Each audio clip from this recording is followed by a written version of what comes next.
All right. Let's see here.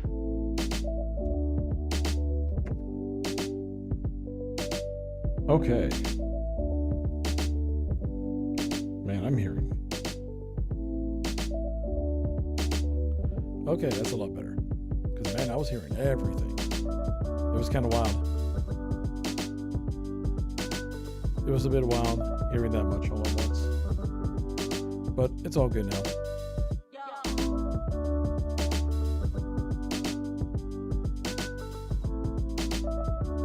Okay. 1, 2. All right. I think.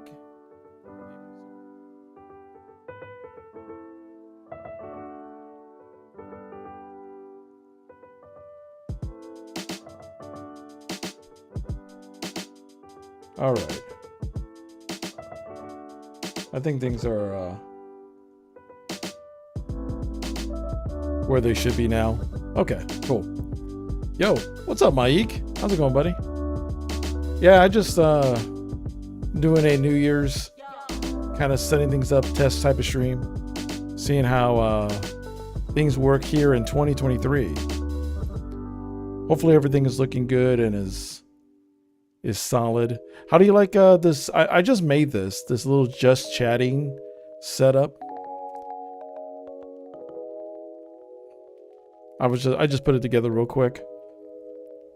I figure we'll get the job done. And if I ever decide to get like an actual like VTuber model, you know what I mean? I could just insert that. Viva Dirt League. Oh yeah, they're good. I love Viva Dirt League. Yeah, let's watch a video of them. Here, I haven't set up everything perfectly yet, but I don't think I've seen this one yet. Well, here it is. Welcome to Skycraft. Oh wow, I'm such a noob. Yeah, well, you just got here. Yeah, but your armor looks so epic. How do I get that? Just relax, okay? You're just starting out. Yeah, but it looks so cool. Yeah, I would hope so. I mean, like, I spent like 6 months unlocking all of this. 6 months? 6 months? Like, for example, this cape, I got this for 100%ing Honeywood and Darkwood, I know. And then this breastplate I got for defeating the monks of High Hoogspire with no psychic damage protection, so... Yeah. Wow, that seems like a bunch That of sounds work. like something you were just doing, it was. Mike. But don't worry. with a Grinding little bit of patience and, for like, gear. Okay, yeah. a couple 100 hours of grinding, you too will... Where'd you get that armor? Oh, this. Yeah, no, I just bought it. Apparently it's part of the new season cosmetics. Where you just spent like real money on that, like actual dollars. Yeah. What's wrong? It's just, you know, I'm kind of sick of people just buying their way to good gear. This shit used to actually mean something. I feel attacked. I mean, like, you used to be able to see someone walking around in badass armor and you'd actually be able to know that they did something bad. Yeah, but, you know, I still agree with her. I still agree with her.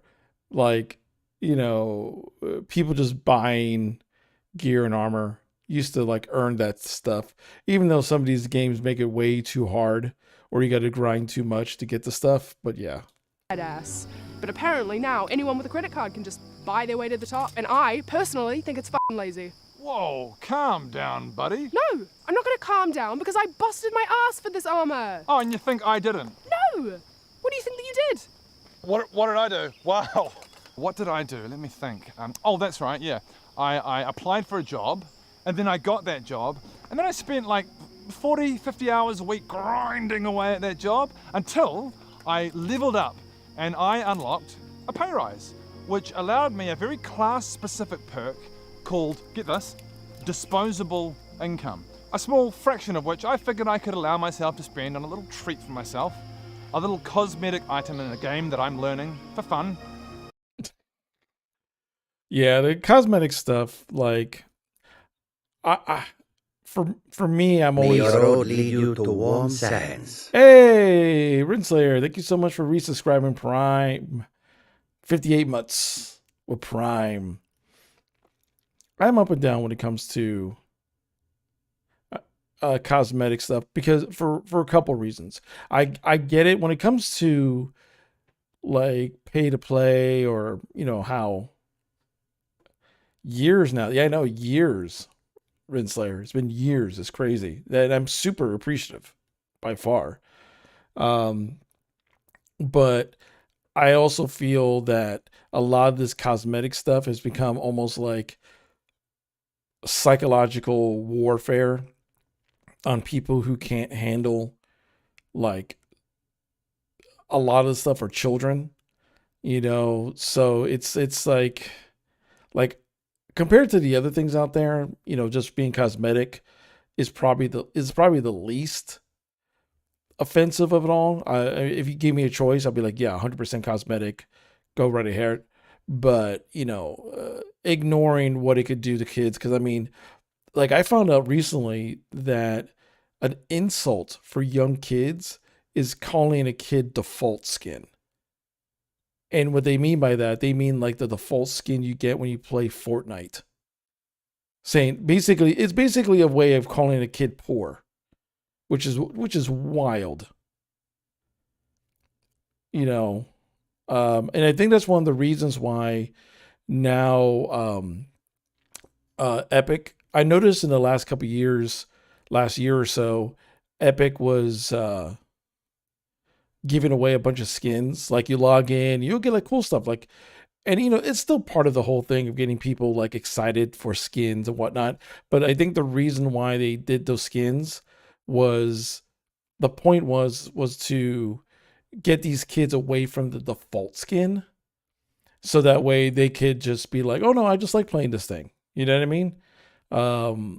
Because yeah, like if you played a default skin, kids were basically using that as an insult of you're poor. You grew up with the whole your mama. Yeah, I know.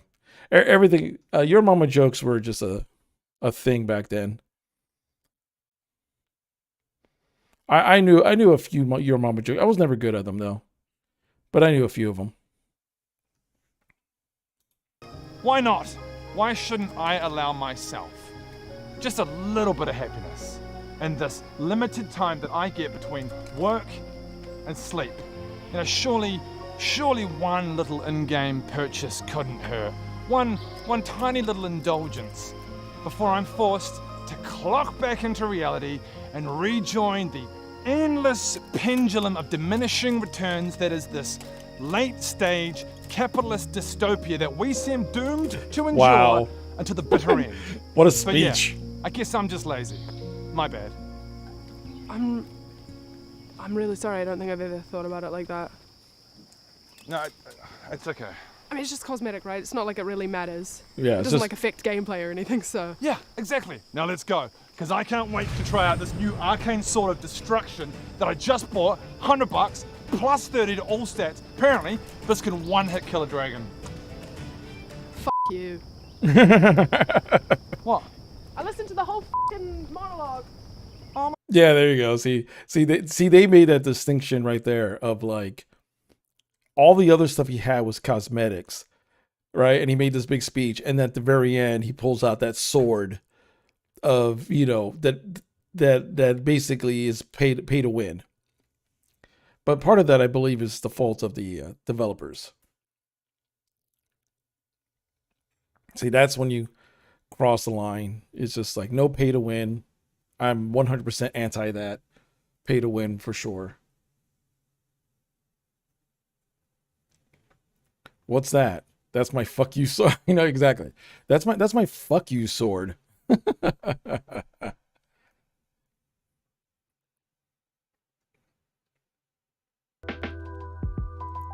could put on this, but yeah, I think I'm on YouTube as well, just chilling.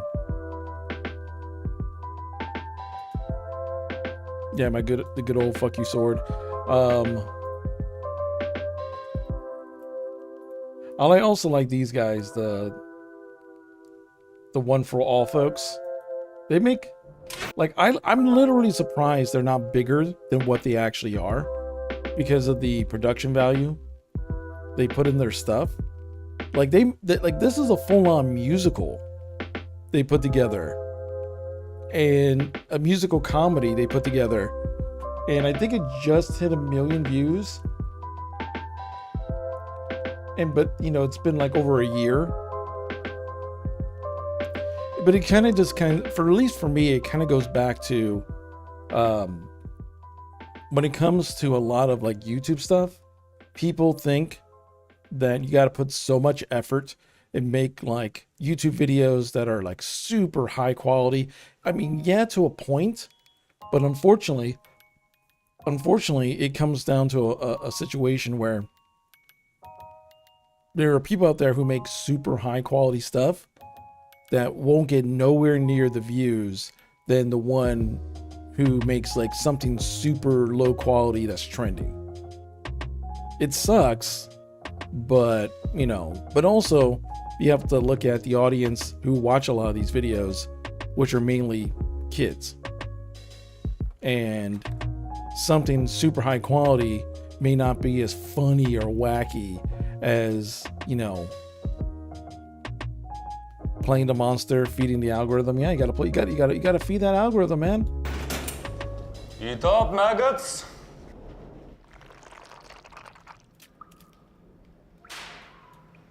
Extra spit. Just the way you like it. Sad. Write a song about it. How did we end up inside of these walls? And what is this punishment for?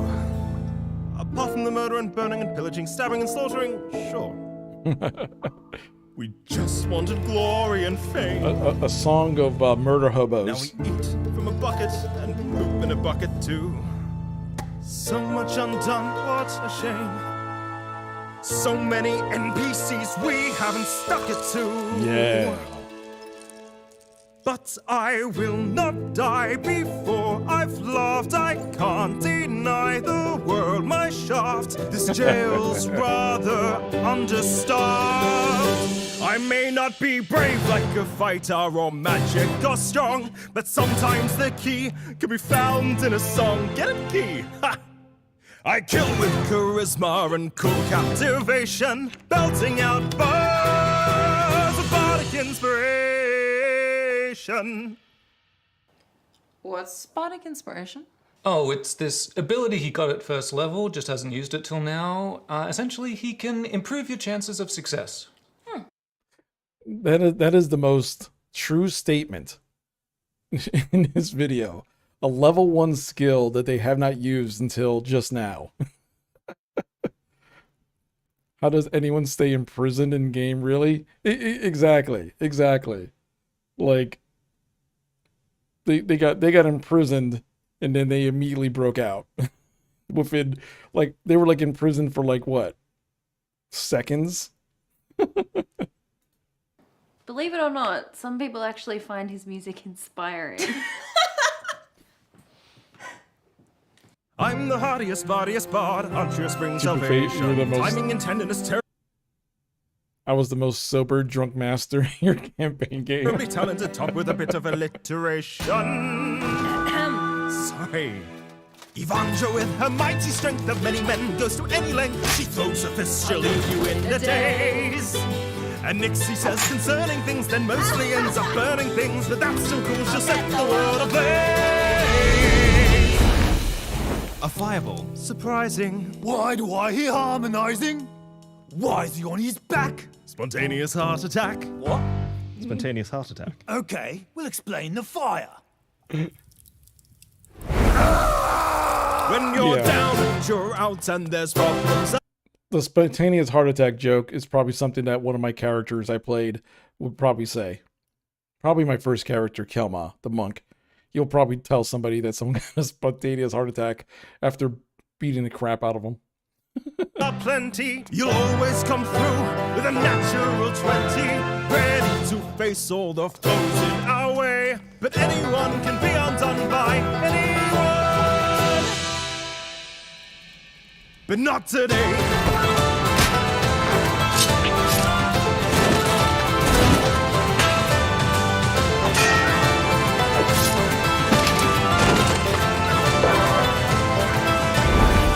Doesn't this slap?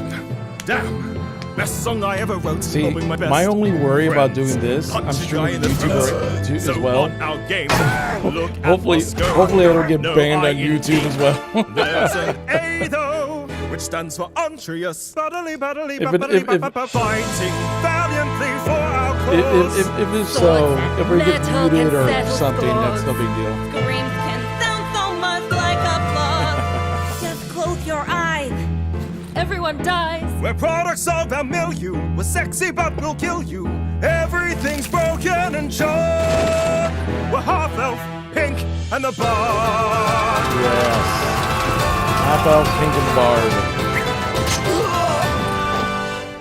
Am I dying? Slip into bliss. You can rest in my hands. No Oh, man. more on this mortal coil shall you dance. I like this line. I see a light. Walk towards it then. You'll never see your ugly children again. What? Or your awful wife, or your tiny house, or your measly food, or your tacky goblets, or your cracked crockery and dishes. Why? My mockery is vicious. That's it. I give that line a thumbs up. I like this. This was a pretty, for people who know D&D. That was a pretty smartly written line. You know, they do this show does a pretty good job on, you know, goofing around with the D&D concept, but also making sure it adheres to certain things, or at least references certain things to make it, you know, to fit into the world.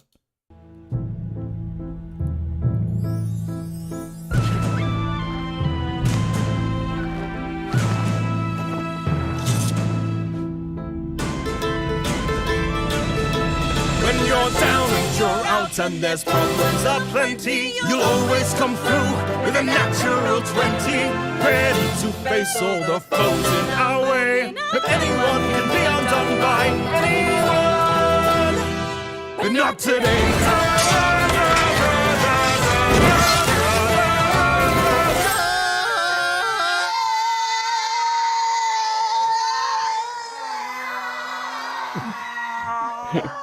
That's of me. We'll always pass the test, no matter how we're vexed. And now, another quest. Where should three heroes go next? Yeah, that would be me if I was trying to sing. I can't sing to save my life.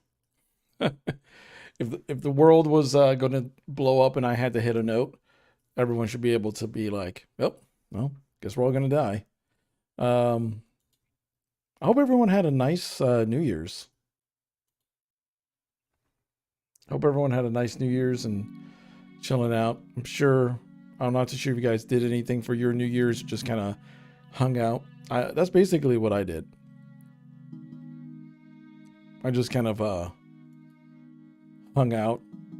See, I even have static behind my TV because I'm fancy. Also, it helps me hide the YouTube stuff when I want to.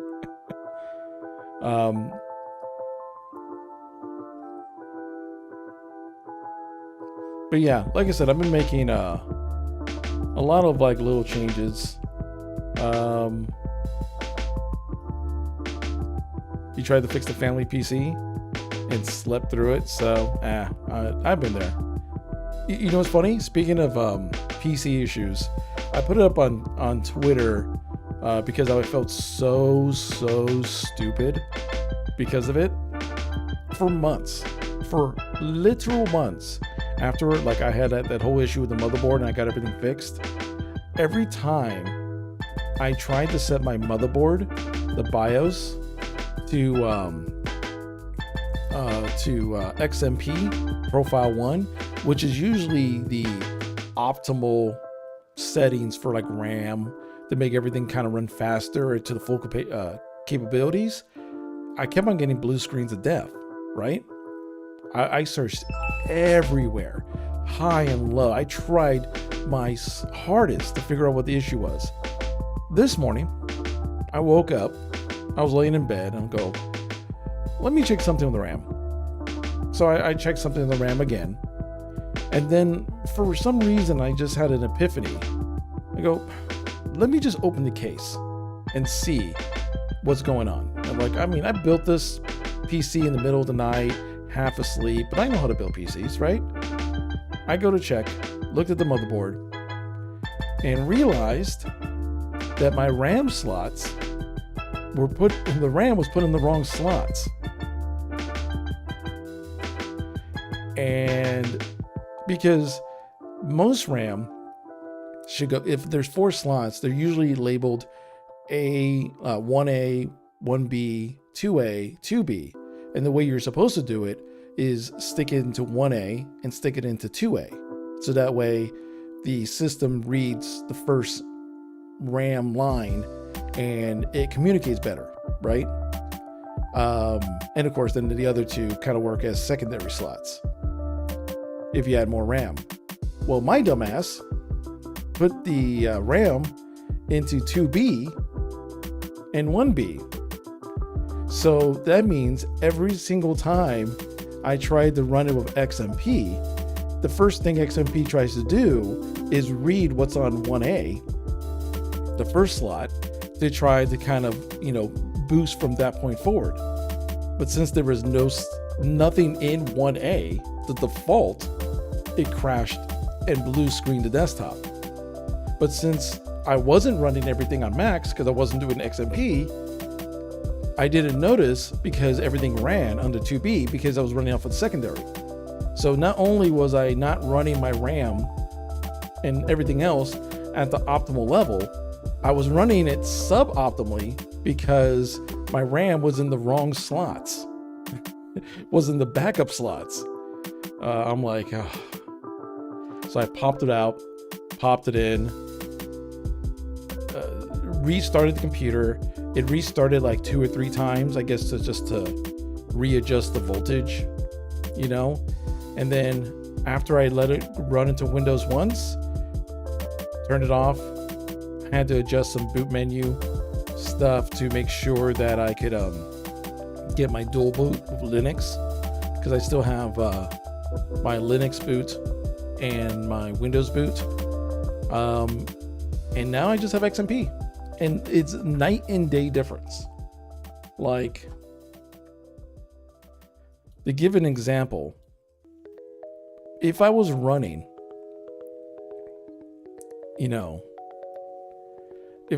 just to give an example, if like right now, if I was running, I would be running my CPU probably like around 40% stress level, and my memory would be around 50% because I'm running the stream, dual streaming, browser tabs are open all on one PC, right?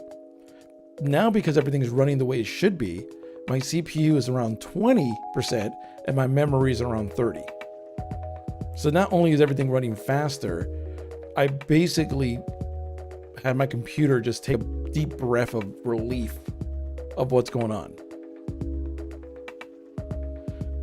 The GPU is still running kind of high, which I'm still not too sure what that's all about, but I know what it's about because it's doing rendering to both YouTube and Twitch. This went on for how long? When did I have to replace my motherboard? Probably around March.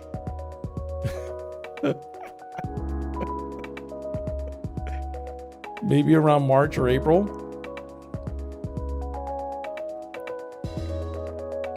So yeah, every GPU driver update, NVIDIA screws with us. Yeah. But I'm also rendering to both YouTube and Twitch at the same time. So I'm pretty sure me streaming to both right now is definitely a cause.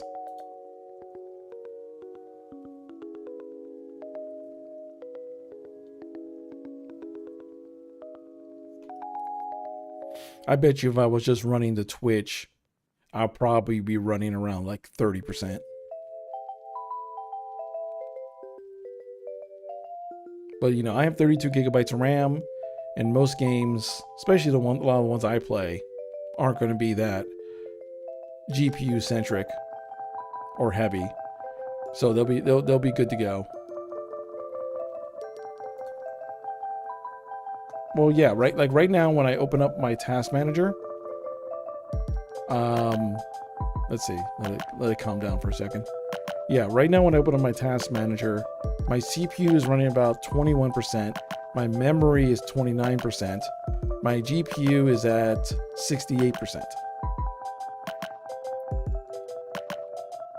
But again, remember, I'm running 1080p 60 frames per second at 8K bitrate to both Twitch and YouTube at the same time on one PC. And the NVENC encoder is going to be mostly GPU focused. So if I took away the YouTube stream, it'll probably drop down to like under 50% GPU usage.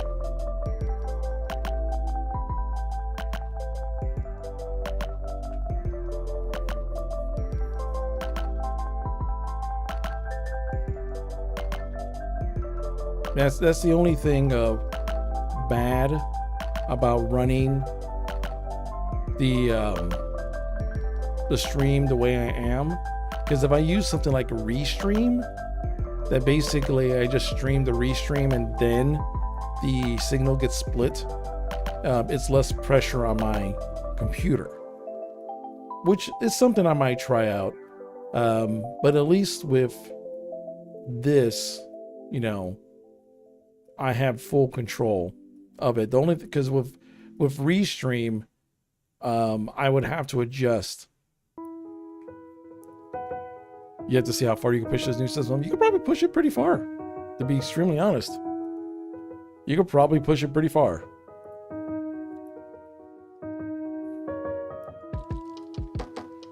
Because my system is about 5 years old now. My system was like super top of the line like 5-6 years ago. So your system should be baller.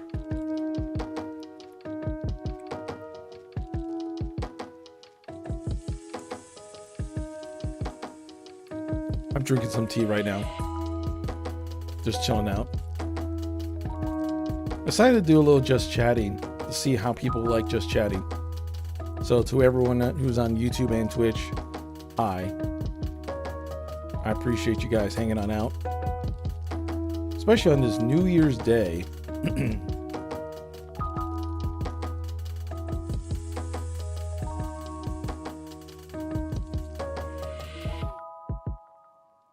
I also have to thank and blame you for the game over Christmas. It's addicting.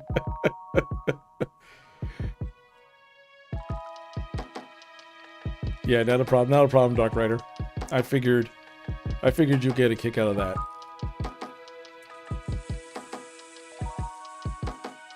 Yeah, I figured you'd get a kick out of that. Idles at 35C, all cores full punch, and Cinebench is 87. That's cold for the your thing's a monster. Worst part, it's co-op too. Yeah, so what do you think? What do you think I picked the game I did, Dark Rider? Because I knew those games tend to be like right up your alley. So those games tend to be right up your alley. So you can never say that I didn't pay attention to what you guys are playing.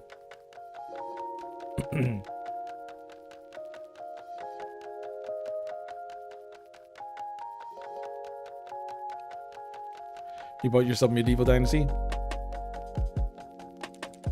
Other project? Yeah, I mean, hey, trust me, I completely understand, man, and I appreciate what you're doing. You do have fun, no rush.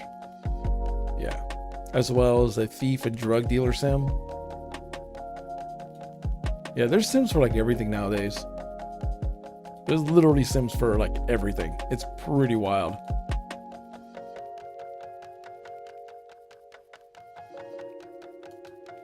And if anyone's on the YouTube side, If you haven't already, make sure you hit the like button. Because what I've been reading, because I'm still learning the YouTube side of streaming, is that likes equal exposure. So the more people who like, the more people who come in, or something like that.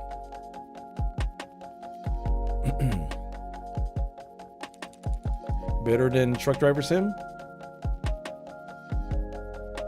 Yeah, some people like doing truck driver stuff. I mean, there's Farm Sim.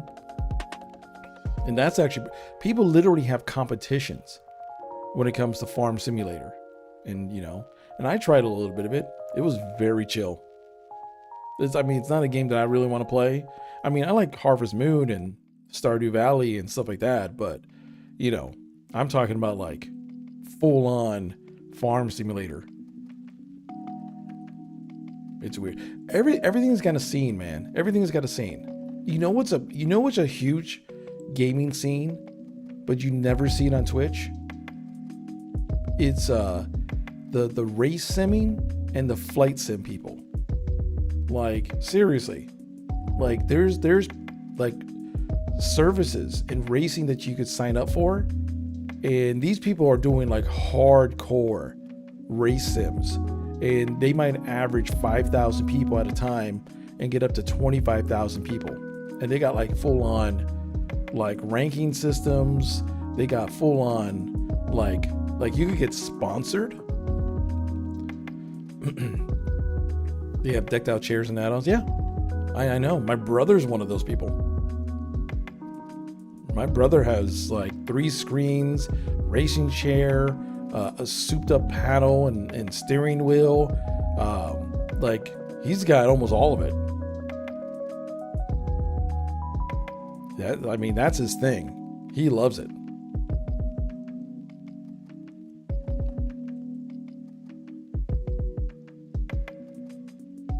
I don't have the money for that. Heck, I don't even have. I barely have enough money to. There's stuff on the Steam I was looking at, and I was like, nah, I'm not gonna buy that because I need to save up money to buy important things. You know.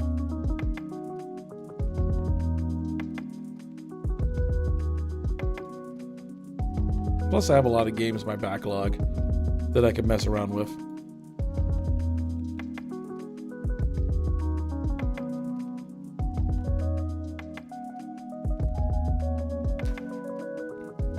Yeah, for real. Student loans, holy cow. Trust me, I get that. Too many in the backlog also. Yeah, exactly. Just too many in the backlog. And I mean, there's a lot of games I would like to try. And hopefully when I get, do the videos on a regular basis on the YouTube side, and I grow the channel, which hopefully will grow the live streaming side as well, I'll qualify for more keys. And as I qualify for more keys, I'll be playing the games on stream and on YouTube. But I'm mainly going to stick to like indie games and like, adventure RPG type games. So, because, that's more my deal. One thing I did get for myself over the New Year's, because I got my gift this year was a $50 gift card from Amazon. I used that $50 gift card, and of course I had to pay out of pocket for the rest. I got myself a brand new headset, and I got one of those really nice like pads for your office chair to sit on, and holy cow, the office chair pad difference is like night and day. Like, I should have bought one of these a long time ago.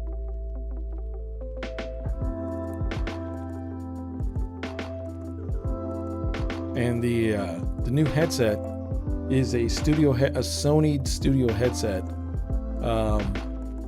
which is all over, very comfortable. It's very light, and it doesn't squeeze my head like the other headset I had. Because the other headset I had was a very, very cheap, I mean, good for what it was, but very cheap studio headset. And this is actually like a decent quality studio headset.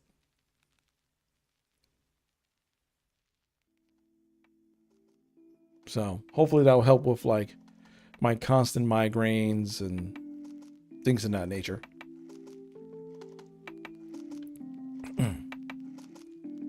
But yeah, either way, it should be good.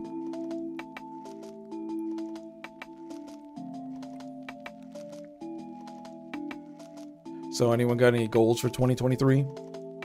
Anything special they're trying to aim for?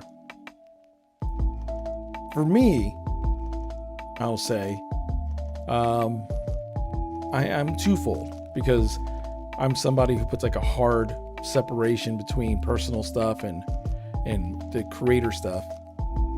On the personal side, I've been going to the gym fairly regularly, but this year I'm just going to pick it up and, you know, really focus on diet stuff. Just nothing gimmicky, no special diet, just, you know, really just kind of watching what I'm eating and then exercise. Because the main thing is I just don't move because I sit so much for work, and then I do content creation, which I sit so much, and, you know, with the pandemic stuff, I just gained weight. So, you know, I just want to get into a routine where I'm, you know, pushing myself a little bit more at the gym and losing weight. But I don't have like lose X amount. It's just more of just habit forming. I've been doing the gym stuff for about 2.5 months now. But yeah, I want to do actually something more, and also learn more tech. I've been reading up on Python, and reading up on some other stuff, and just trying to learn coding. I even considered doing streams where I, you know, try to learn coding and do stuff on stream while coding, but, you know, those won't be very exciting streams. And to be very honest, I want the streams from this day forward to be more entertaining, bring more people in, and just to be more fun with more, I mean, a little bit more energy, you know. And I mean, I'm still me. I can't fake energy anything, but, you know, have people come here for a purpose and enjoy their time here.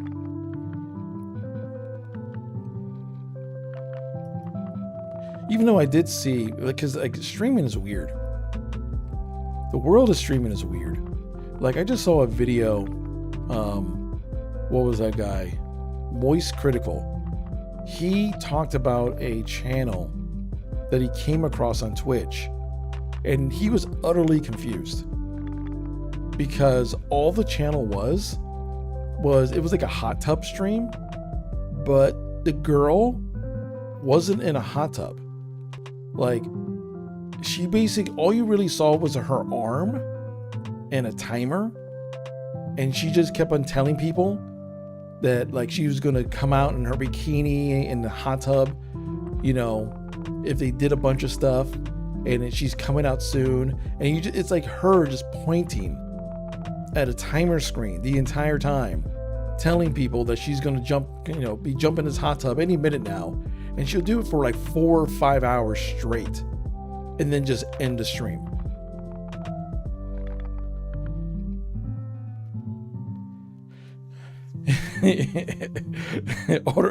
Get a pizza.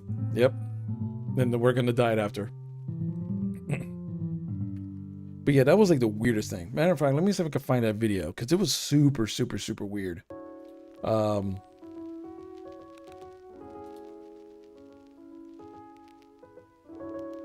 Like,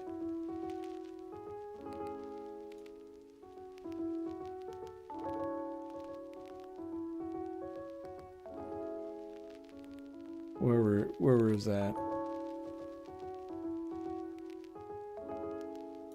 No, not this one. There's only 2 words that I can think. There it is. There's a couple of unwritten rules when it comes to cruising the cyberspace. The first is always have an ad blocker installed. Hey, Kata. Yeah. She heard the word ad blocker, and she was coming in here to let you all know how important it is. And the thing I is, don't know what kind of monster. And the thing is, what he's describing is something I saw similar on Facebook once. Like, it made me detest Facebook even more than I do now. Could actually Because of that? enjoy the modern internet without an ad block. It's just a is Taylor, and you may have heard of her before because a couple times over the last year people have talked about what she does there because it's very weird what the controversy was, like what does she do that makes people so upset, and what I found is pretty shocking. Though. All right, so we're going. Yeah. Because they're not ready. Some people are ready, some people are not ready. All right, so let's get this ball rocking and rolling. All right, so let's go, guys. Let's go. You're not ready. You better be ready, guys. You better be ready. That's her entire stream. Seriously. That what she's doing right there is her entire stream. And then maybe after 4 or 5 hours, sometimes 6 hours of her just basically telling people to hurry up to come to the stream, she'll step out in her bikini for like 5 minutes to tell the stream that she'll be right back. And then just like maybe the stream will last like another hour of nothing, just seeing except for seeing the iPad, and then the stream will end. And supposedly she's been doing that for like months. And I'm just like, what? Like that bad? Yeah, like, and you know what's crazy? Like I said, I saw something similar to this on YouTube. But here's the thing. And Moist Critical pointed this out because he said he sat down and he watched like 2 or 3 streams just to see, you know, is she making money from this? Like what's the hustle here, right? Hardly anyone subbed. And yeah, she was averaging like 5,000 concurrent, but most of it was because people were jumping in, seeing that she was just telling people that, you know, that she's going to come out in her bikini and then leaving. So not only was she just not getting regular viewers, no one was subscribing. If it's any consolation, people in the ASMR channel pre-record content and loop it for 40 plus hours. Yeah. But even then, I could kind of understand that because it's kind of like Lo-Fi Girl, who plays like at least for the ASMR people, even though that's kind of weird in itself, they could say, well, of course I recorded and I loop it because the point is for people to come in and get whatever tingle or whatever nonsense ASMR is about. But 5 hours of a person pointing at an iPad saying that they're gonna come out in a bikini, and that's it? And no one is subscribing, no one is tipping, no one is giving any bits. She just gets a high concurrent viewership. And that's it. And like, she's been doing it for months. I'm just like, what? What are we doing? Like, what? I didn't think. So it was like, because I think in the video, Most Critical said like she would, before she started doing this, she did the whole like body painting. 20 subs equal name on finger. Yeah, it's like, what the hell? Yeah. And he's like, what's the hustle? Like, what's the hustle here? But I saw something like this on Facebook. It was like maybe earlier this year. I went on Facebook and then, you know, they had like videos of autoplay, but there was this live stream. And I sat there kind of like confused bewilderment because the live stream, let me just paint a picture. It was a guy in a business suit and it was 3 girls in like just sundresses with bags over their head, right? And all he did was ask the chat in the live stream which girl should he choose to go on a date with. Simply, you didn't see their face, simply based on their bodies. And when I looked at the timer, just to see how long the streamer, because on Facebook you could kind of see how long they've been streaming, it was 7 hours. And I was sitting there looking at this, and supposedly they went from like inside to outside. The girls still had the bags over their heads, and all he was doing was like, come on guys, you gotta choose. Should I go this one? Oh, well, chat's saying number 1, but I'm not too sure. We need to vote again. And I'm sitting there going, what is this? And I was like, and I guess I caught the very end of the stream, because at the end he took the bag off of one of the girls' head, the quote unquote the one who won, and she did like a little dance, and then they both high-fived, and then they ended the stream. Like, it's like, I was so confused, and I was like, oh, because let me just log out of Facebook again for the next couple months. Those poor girls. Yeah, I'm just like.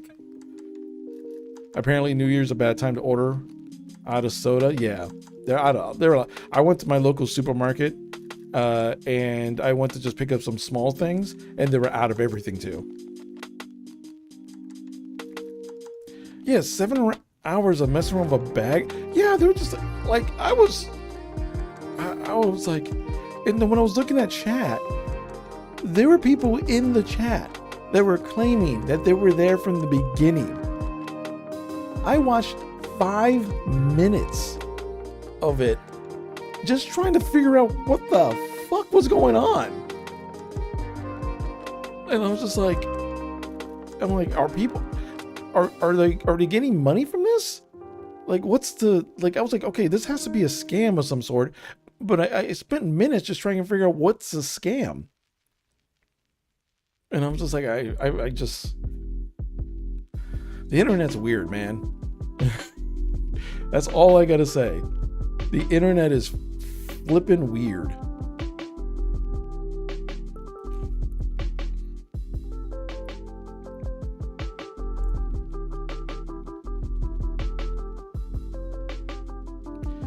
If Survivor was a thing, this ain't no surprise. Yeah, I guess. But at least in Survivor, like, they did things. Survivor, at least they did things. It seems like there's like a running trend of just like, it will be the equivalent of me putting my live stream starting screen on, and that's the stream. And having like an 8-hour timer. And just nothing but that, just the start screen. And then me occasionally coming on mic being like, okay guys, I might start the stream early, guys. Hey guys, all right guys, hey, let's go. That's the equivalent of what they're doing.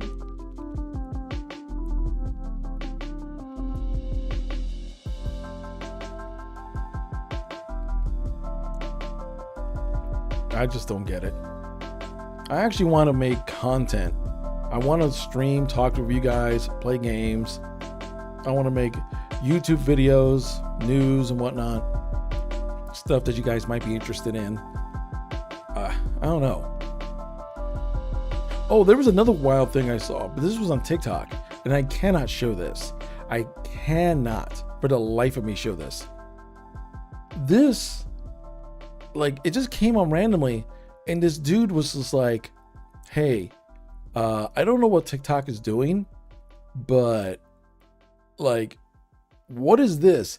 And then he flips, he flips to a video on TikTok of this big old,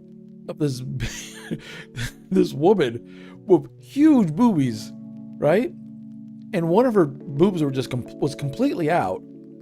Just breastfeeding her like 3-year-old son, I think, right?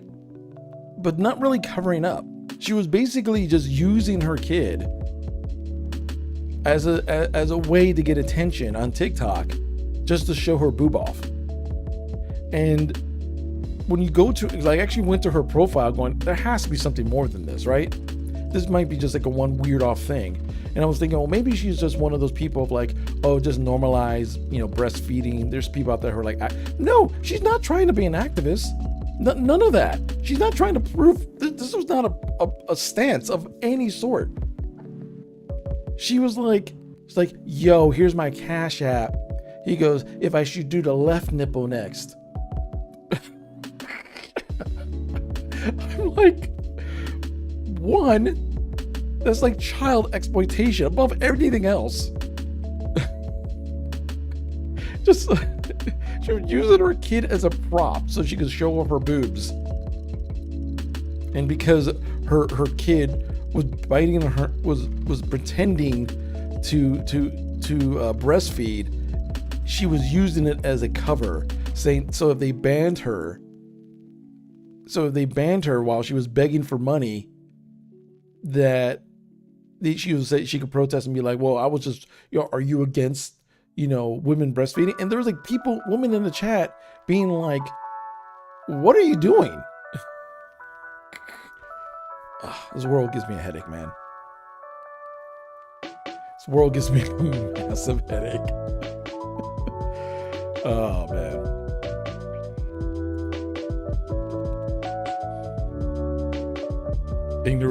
Ignorance is bliss, man. Like, holy hell. Like if she was just trying to be like, make a point, like if she was one of those women who are like, hey, we need to normalize breastfeeding or something like that. This is why I just have my, I'm breastfeeding in public, blah, blah. That's one thing. I was like, okay, I mean, sure. I'm not sure why you want to throw that up on TikTok, but whatever I get. But no, that was just 100% not her purpose. It was just weird, man. I live under a rock, but I also know what kind of nonsense that goes out in the world. Yeah, this is a lot of nonsense out in the world. And I feel implementation of the short form video, even though I like the YouTube shorts and I like the TikToks, I feel like people are getting even wilder now because they're trying to get because the attention span has dropped so much that, these kids who are watching like TikTok, if you don't catch their attention in the first like 5 seconds, it's over with, right? They moved on to something else. That people are just doing wild crap for the sake of wild crap.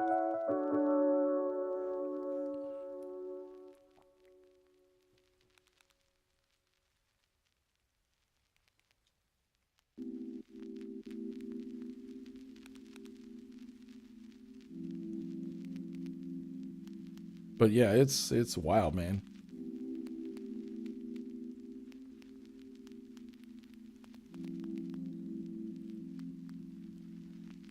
So yeah, sometimes I feel like it might be better if I lived underneath a rock.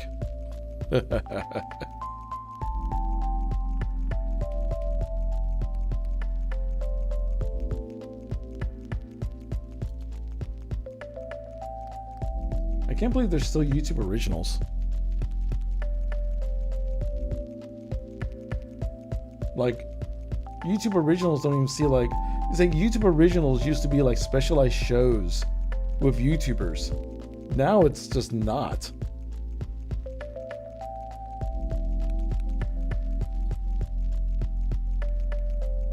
Anyway. I know how crazy things are. But yeah, speaking of a couple things, at least channel-wise. Anywho, yeah, I know. Have you guys seen anything or found anything interesting? Like I said, I don't do too many just chatting stuff, but I just wanted to give it a shot for a bit and see what might be interesting, but just trying to talk and you know what I'm working on? Yeah, I know what you're working on. You're working on the good old Skyrim build. Here I go. I'll go top Skyrim mods. We could look at some of the best mods. Okay, this is the best mods of 2022. Let's find out. Are they? Are they the best mods of 2022? The one thing about Skyrim modding is that every time you think, okay, no, just no, it cannot get any better, any more creative and epic, Skyrim modding stage just proves us wrong again. and it's same for year 2022. Some of the most released Skyrim this and year pizza? are bringing Yeah. Skyrim gameplay to such a new level that it's hard to believe it's ever possible. 10 years after the release, Skyrim not just Best remains mods I alive, installed. it becomes even better than just a year Installed the flintlock rifle. It's fun to use, consider it good enough. ago. Is it And to just show basically, this is does it not work just like how some the bow and kind of arrow bravado, is, but let's it's, you know, proceed it's a gun? straight to the 10 best Or does it Skyrim have any mods special released properties? in 2022. Because I figured it would just be like skeletons everywhere. not like a Ah, reskin goddammit. version of the If arrow, I could just but somehow. Now that's better.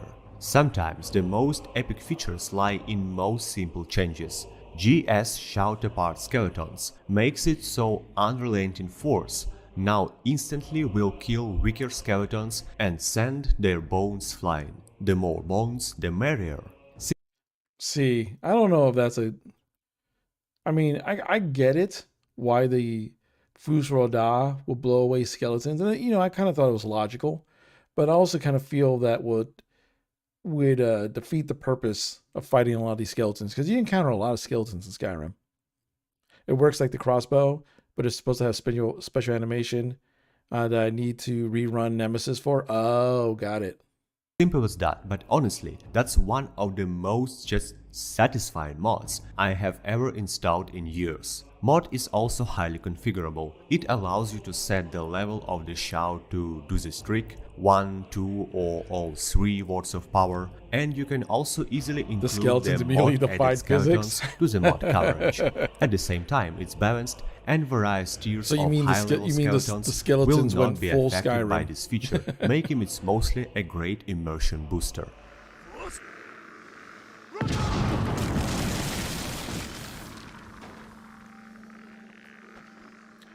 Like I said, I mean, that looks neat, but unless you start making the enemies really strong, any For place that you years, run into there is a mod skeletons will start called becoming a Fires breeze. Hurt that, well, makes fires hurt, which makes sense.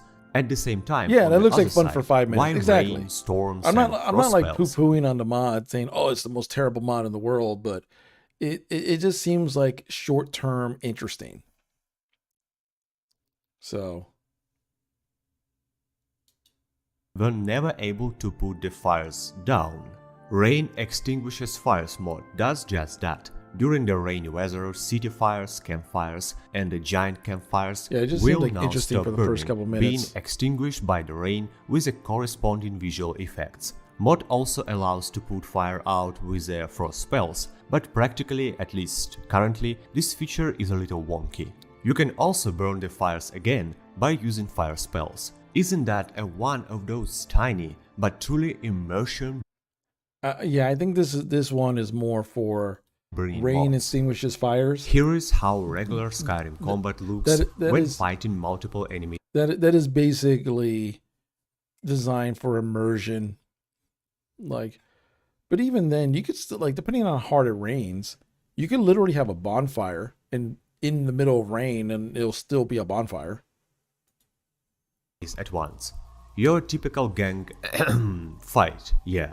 And here is a bit different approach. It is a subtle difference, but if you pay attention, you can see that the crowded combat AI is now similar to modern RPG's combat like The Witcher 3. When you're fighting too many enemies at once, the rest of them are not just stupidly attacking you at all at the same time in the same spot, but are circling around carefully. In other words, you just made the game so it's a useless mod slot. Yeah. So essentially, in this mod, you made the game easier. So instead of being like mobbed by all the enemies, now the enemies will wait their turn before attacking you, which makes sense for certain games. But yeah. Waiting for I their need to chance install to strike. this kind of in combat, my opinion, while making a seemingly simple it uses difference, DAR. Yeah, it's like, actually if you're way using more certain immersive combat and balanced. styles and First whatnot, of all, I can see vanilla use AI for this. for this often resulted in just ridiculous situations like I showed at first. Secondly, it allowed more cheating when you can easily abuse this AI to gather like 10 or 15, 20 enemies together and finish them off with a couple of splash spells, for instance. Wait your turn, enemy circling behavior adds these mechanics, which is also fully configurable. I'll be right back.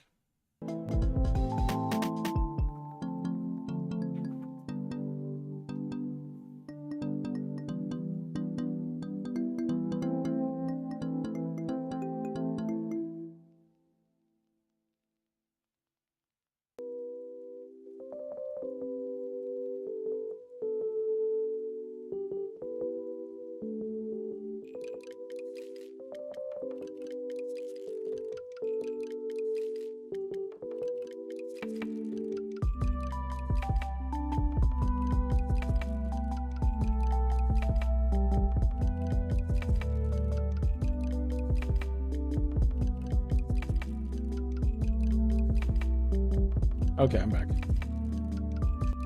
I thought I heard knocking on my door, but my apartment complex, the doors are very heavy. So when people like walk in and out of their apartment, the doors like sound like a knock. I mean, this apartment is super quiet, but it's just the doors are so heavy. It's like dum dum dum dum, and I just hear it all the time. While making combat just much more rational, it also can be a helper with a hardcore combat setup to make fights more fair for the player. It is lightweight and compatible with absolutely everything, including mod-added NPCs on fly. If there is a year of something for 2K22 Skyrim modding, it is surely animations. First of all, let's begin from the small, subtle scenes that just should always existed in the game to begin with. Skyrim lacked animations everywhere, and the animation mods from the mod Outdoor Cyclist are changing this on the micro level. For instance, items equipping and unequipping animations, armors, boots, gloves, helmets, rings and necklaces, all having different subtle animations for gear equipping and unequipping. Oh, and they even work during walking and running, available for followers as well, and can be toggled off and on separately in MCM. I mean, I get Another it. example are idle animations for NPCs that are actively searching for the player, making them look like someone who actually wants to find and eliminate you and not a walking mannequin. Lastly, there are small but This guy needs a pop filter. This is all I gotta say. This dude needs a pop filter. Because all I hear is pop, pop, pop, pop. logical changes to reanimated troll animations, making them to look and move more undead and soullessly.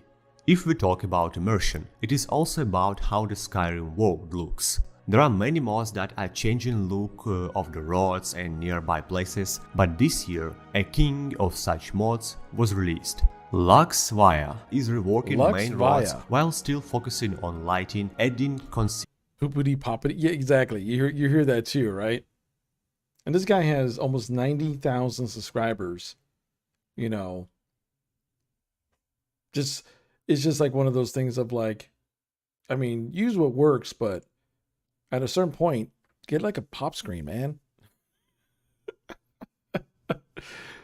Why would I want to use Lux?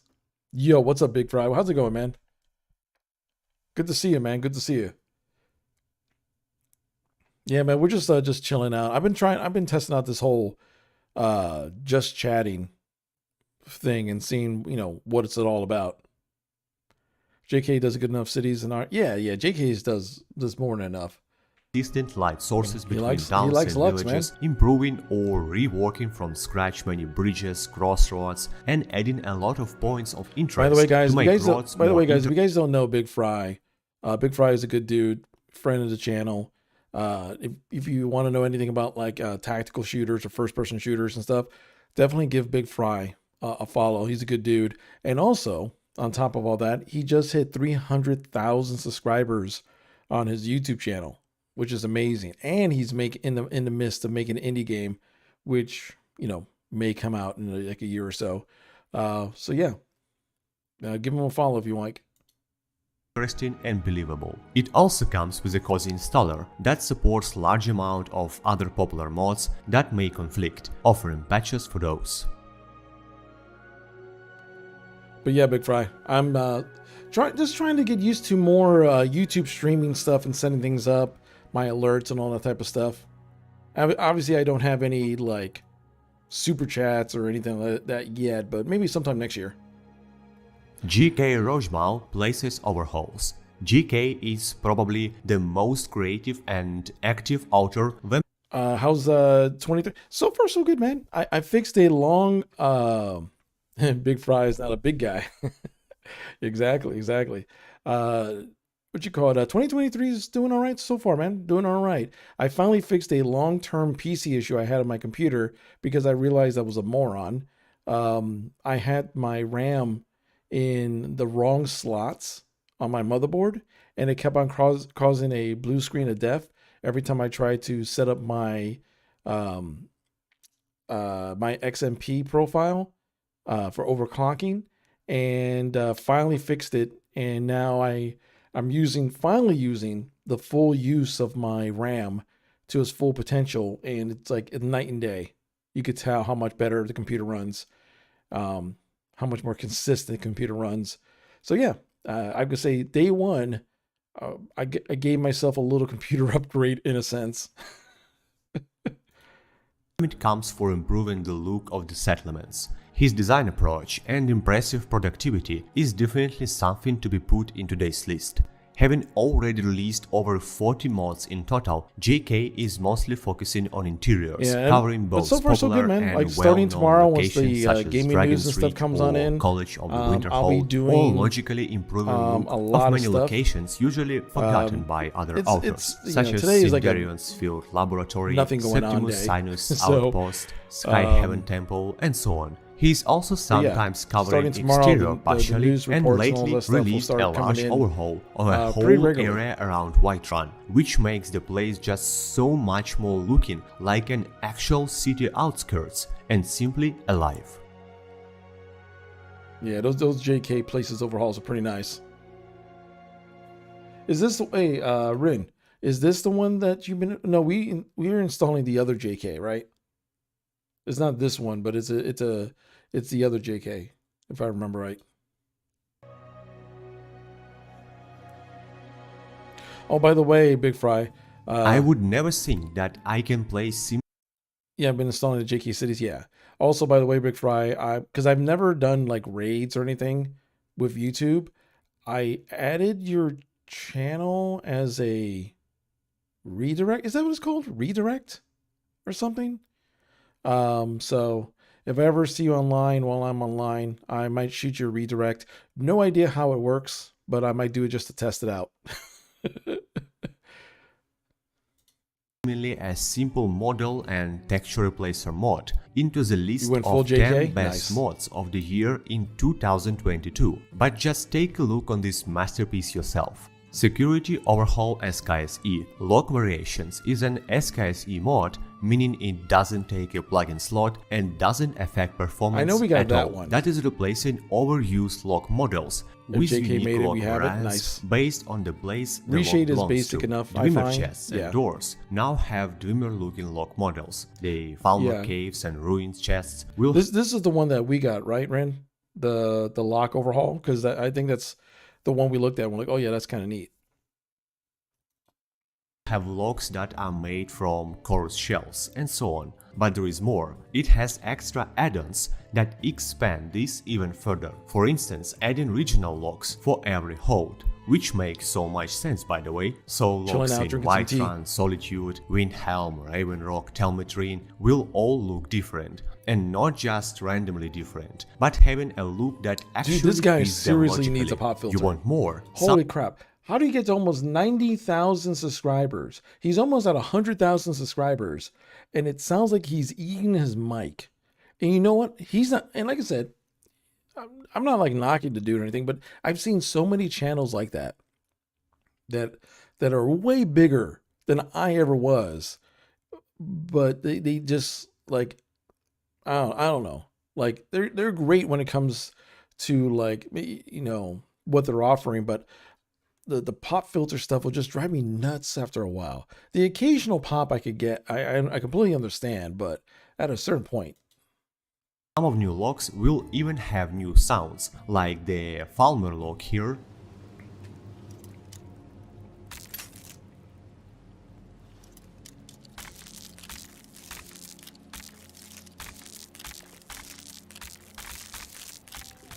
Or a college log here, where the animated gem glows the stronger the closer you are to picking the lock. That's cool. As many of you know, I'm Ukrainian. While the world now knows the victory of Ukraine is only a matter of time, the terrorist state of Russia, in denial of this, resorted to sin it does best: terrorism.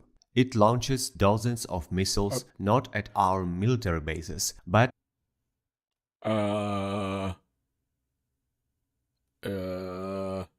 I mean, I'm all for Ukraine, but this was kind of a hard right turn suddenly in the middle of talking about Skyrim mods.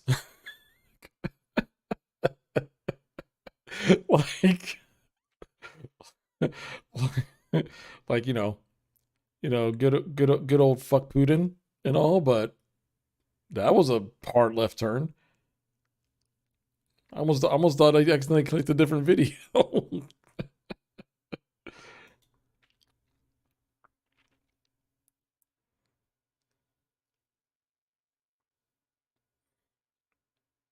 Yeah, you would stop watching the video at that point. Yeah, it's just like, thank you. Like now, I hope he's safe.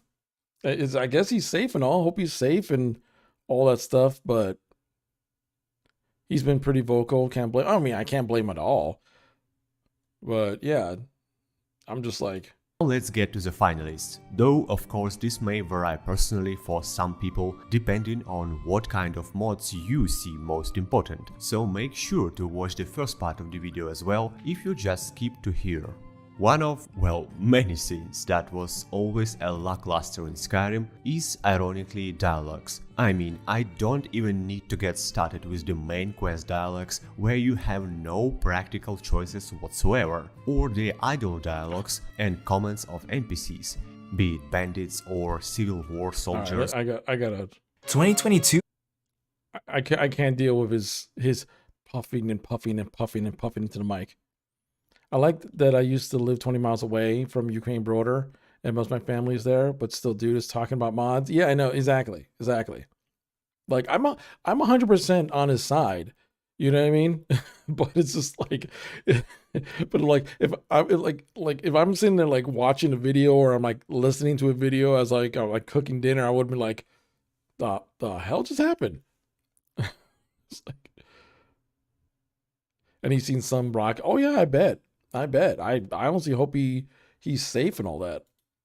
Has been a huge year for Skyrim modding, and with major breakthroughs and huge mod releases, I thought it'd be appropriate to create a video showing the best mods going into 2023. I'm going to go through various categories of mods, quickly showing you the best of the best. Yeah, I agree, Mike. Then, for those curious enough, I'll provide links and pointers for each category if you want more info. Think of this video like an overview of everything, to help you see the bigger picture. And hopefully, when you do see the bigger picture, you'll be able to decide which paths you want to explore. But before we get into it... Oh no! These ingredients won't do! This recipe of mine is awful! How am I going to please the gourmet? I'm doomed! Looks like you need HelloFresh. Who are you? Get out of my kitchen at once! HelloFresh. See, okay. To kick things off... If I ever got big enough, actually seen this guy's stuff, is how I found Dar. Ah, gotcha. What'd you call it?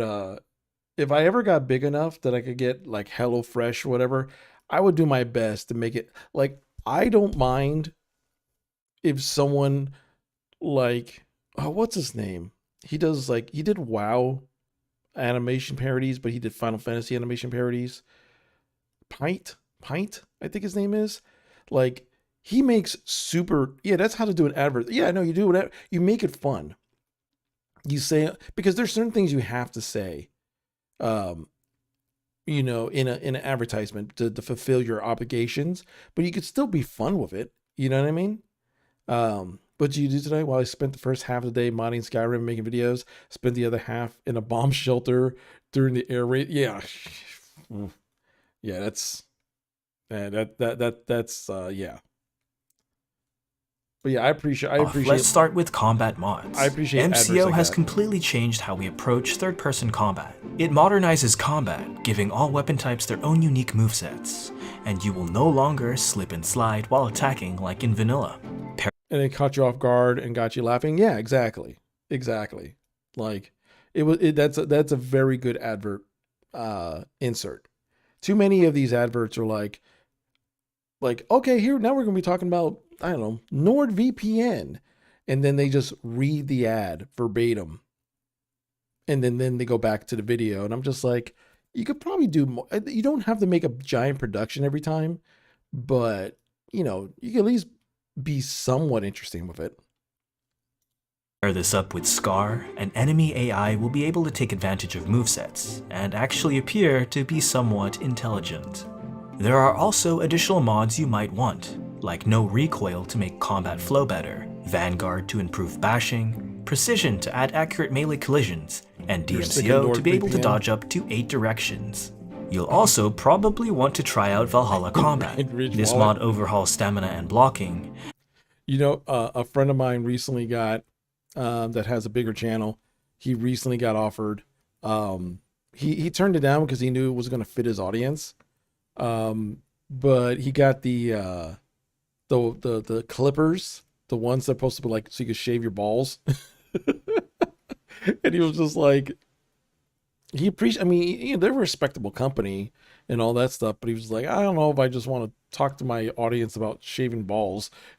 So he turned down the offer. And adds features like stuns and executions in a really good way. Seriously, it's a fantastic mod to quickly bring your combat up to the next level, without bloating the game with too many features. It's clean, lightweight, and makes combat fun. And don't worry if you only play the game in first person. A lot of these mods will also enhance first person combat. So, consider checking out my modern combat video if you want to learn more. Now for gameplay mods. Grab True Directional Movement if you haven't already. I know. This mod lets you sprint and attack in all directions. Adds in lock-on with projectile support, I might have to grab head Valhalla tracking, Combat. and much more. Better jumping. Cool. The Valhalla Combat actually looked pretty cool. And better jumping, yeah. Better jumping is a must. After installing better jumping, it just made more sense. Period. To have better jumping. Yeah, like, here's the thing. If I ever got big enough, my YouTube channel got big enough that I started, like, legit companies like Nord and Vessi and whatnot came to me, I'll probably accept the ad deal. But I would have to be, it would have to be something that I knew my audience would be interested in, and 2, something I knew that is legit. You know what I mean? Like, I get a lot of weird emails about, hey, we'll send you this product if you review it. And I'm just like it's like some Chinese knockoff weird USB webcam thing, and I'm just like, no, I'm not gonna stick your ghetto freaking webcam into my computer. I'll pass on that. So lets you jump while sprinting. Smooth Cam is a highly configurable third-person camera mod, and there are many presets available for it. False I sponsors personally cams are a big recommend thing too. Gluna's Very much preset. so. Experience. And you know what sucks? You might think like the small channels will fall for those. Like, big channels fall for them all the time, because they're just, they talk to people, everything looks legit. Because sometimes they have everything. The scam is so on point that if they didn't like go through somebody else to who is a part of the company and verify, they would have thought it was 100% legitimate, and that's scary. Overhauls Skyrim's leveling system. Skills will no longer contribute to leveling anymore. Instead, completing quests and exploration will. This is good for those who prefer a leveling system similar to Pillars of Eternity. Ordinator is a fantastic perk overhaul that allows you to create unique character builds. Yes, if you decide to use this with MCO, I also recommend using Ordinator Patch for MCO and attack speed to damage conversion for MCO. Book of Shadows adds in new stealth-based mechanics like takedowns, smoke bombs, sentries, and identity concealing masks. You'll definitely want this if you're going to go for a thief or assassin build, and you'll also want Take a Peek. This mod lets you take a peek past doors to give you more information before entering a location. Yeah, Ordinator is a must. Maximum Carnage adds in gore effects for almost every creature and NPC in the game. It's not for everyone. These effects can get out of hand sometimes, but it does add that extra oomph to gameplay some of you might be looking for. You might also want frozen electrocuted combustion for spell death effects. Alright, time for UI mods. TrueHUD overhauls various UI elements, such as player resources, and adds in new ones like boss bars, recent loot, a special meter other mods like Valhalla can take advantage of, and more. Nordic UI is an interface overhaul. It reskins a lot of the UI elements from the main menu, level up menu, inventory menu, and more. It also comes with UI sound effects and handy bug fixes. If you do decide to use this mod, also consider checking out Nordic UI miscellaneous patches and the Nordic-ish TrueHUD preset. Detection meter adds a Ubisoft-style detection meter when sneaking.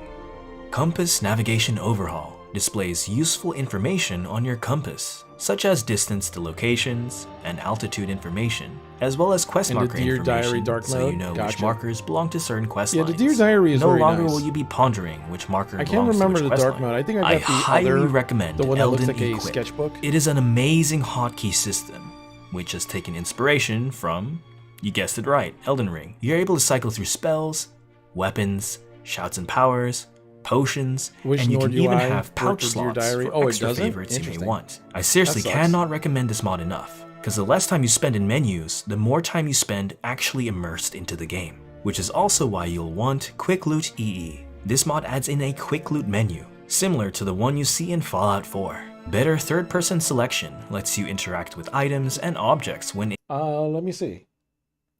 Let me check. He doesn't have the list. No, he didn't put the links. He just put timestamps. But here's the link to the actual video if you want to use it for reference. So there's the link to the actual video. In their proximity, like in other third-person RPGs. I also recommend using it with Oblivion interaction icons if you want neat icons for interactions. You can never have enough mods. Oxygen Meter 2 adds in a neat oxygen meter when swimming. Contextual Crosshair makes your crosshair contextual. It's there when you need it, and hidden when you don't need it. The Elder Scrolls Legends loading screens adds fantastic art from the Elder Scrolls Legends card game to your loading screen. I have my own loading screen art. There's only one loading screen art I could use for this future run, and it's the only one that matters. And it's the running Khajiit. The running cat. More HUD displays more information when hovering over items, as well as showing your carry weight and gold. You'll also be able to see if you've read a book or note already, which comes in pretty handy. Improved alternate conversation camera overhauls the camera when in dialogue. It also comes with an MCM, so you can alter settings on the fly, such as enabling letterboxes during dialogue, camera positioning, and more. Time for magic mods. Odin fixes vanilla spells and adds in new ones. You can imbue your weapons, fabricate crafting stations, it's the only one that matters. Summon new kinds of Daedra, and much more. Resistances and weaknesses makes enemies resistant and weaker to certain damage types. It gives you're putting in a bunch of the magic mods. I know that for sure. Is Odin one of them? I can't remember if that was one of them or not. Magic and melee, similar to Souls and other RPG titles, making you think twice which magic or weapons you'll want to use. Argitlum adds over 100 sound effects to make magic more mystical. Visual animated enchants makes weapon enchants look absolutely stunning. That's cool. The effect on the ebony blade alone makes this mod a Oh, that's actually pretty neat. You have so many manage mods, you won't know what's what. I bet. That visual animated enchants is pretty cool though. Must-have for me. I love magic mods. I could go on all day, but if you would like to learn more about magic mods... Damn, that looks cool as hell. Wow. That's a cool animation with the magic. I have Apocalypse, Somerset, and Elemental Destruction magic. I over magnified Beefy. This should be hilarious. Oh, wow.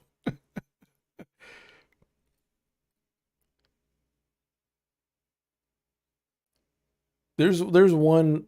Is it summer? It's not Summer Mist. Crap. There was one that we found, Dark Rider. I don't know if it's Summer Missile once that had like a bunch of spells. They're all like druid spells or something. I got that one too.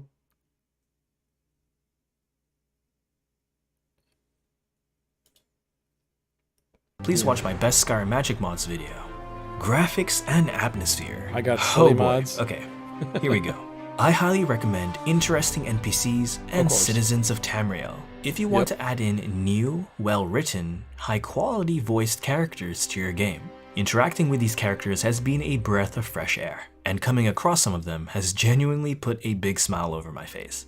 NPC overhauls such as Vadin, elevated NPCs. Undeath is good, but I think they did a redo of it, right? They did like a remaster of Undeath or something.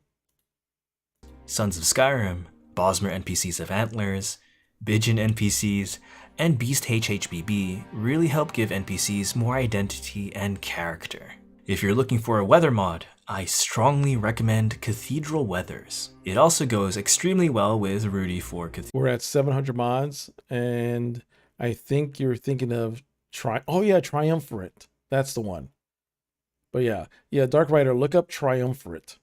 If you want a bunch of new spells that are more like druid based, look up Triumvirate. It's like a couple hundred new spells. Cathedral Weathers, or the Silent Horizons E&B. As a main texture replacer, I'd recommend Skyland AIO. It's a fantastic option, and I've been using it a while now with no issues. It looks gorgeous. For water, I recommend Water for E&B or Realistic Water 2, though I have been leaning more towards Water for E&B lately. For grass, I recommend QW's Grass Patch, though it is a little bit tedious to set up. It really makes some of the areas of the game come to life. As long for trees, I recommend. Like I said, Ren, as long as things are stable, and they can last the long run, I mean, that's all I ask for. That's all I could ask for.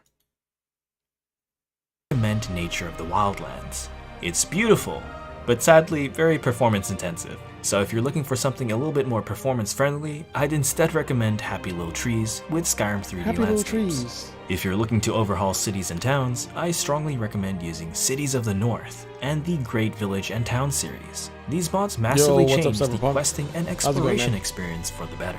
For lighting mods, consider using Lux, Lux Orbis, and EVLAS. I absolutely love this combination. It makes both exterior and interior lighting look amazing, as well as adding dynamic volumetric lighting. You may also want to install E&B Light and Lux Via to make certain objects and effects glow, and add various points of interest all across Skyrim. Mandragora Sprouts has a fantastic Daedric Shrines mod that overhauls and adds in statues for every Daedric prince. And boy oh boy does this help build the atmosphere of the game. There are many other little mods to enhance the atmosphere of your game, so if you're interested in more, go watch my best Skyrim graphic and atmosphere mods video. If you're looking to make beautiful female characters, go watch my How to Create Beautiful Skyrim Characters video.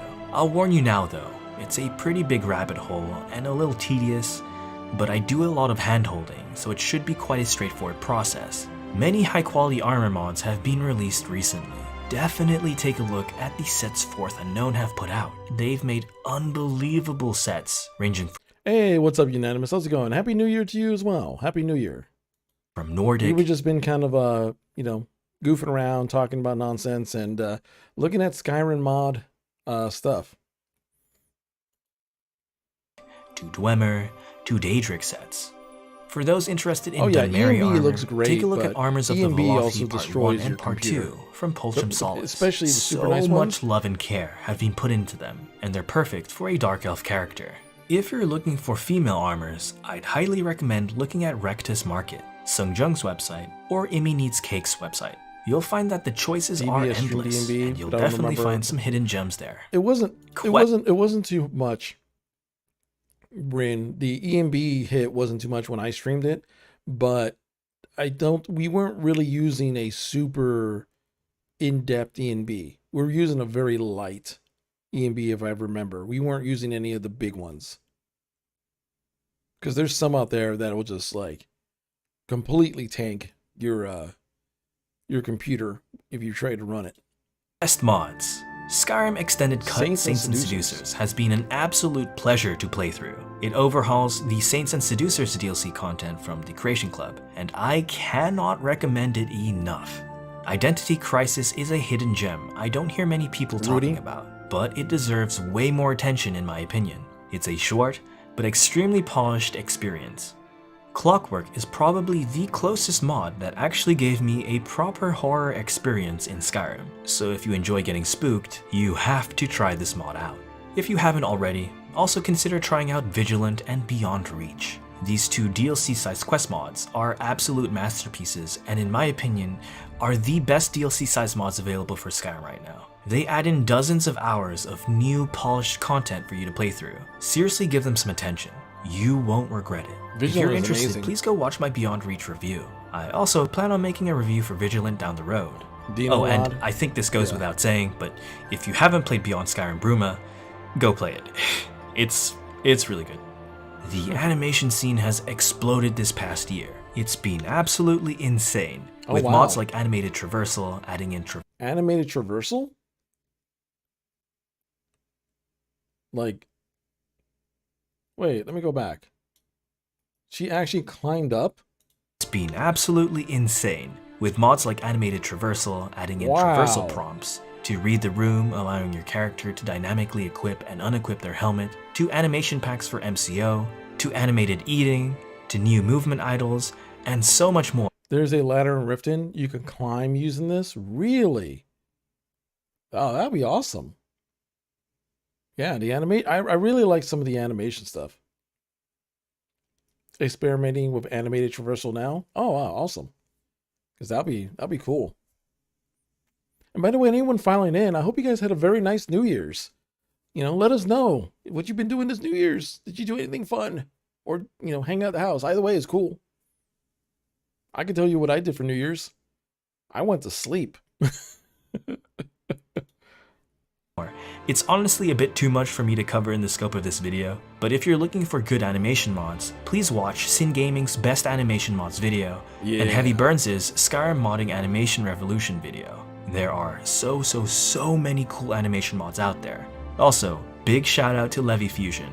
I use almost all their animation mods, and they are very talented.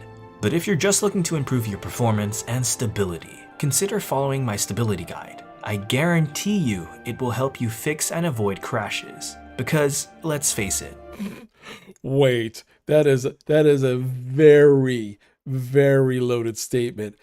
I guarantee you, he just said that, right? When he's talking about Skyrim. I guarantee you it'll help you avoid crashes in Skyrim? Oh boy. Oh boy. What's the point of having all these cool mods if you can't play with them? And how could I not mention the new game-changing Skyrim upscaler mod? Listen, if you want extra FPS, or maybe even double your FPS. You think he's talking about the animations? Okay, maybe he's just talking about the animations. Maybe. Because he was like optimization guide so it won't crash. And I'm like, this is a Todd Howard production. Crashes are part of the experience. You'll definitely want to look into it. For more information, go watch my upscaler guide. Alright, I'm starting to realize I'm just redirecting you guys to a bunch of other videos at this point, so I'll stop. Now, I might have missed or overlooked areas of the game, such as sound and utility in this video, but I'll include additional links for these categories when I have time. I really want you guys to see the bigger picture of modding, and I think it's especially important for newer modders to see it before they embark on their modding journey. If you're interested in other categories or are looking for specific mods, please comment down below and I'll do my best to update my categories and links to include extra hidden gems. Alright, I hope I showed you the bigger picture of modding Skyrim a decade after its release. Now, I sincerely apologize for all the hours you'll waste trying to get all these mods to play nicely in your mod list. Leave a like and subscribe if you found this video helpful. Grab some merch. Wait. Bonsai Buddy? Really? I'm not letting Bonsai Buddy near anything of my computer. If anyone remembers Bonsai Buddy, hopefully you guys never installed it. Bonsai Buddy was the most like, it was basically a virus, but like used as like an official corporate thing, but it was so terribly made. It was basically a virus. Mostly working. I'm back to Godot learning journey again. Put a couple. Oh, nice, nice, unanimous. Yeah, I'm gonna be going back. Video helpful. I'm gonna be going back to doing learning Python and then messing with Godot and the RPG Maker stuff, because I really enjoy messing around with the RPG Maker and whatnot. And yeah, that's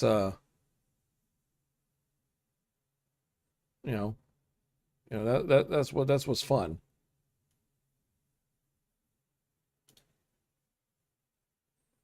Yeah, yeah. With anything, you just got to put a little bit in each day to see. Must have Skyrim mods. And the first thing I see is Raid Shadow Legends. Is that a Skyrim mod? Raid Shadow Legends. At this point, it might be. It's hard to believe, but Skyrim just recently turned 11 years old. Okay. I just started SSE through the original. Yeah. Oh no. First mod we're looking at today is Book of Shadows, a behavior-based stealth mod that introduces several new stealth mechanics to the game. The mod adds custom, fully animated masks. The masks themselves are craftable and come in 4 separate color variations. But more importantly, they act as a means of identity concealment. In doing so, it makes a pretty significant change to the bounty system. You will now have a bounty exclusively tied to the mask as well as your regular bounty. Therefore, crimes committed while wearing a mask will contribute exclusively to your mask bounty, provided no one discovers you putting on or removing that mask. In this circumstance, the 2 bounties will merge together.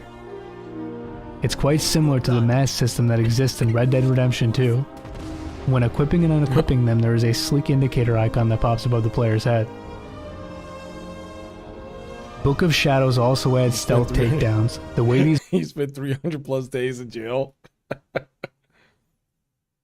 At least it's not as bad as my Daggerfall run, where every time I stepped into Daggerfall, the entire area decided to come after me for no reason whatsoever. The Daggerfall city-state's racist. Wayrest for the win. Wayrest is best. Wayrest is the best.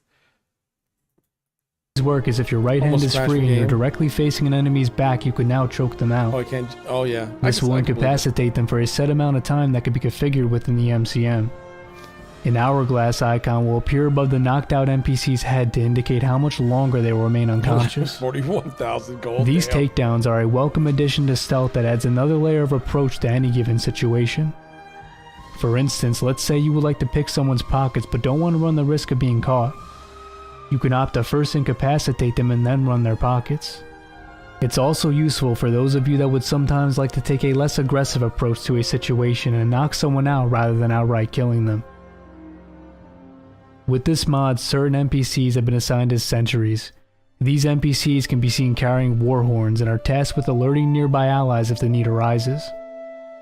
If you're seen by a hostile sentry, their immediate response will be to blow their horn and signal all nearby allies that they are under attack. If you're dealing with a large, spread out group of enemies, there may even be 2 sentries among them, and one sentry blowing their horn may signal another. Like, I get it. I get it if you have that mod, if you're trying to do like a high stealth run, because you want to take out the guy with the horn first, but that also just seems very annoying. To do the same, attracting a slew of enemies to bear down on your current location. If your goal is to dispatch a group of enemies without being seen, it is now imperative to target the sentries first.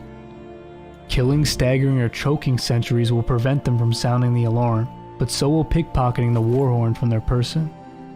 Sentries in the process of sounding the alarm can be interrupted. The style and appearance of these war horns depends on their affiliated faction. I find this to be a welcome addition to stealth gameplay because it makes you put more thought into how you approach certain stealth situations, and it adds another layer of difficulty to the process. Swat someone with blackjack. Another feature added by Book of Shadows is smoke bombs. These can be used as a means to escape enemies. Enemies caught within the cloud of smoke will be disorientated, slowing down their movements and causing them to cough uncontrollably. It's useful in pulling off an escape when overwhelmed, or serving as a distraction that allows you to disrupt a group of enemies and take them out individually. Carrying smoke bombs in your inventory will display them on your character's waist. There are several colors of dye for the smoke clouds, all of which can be crafted.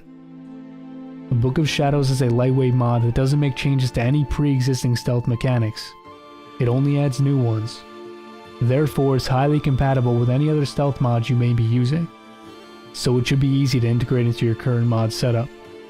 Okay. To even further enhance stealth gameplay, we have the mod Take a Peek. Okay. A simple but impactful mod that gives access to a new power that can be activated in front of a door, causing you to enter an animation and peek over to the other side using the door's keyhole. So now you can recon the area on the other side of doors before entering. Yeah. This is especially useful if you're playing a thief and would like to enter at an opportune moment to reduce your chances of getting caught. This works on virtually any door in the game, at least the ones that make sense, that is. This includes the locked doors as well. While peeping isn't technically illegal, if you're caught doing so, NPCs will sometimes react to you in a confrontational but humorous way. What are you doing that for? Don't do that! By default, the range in which you can move the camera when peeking is on a realistic level that makes sense if you were actually peering through something as narrow as a keyhole. If this level of realism is— See, that's the thing. He says it's not illegal, but it'd be humorous if you get seen. It should be treated, to be very honest, peeping like that should be treated like you're trying to break in. You know what I mean? Because it's like, why are you peeping through the keyhole? That just screams like fee for pervert. Trying to peek into the peephole. Isn't important to you. The next mod we're looking at is animated interactions and idols. This mod adds a variety of new interactive and random idols. If you're unfamiliar with idle animations, these are basically random animations that will trigger when you stand still for a defined amount of time. This mod adds both conditional and non-conditional idols. Conditional idols are contingent on the player's status. An example being when the player has contracted a disease, there is a chance for a coughing idol to trigger, or when the character has low health, they will apply pressure to their stomach as if to slow their bleeding from an open wound. The non-conditional idols don't need to meet any requirements to trigger, and can occur whenever the player is standing still. This mod adds a wide range of unique idols that span anywhere from twirling a sword, to balancing a dagger on your fingertip, to simply adjusting your gauntlets. Other animations within the mod are triggered when you input a specific action, such as your character physically opening up a book when you yourself do so through the menu. There's different idols that exist for opening your map, inventory, journal, and magic menus. There's also a sleek animation that exists when using the barter menu with a merchant. When you make— I mean, at least that's useful if you're AFK. Yeah, it's useful if you're AFK. And also, it's just those little things that add more immersion to the game.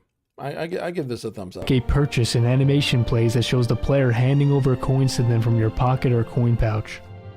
However, it should be noted that in order for idle interactions that occur within menus to function properly, you need the mod Skyrim Souls, which essentially unpauses the game when in certain menus so you can see the idols that would otherwise be paused. Oh. Moving on to the last, but arguably best feature of animated interactions is the 67 new dialogue idols that have been added. These occur when speaking with an NPC and vary based on your relationship with them. Your relationship to an NPC is categorized in 4 different mood states, each with unique idols and dialogue answering animations. Seeing as body language plays a pivotal role in communication, it's very cool to see an attempt at emulating this in-game, and doing so dynamically based on your character's relationship to an NPC. It makes sense that you would inhibit a more closed-off or guarded posture towards someone that is your enemy, versus a relaxed and open posture with that of a friend or lover. What sort of lore list You may have would noticed work that with these Skyrim changes only Together affect the Reborn. player and not Yeah, NPCs, true. and this goes for all Very the true. animations added by this mod. Fortunately, the mod Gesture Animation Remix can breathe some life into NPCs when in a dialogue with them, and it greatly complements animated interactions and idles. Essentially, what this mod does is it adds over 40 dialogue gesture animations to that NPCs would on be the the basis of ultimate their goal. personality, Yeah. role in society, True, and true. armor I type. agree. It works with all NPCs and followers, even those added by other mods. This also works when NPCs are communicating with each other, and it feels strangely satisfying to stumble across NPCs having a conversation in such an animated way. So if you're sick of seeing NPCs going through the same repetitive motions during dialogue, and want to breathe some life into them, then this mod is for you. This next mod is one that in concept I've wanted to see for a very long time, and I think many of you will appreciate it, especially those of you that value Yeah, it's good immersion for and would like to immersion. introduce a new role-playing element to the It's game. definitely good for immersion. The mod I'm referring to is Read the Room. Read the room. What this mod does is introduce equip and unequip animations for helmets that occur depending on the player's location. It never made sense to wear helmets in certain settings such as within your personal home, a city, or at an inn. This mod tracks the player's current location and determines whether the area can be classified as safe or hostile. Safe areas are cities, towns, and other dwellings, while hostile areas include bandit camps, Nordic ruins, and other places alike.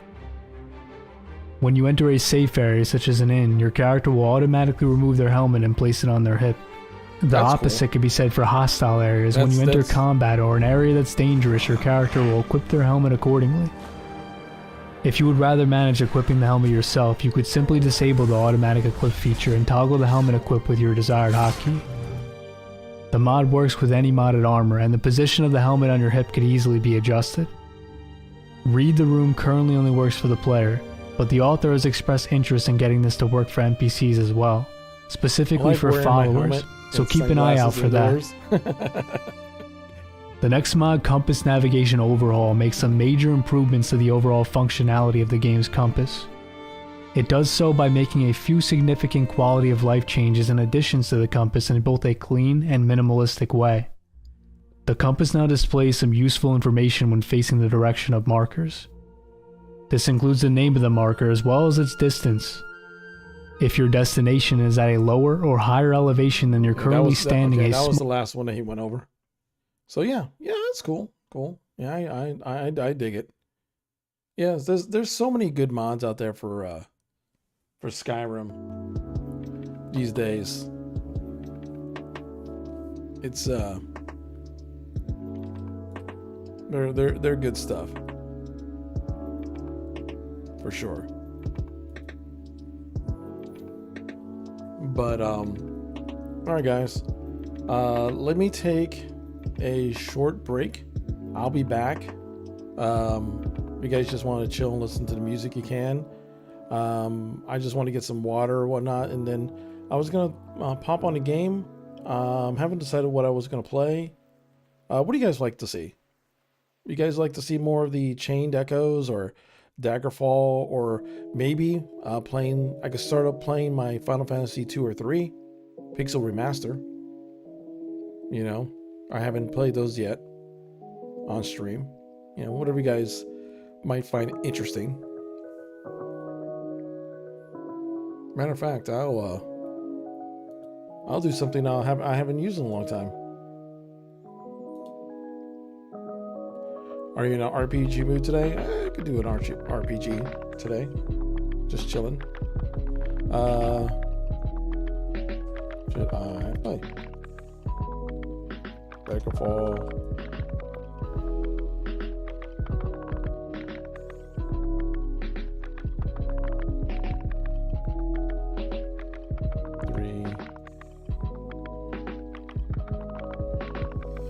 Here, I'll put a poll up.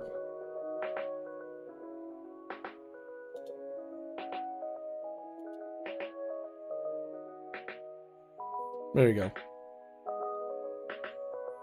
You're here for the chill vibes, regardless of the game. Sounds good. Sounds good. But yeah, let me get some like water, take a quick bio break and stuff, and then I'll switch things up. But like I said, I'll leave. I'm just gonna mute myself, and you guys can listen to the chill music.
Test, test, test. What's up, everybody?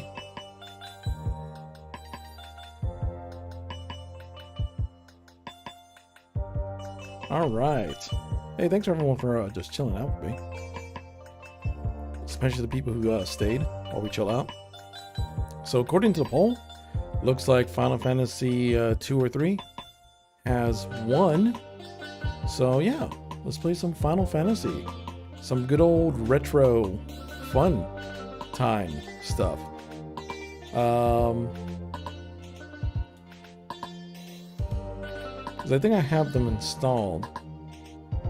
Let me install. I think I need to install a mod for the Pixel remake to improve the text font, whatever. Because if I remember when I played Final Fantasy 1, the font was not the best. And I think there's a mod to improve the font.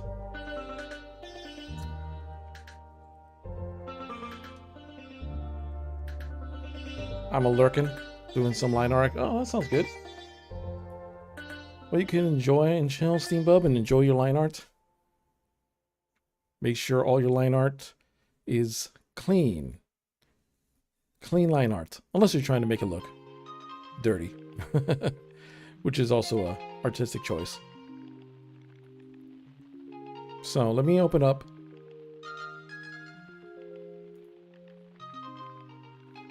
this. Let's see.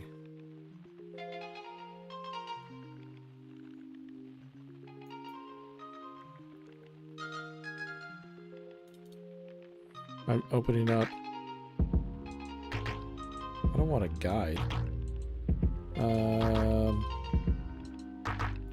Store page. I swore there was like a mod. Something for this. Hold on. Let me check under I guess maybe the community section.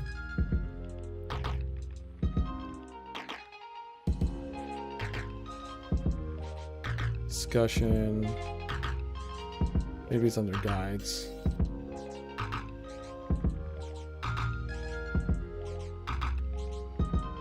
Yeah, I'm just right now just trying to find the oops. Just trying to find the whatchamacallits.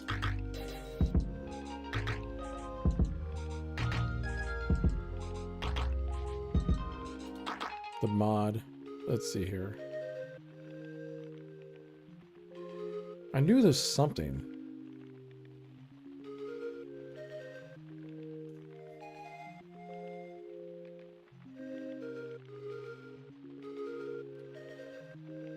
Maybe I'll just Google it. I've had to use filters and other tricks to get the font in some retro games looking right. Yeah, if I remember, there was like a specific one. Final Fantasy remake mod.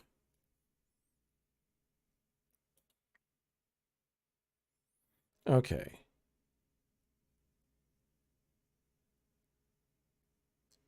This is the Final Fantasy Cornelia Sans font.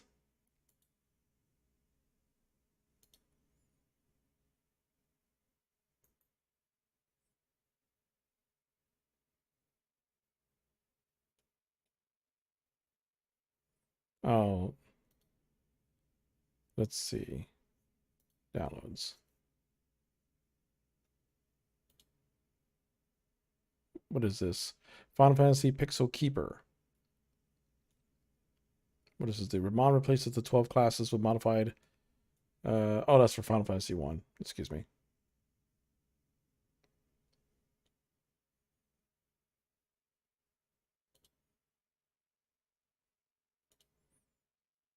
Oh. Oh, so there's a lot of font changes now. Jeez. It's not just one. Looks like one of the most popular one.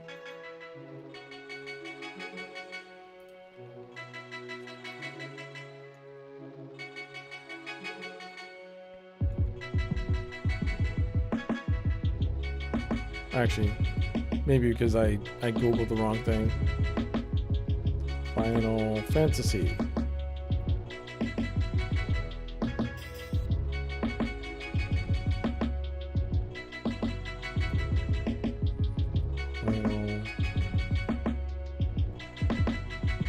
Final Fantasy Pixel.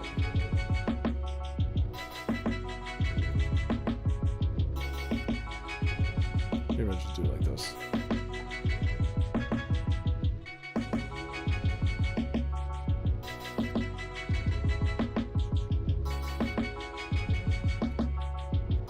Okay, Final Fantasy Pixel Remaster.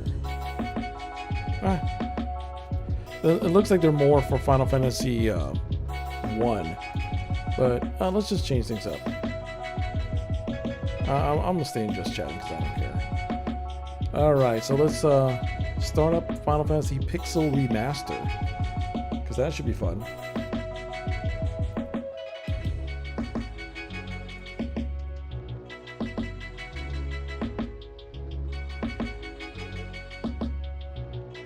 Because I have Final Fantasy 2 and 3, which I never really played Final Fantasy 2 and 3.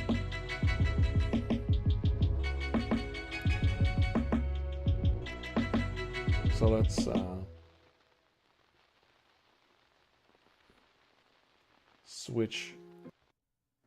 switch it up here.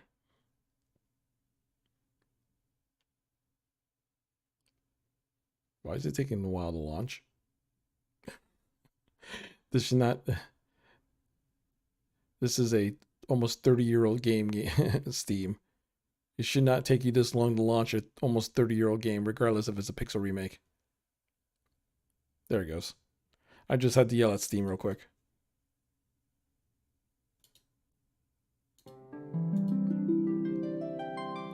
Three is the first one you've played? Yeah. I played Final Fantasy 1 is the first one I played. Then I played the Super Nintendo versions of 2 and 3, which was really 4 and 6. Then, of course, I played the rest. The only one I haven't played of the newer generation, and when I mean newer generation, I'm talking about PlayStation 1 and onward, is Final Fantasy 9. And I did play it, but then my copy got stolen. There was a point in time, unfortunately, where my house that I was living at got a robbery. And all my old retro game collection, my copy of Lunar Silver Star Story, a bunch of rare PlayStation 1 games, all that got stolen. So,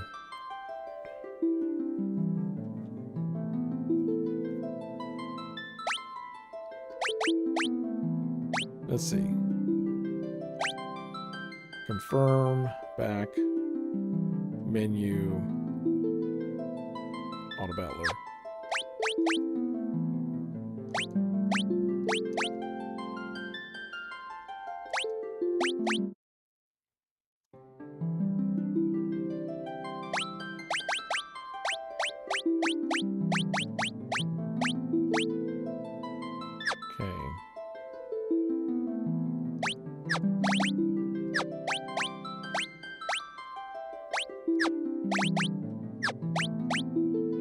That's about it.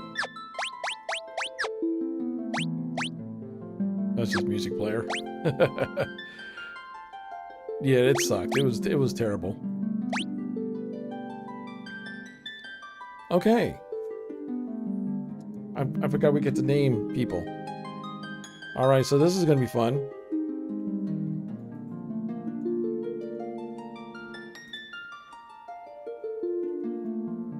We're gonna name people.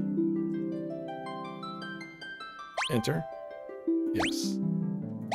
All right. Who wants to be Maria?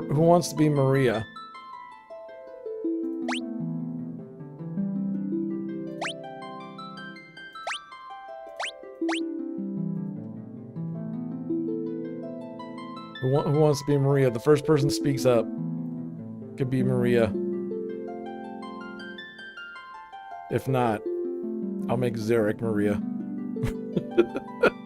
You want to be Maria Cyberpunk? Okay. All right. Hey, it fits. Can I put your full name in there? Wow, I could put your full name in here.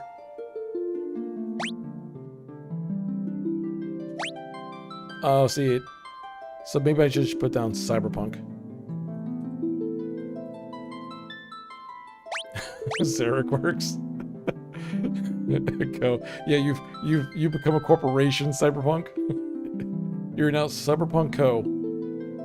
You sell Cyberpunk. All right, who wants to be Guy? Who wants to be the guy? So Cyberpunk is Maria. I'm the first guy.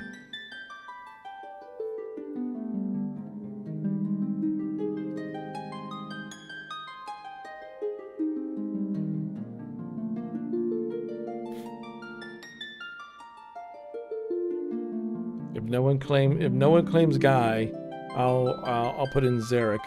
I'll give a 10-second countdown. So if no one claims Guy, that'll be Zarek. 10, 9, 8, 7, 6, 5, 4, 3.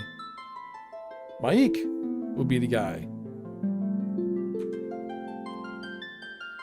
Mike, the liar. Oh, and it adds the full, it actually let me have the full name. Not bad. Sure, I'll be the guy. And then the last one is Leon. Who wants to be Leon?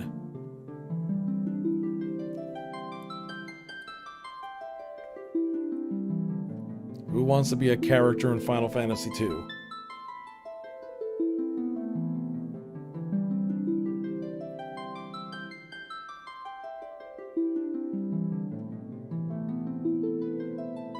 Alright, I'll do the countdown again. If no one wants to be Leon, I'll name him Zarek. So, they'll go 10, 9, 8, 7, 6, 5, 4, 3, 2, 1, 0. Zarek. Alright. So that is Zarek. B. Wow, you waited until the last second. Okay. Should I be just Rinslayer or the Rinslayer? Or do you want me to call you TGM?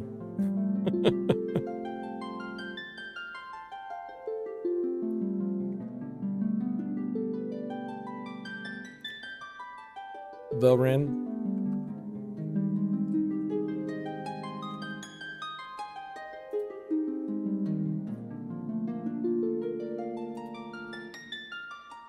All right. And that name fits. All right. So now we got me, Cyberpunk, Maik, in the Rinslayer. Too bad it wasn't a Cyberpunk Co. Start the game in these names? Yes.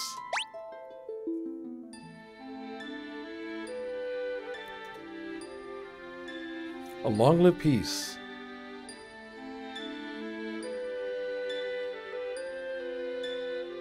We all gonna die. Yep. Is that it?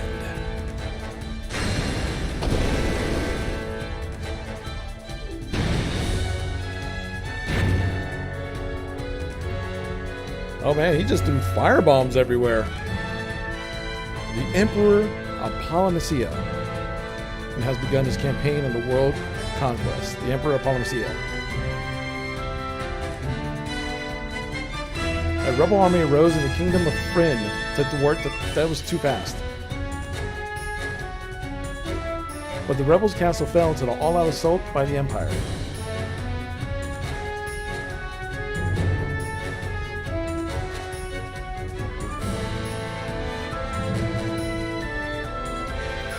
Left with little choice, the rebels withdrew to a remote town of Altair. God, dude. 4 youths from Finn found themselves fleeing to the Imperial forces. They had lost their parents at the hand of the Empire, but their escape wasn't over.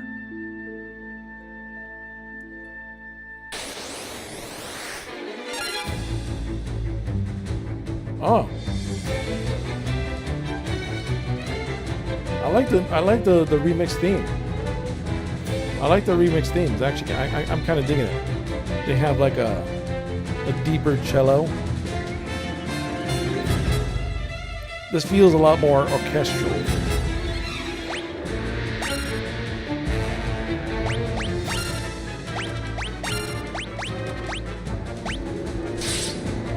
Oh, everyone's dead. You're all gonna die. Sorry, game over. Game over, guys.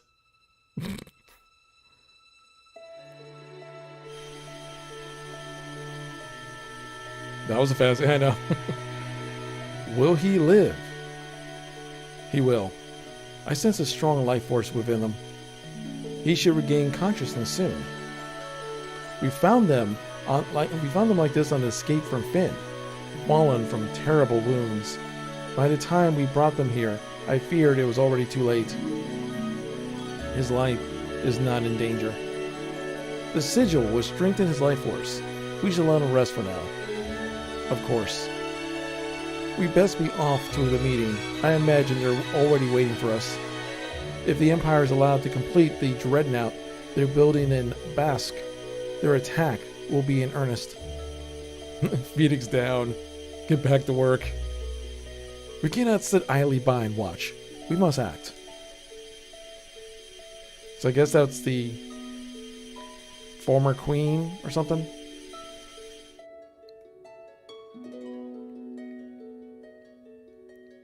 Where am I? The Renslayer! Cyberpunk! Mike the Liar! Where are you? Where are you guys? I can't find you.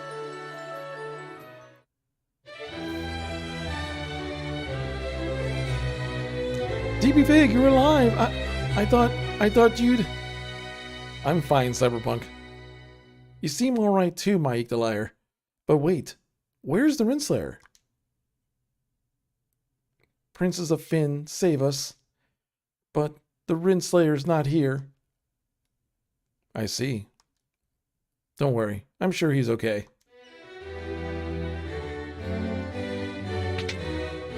You pulled the short straw, Ren. So, you regained your strength. Very good. Your life force is strong indeed. It was you who saved us, wasn't it? Thank you. Forgive me, Your Highness, but there is something I must ask of you. Please let us join the rebel army. I could never allow such a thing. You know nothing of battle. You'll only be throwing your lives away. You should return to your homes. But we have no homes. Not anymore. The Imperials attacked. And our parents. I am truly sorry, but that changes nothing. I cannot permit you to join the army. If you've nowhere else to go, you're welcome to stay here in Altair. If you know our password, you should be able to live here well enough.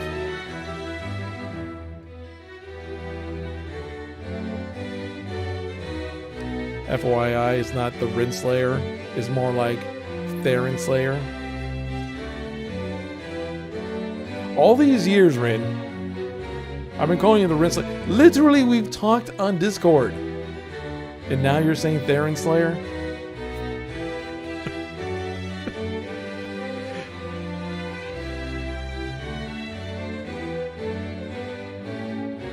So, okay. I have to remember now. Theron Slayer. Banded doppelganger. Yeah, it's always the orphans.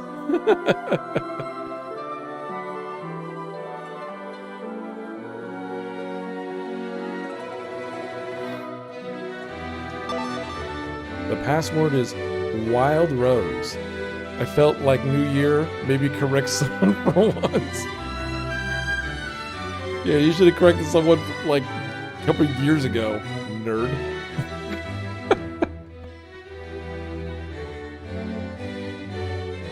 Learn. I learned Wild Rose. Okay.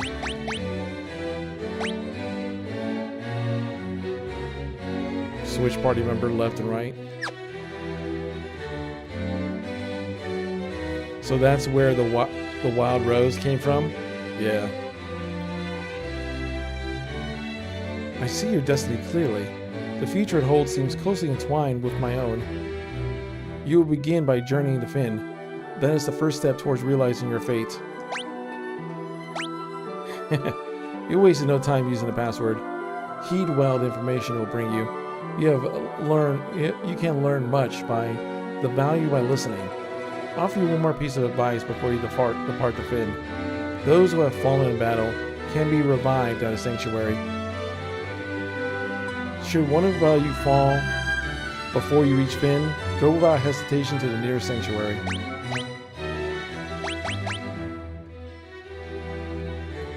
Falco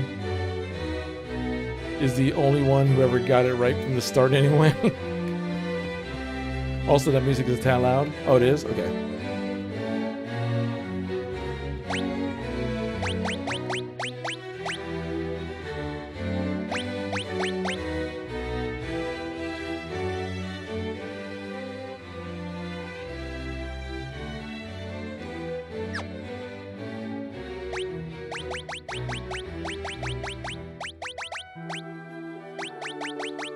Oh, okay, here it is.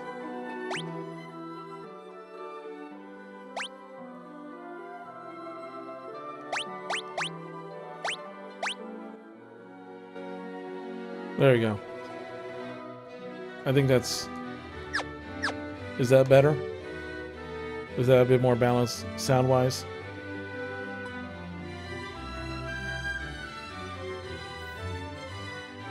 The port of Palum lies not far east of here, but a lake separates us, so you won't be able to reach until you get a canoe.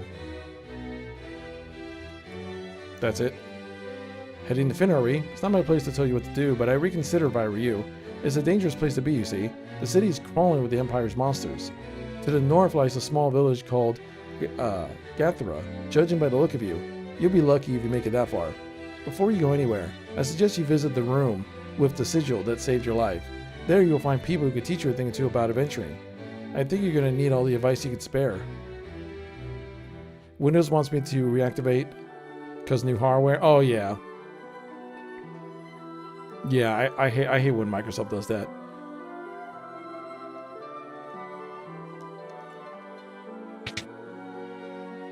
Alright, so let's head back to the room.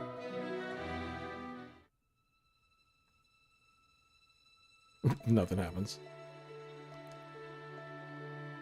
Sure. There are 7 weapon categories. Swords, spears, axes, stabs, and knives and bows, and unarmed.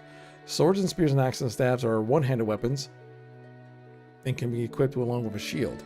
It's possible to equip two-handed weapons, one in each hand. Equipping a bow requires 2 free hands, but allows the character to attack with the same damaging force from the rear of the party's formation. Fighting an arm is another splendid choice and can be as powerful as any weapon. Unfortunately, equipping a shield cuts an unarmed combatant's attack power in half. So if you plan to fight unarmed, it's probably wise just to skip shields altogether. Ditch Windows several years ago? Yeah. Sure. Armor or shield? Okay. Okay.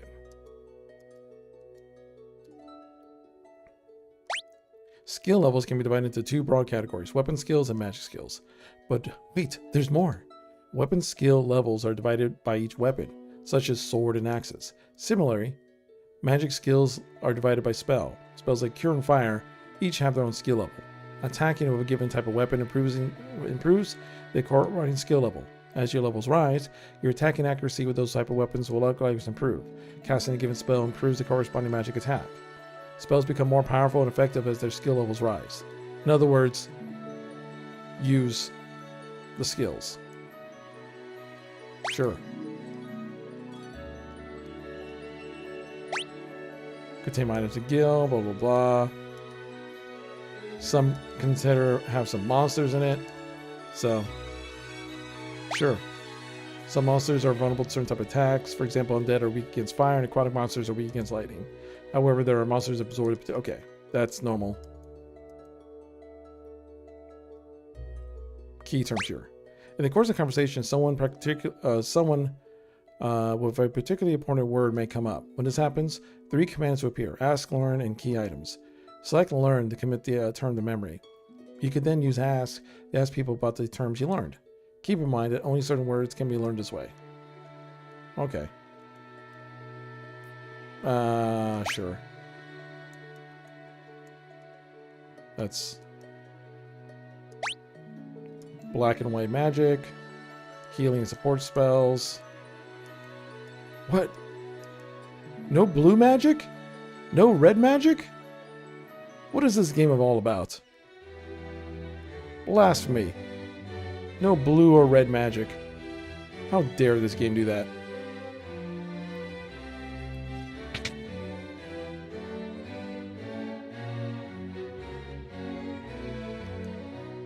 An arrow struck me in the back during the battle, leaving me in the state. Perhaps I've really grown old.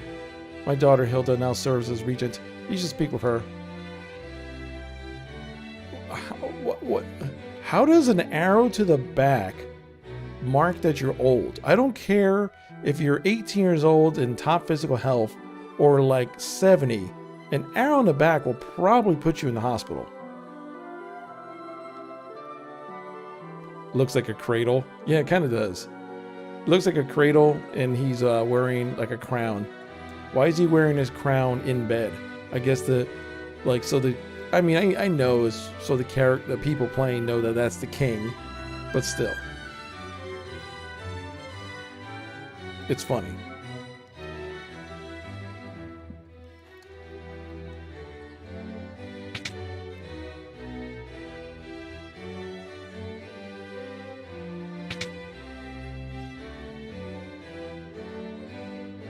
There you go.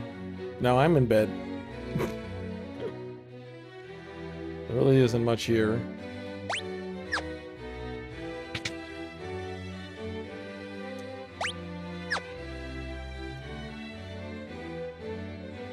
Hey, what's up, Jake Bob? How's it going, man? Happy New Year. You're in the rebel hideout in the town of Altair. Gordon, the prince of Kashan, is hiding here in Altair. I don't know what happened, but something has made him lose faith in himself. Yeah, I'm playing some Final Fantasy 2. Princess Hilda fled here when Finn was sacked. She's doing a remarkable job of leading the rebel army while His Majesty recovers. Before I grab Jurassic refund, did some game not work right or was doo-doo? Yo, I got myself a potion. I got myself a potion.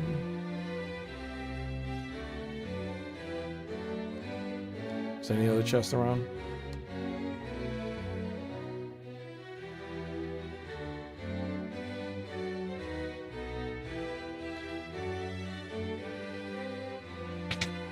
So I decided to replace it with the premium edition of Jurassic World 2. Nice!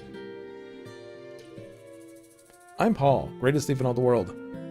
They've yet to invent the loot I can't burgle or steal. The Imperial coffers have kept my purse fat with gil lately.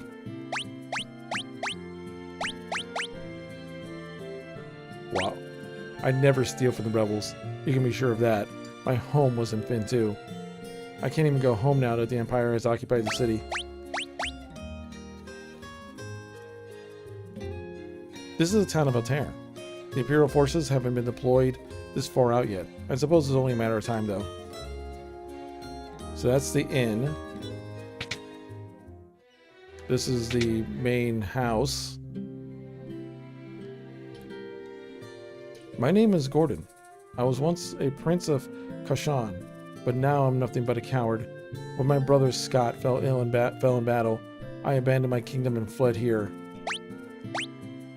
So you've asked to take up arms in the struggle? I'm so afraid Hilda would turn me away that I haven't even asked her.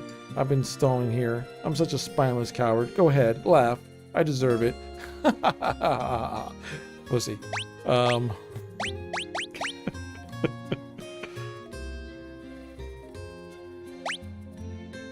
How much money I got? I got 400 gil.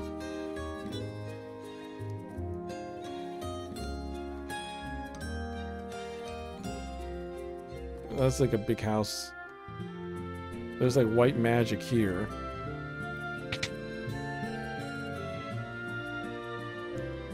Who on my team is like good at what? Like...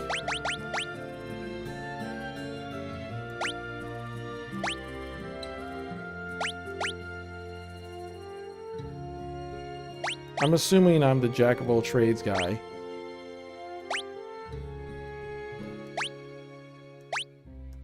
See, her agility is high, her spirit is high, her intellect is high. He's strength. So I'm assuming that she's supposed to be the white mage.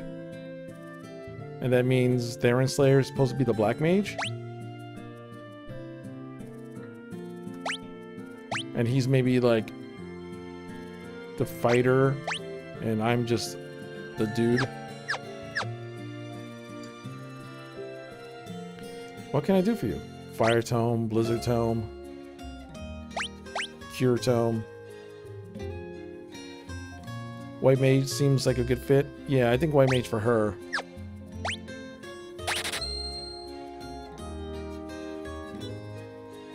Everybody's a jack of all trades. You can specialize in anything you want.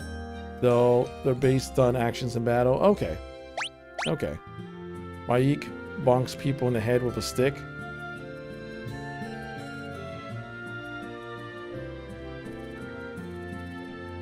Maybe,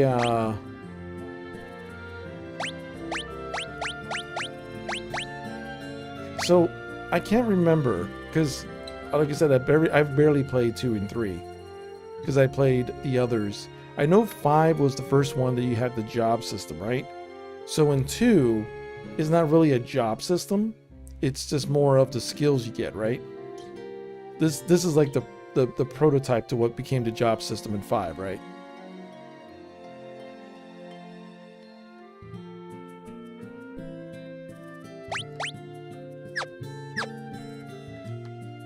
I'm assuming you're...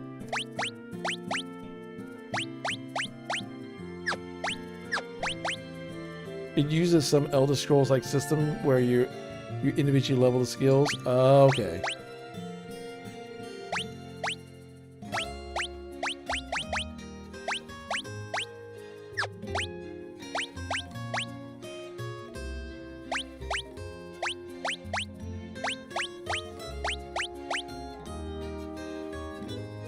Yo, just gave her all the stuff.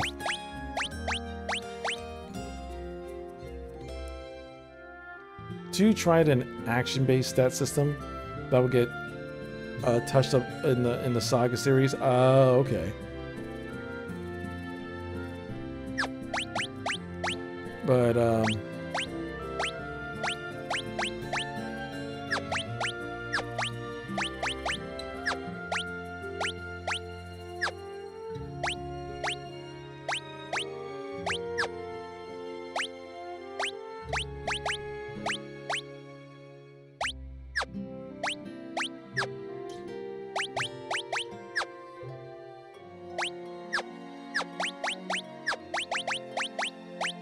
okay, so she's already set in the back. So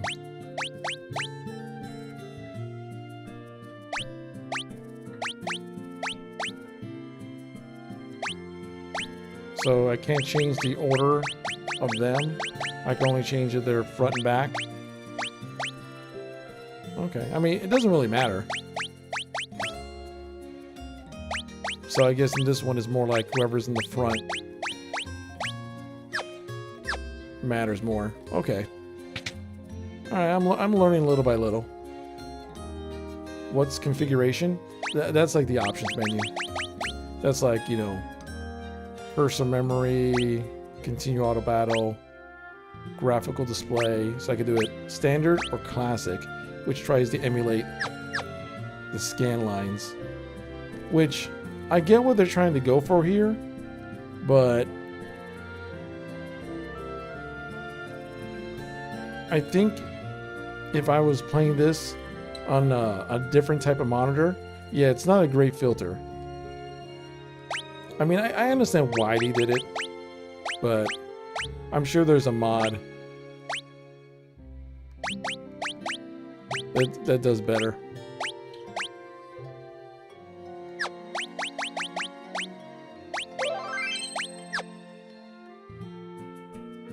Yeah, it's an okay filter. Tobal, the fellow over at the weapon shop, is one flying blacksmith. I think he's been bothering. I think something's been bothering him lately, though.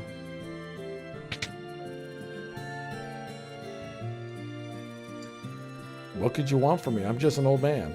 Ask Walrose. The geezer axe. The geezer axe is just a cover. My name's Tobal. I'm the best darn blacksmith in the Rebel Army.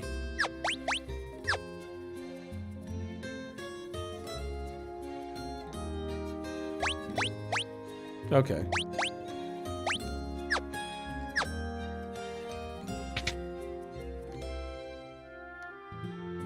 See, I'm using this time to just kind of learn what's what.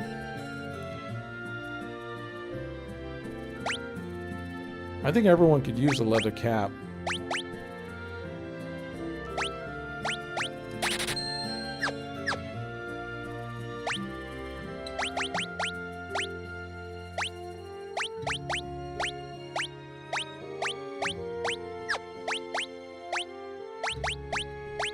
There we go. Probably smoking a blunt while everyone else does the work. Yeah. I love how I start out separated from everyone. Yeah, I know. You're just off screen doing whatever, man.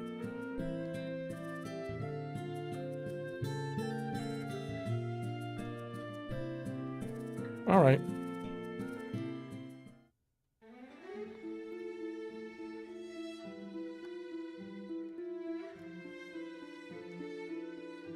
I probably should level up a little bit. Preemptive strike!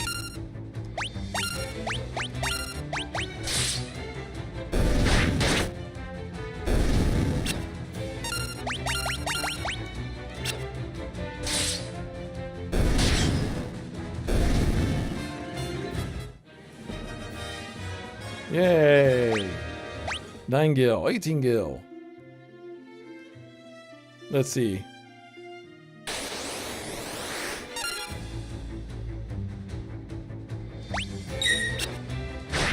I'm just put an auto battler on.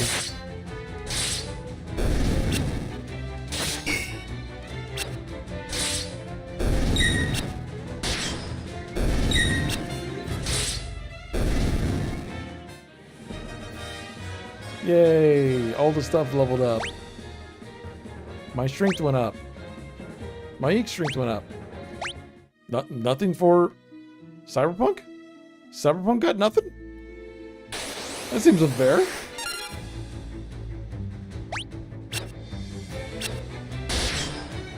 Wow. My ink just came in like a vengeance.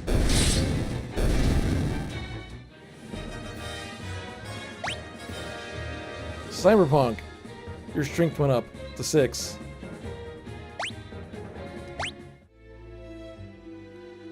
I'll do like maybe one more fight. I got a thing. I know you got a thing. Yes, it's time. No, you got it wrong, Nameless. 8-bit dating sim. This is an 8-bit dating sim. 16-bit dating sim will come later on. We haven't hit the 16 bits yet.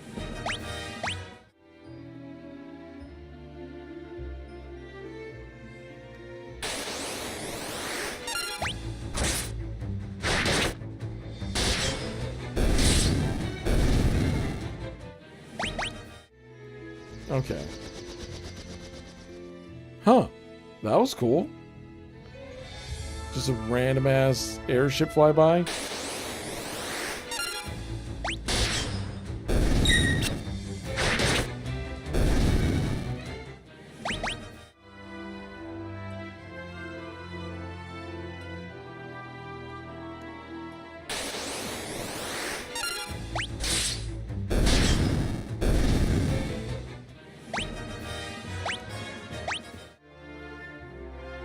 I can't remember where I'm supposed to be going. I'm just looking for a town.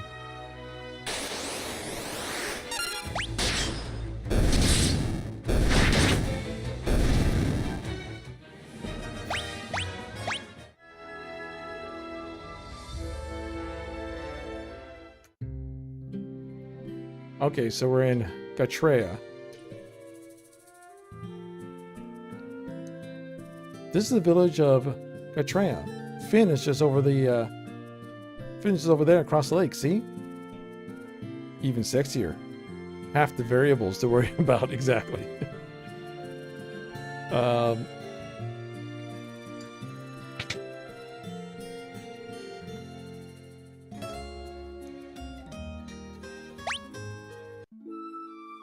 We still haven't found you, Theron Slayer.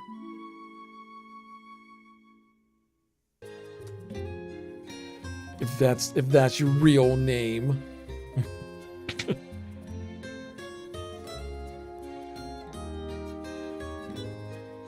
Cross removes curses, cures, amnesia. Oh my god, we found the cure for most JRPG protagonists. Mallet. Wait. Is mallet just you just give someone a damn mallet and you smack them across the head? And that cures amnesia? So that's what... Yes. A mallet makes sense. I don't... Bonk him to remove memory. Bonk him to give back memory. Yeah, it makes... Silent T. It's a French cure. Funny, I forgot where I saved the mod loadout at. That's the... What does the delete button do?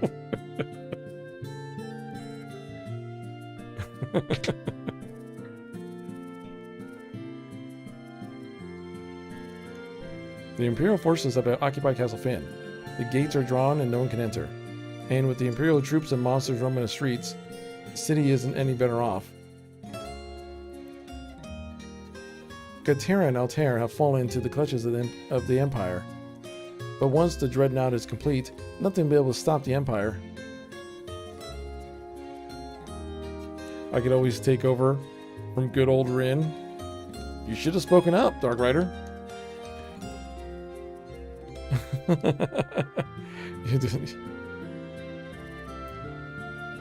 could just take over. I think there's like 750 mods so far, Dark Rider. That's a big takeover.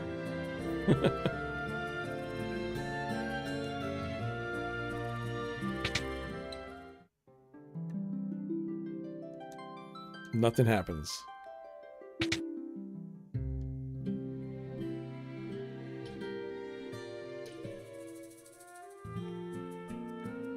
So...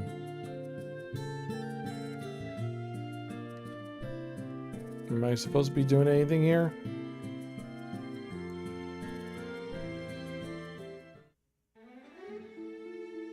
I mean, I can stay at the end real quick. It's a little late for that. And I'm only halfway done. Jeez.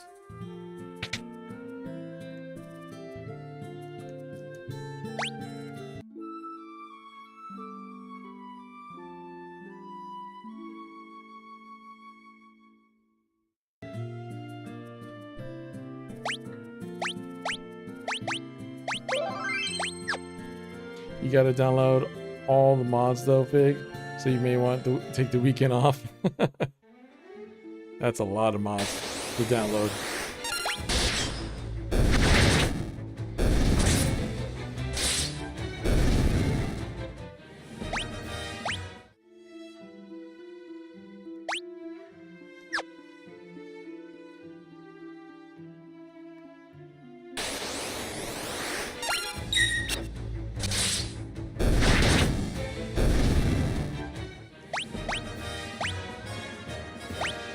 Everyone keeps on leveling up.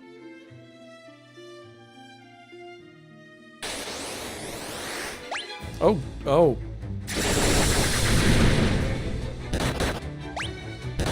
Oh. Yo. Yo, what? I took one step too far? Our first game over. I went from just destroying everybody to like...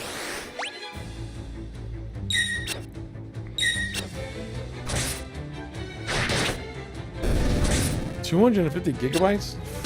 Christ.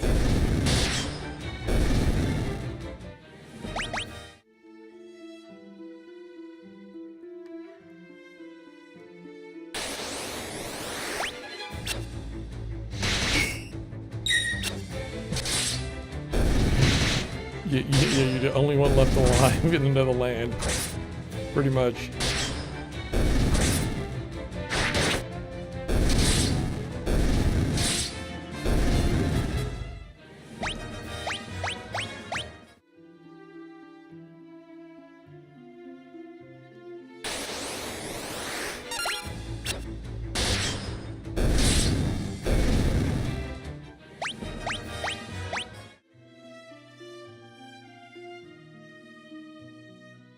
I'm kind of nervous, like, walking too far out. I went south last time. Yeah, like, I stepped, like, one area too far, and it went from, like, killing these goblin guys to a bunch of, like, lich skeleton creatures that just completely murked me.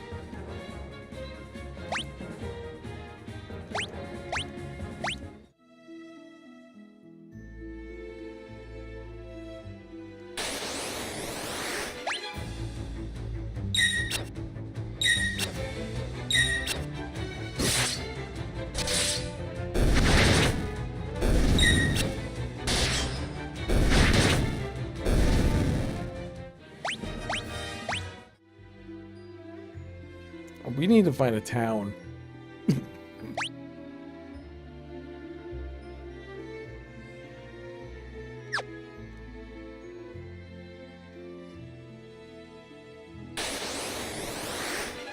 Oh, okay, I think I'm done.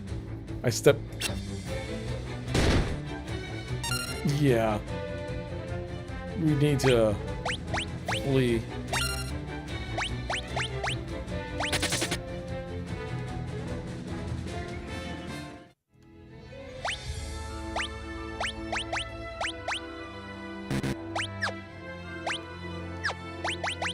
No one could use magic yet. Oh, wait a second. Use. Cure Tome. Cyberpunk. You have learned Cure. Use. Cure.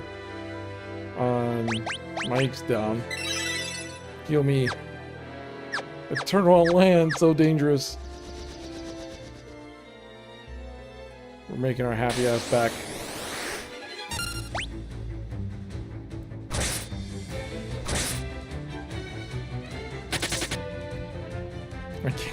Can't cure death. No, you can't. At least not yet.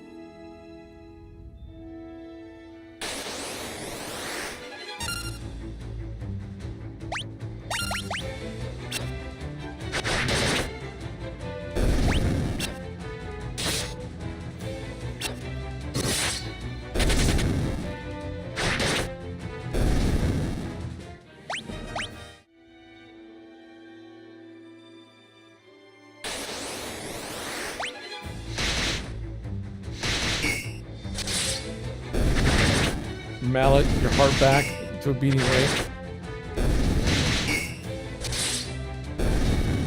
Yeah, I know you could use the mallet instead of curing. Alright.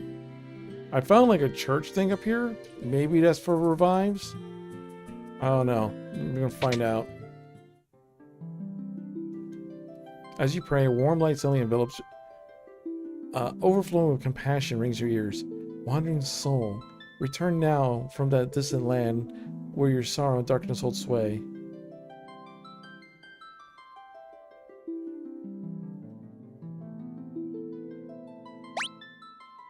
Yeah, you're back.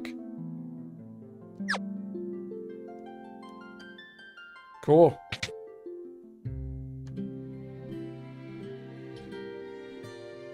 So what have we learned? We learned that gotta be real careful where we're walking in the overworld. Because it goes from 0 to 100 real fast.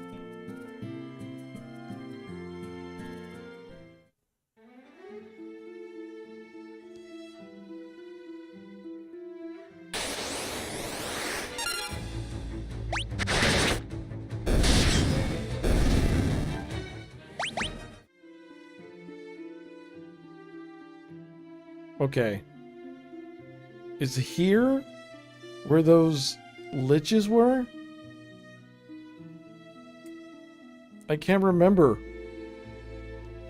There was like one place I went and it was like a step too far. And it was like, nope. Maybe.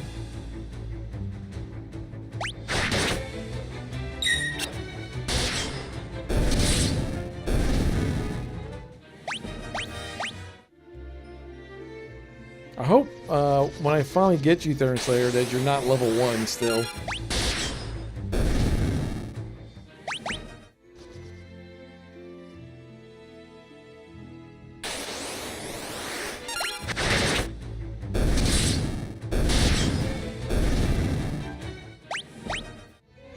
I know this is a bad move, but I'm just curious.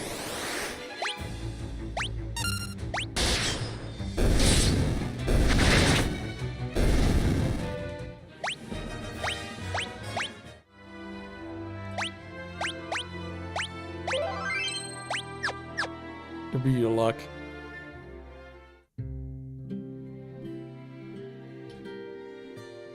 It's just as we heard, the city's crawling with Imperial soldiers. We have to be careful. Make sure not to get too close.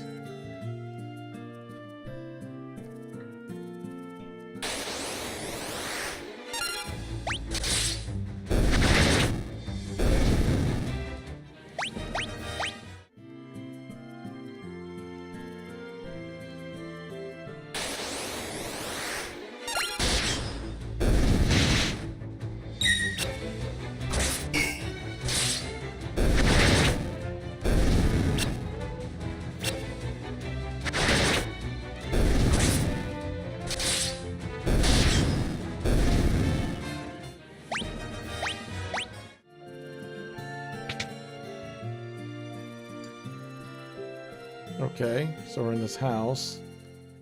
There's no... See, this is before we could just check random stuff. In this game, it seems like if it's not something specifically that you could click on, you don't even bother.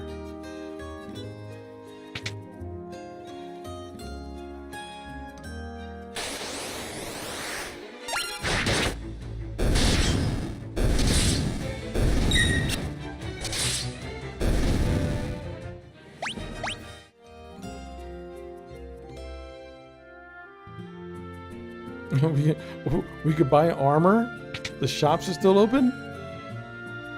Oh. Oh well.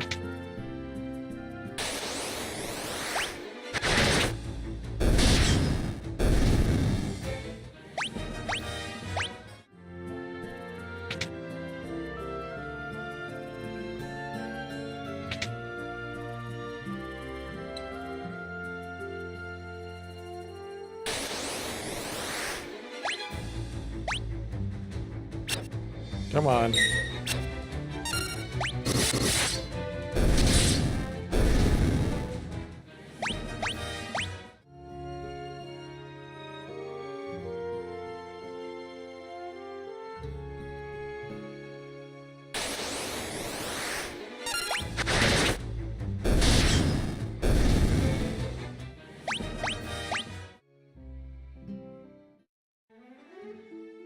Let's go into the castle itself. Castle Finn.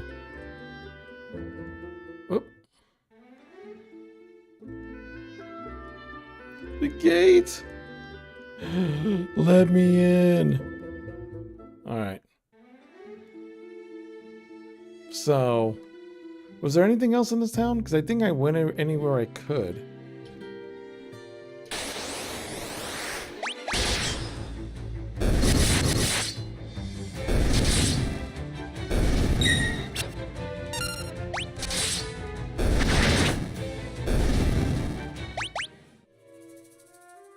Because there's no one in the shops.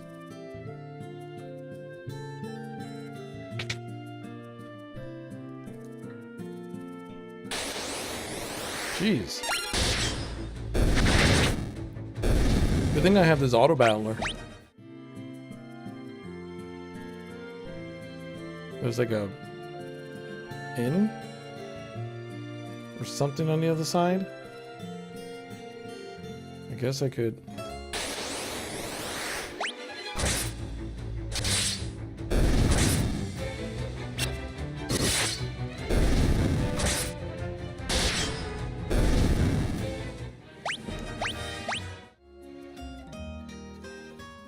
No, I can't. I guess I can't walk there. Well, at least we've seen what's going on there.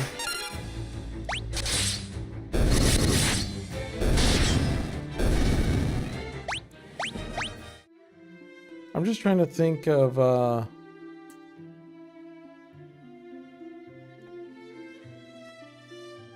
where should we go next?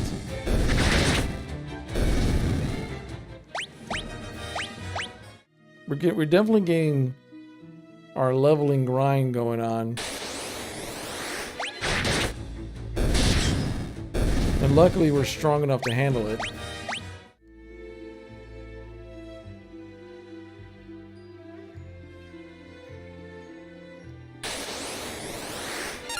Oh shit. I can already tell. I can already tell. We're getting the hell out of here.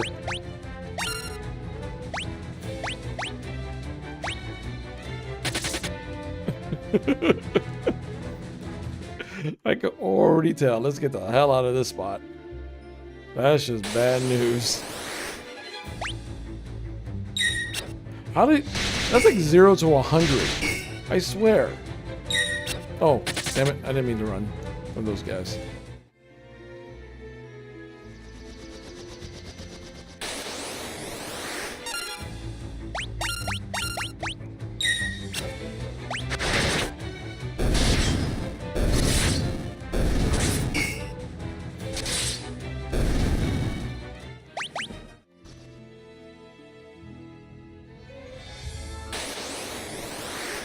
Good.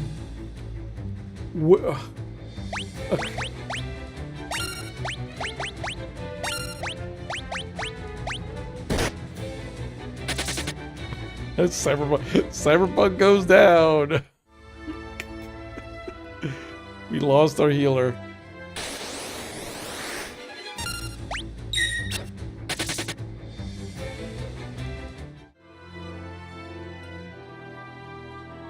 So I guess maybe the only other thing I could do is just... Let me revive Cyberpunk real quick.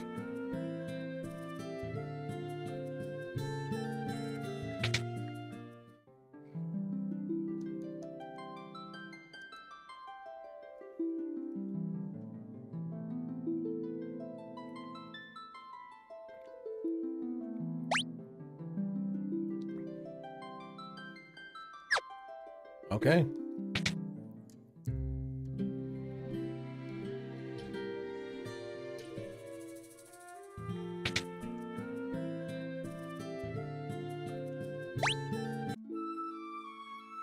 Let's get a nice little rest.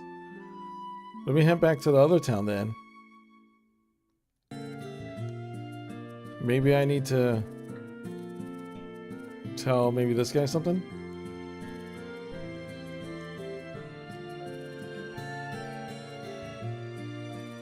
Well, there's no...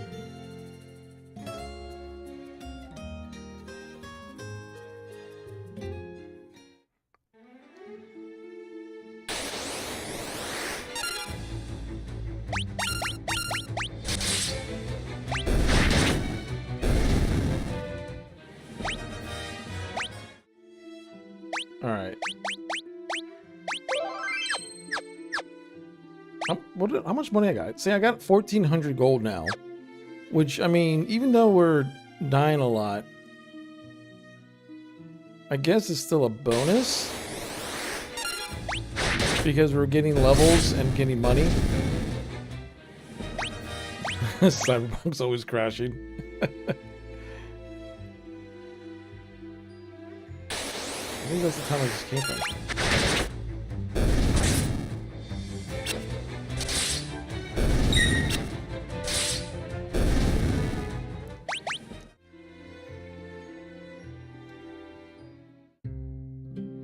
See, I'm back in Altair.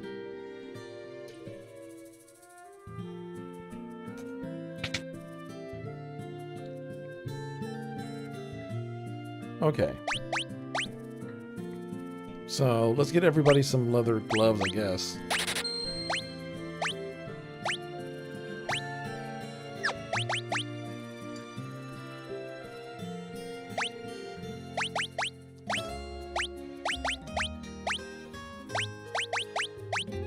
Okay, everyone's got leather gloves.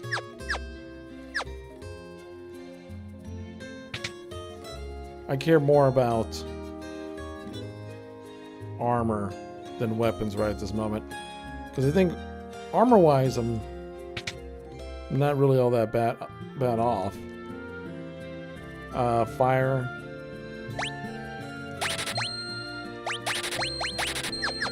There we go. Now we got all the tomes. So now we'll at least have all the tomes. So okay, that's... Hey, I unlocked an achievement. The achievement is Apprentice Warrior.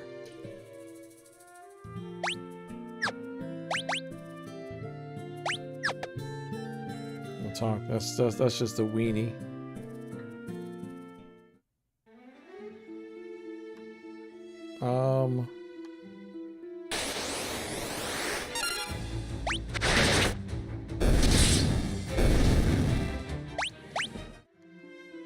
No.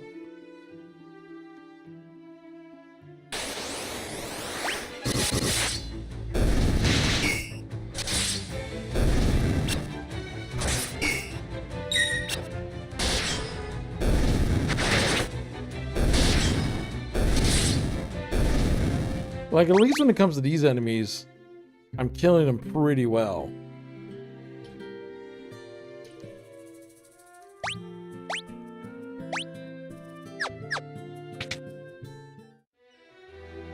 Okay, is there anyone I missed here?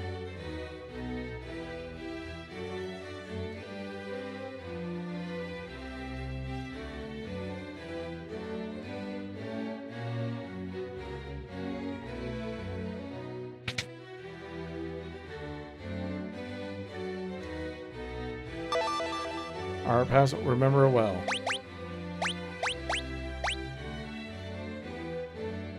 But we'll become a Finn now. Cyberpunk, your brother, the Theron Slayer, is missing, is he not? Be held in Finn as well. But Finn is far too dangerous to travel now. The Emperor's Beast still stalk the streets. Gaining entrance to the city will not be easy. My man at Might, am I right? Who tend to your wounds? Speak to him before you leave. He may be of some assistance. You will begin by journeying to Finn. That's your first step towards realizing your fate. We were at Finn.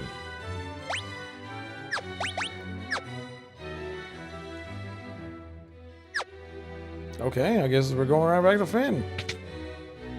I don't know what we're supposed to be doing at Finn, but we're going there. I guess that we need we need to get our last member of the team.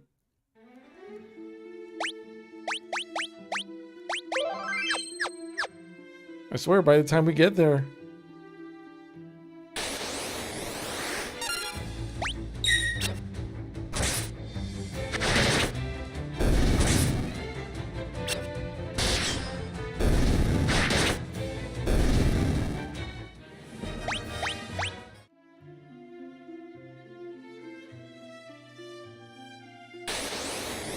I guess we'll just... Sorry, all password must have at least one number and special characters. No, they use their password is Wild Rose.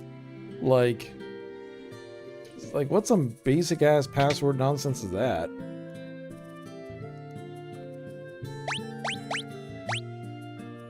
Axe, broadsword, javelin.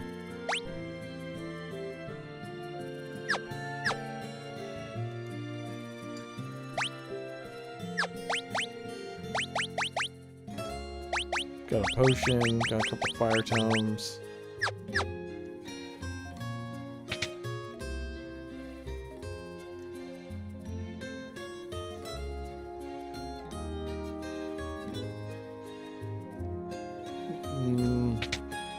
What armor you guys got? Okay. Nothing of use.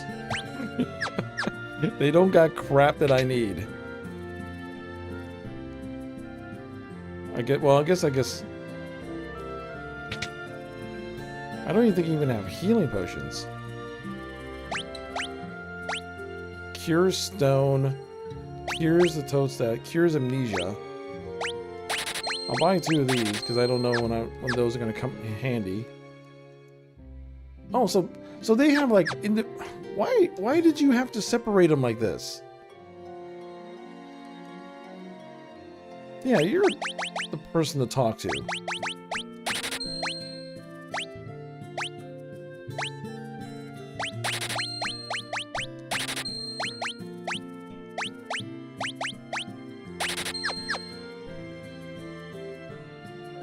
There we go. Now we got all the potions and stuff that we need. Alright, let's just go back to the fin and see what we can do.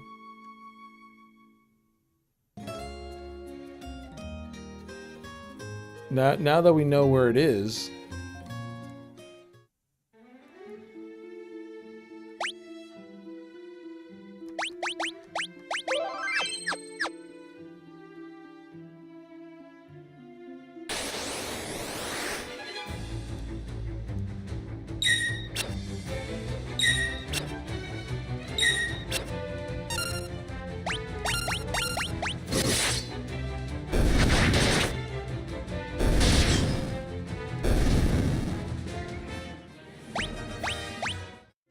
there we go. Alright, so let's just head back to Finn, I guess.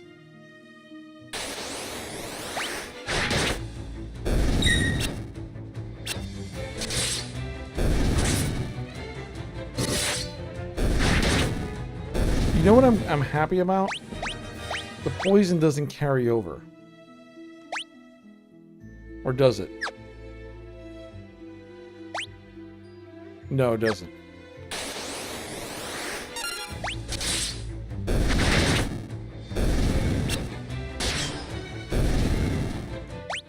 That's nice. So let's just head back to Finn. Really, I take one step. I ain't going to get any action here, am I? I think I just got to rescue you.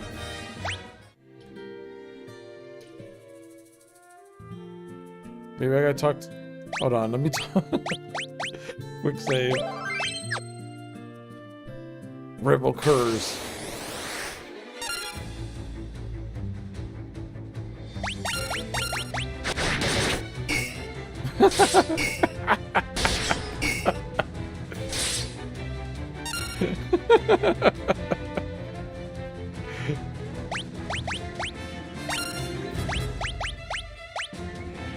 Let's just load the last save.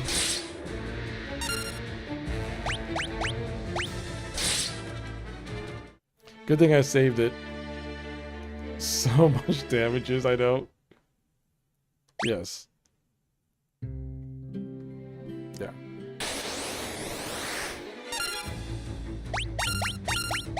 I was just thinking maybe I had to fight the guy in front of the inn. Maybe you were locked in there, maybe?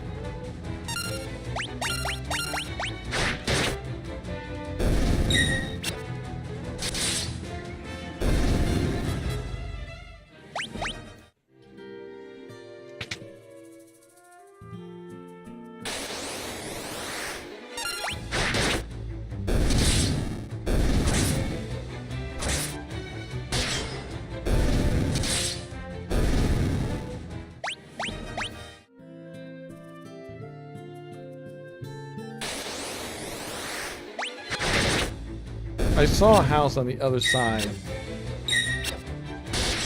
I'm just seeing if it allows me to get there by this way. There's like a little inn.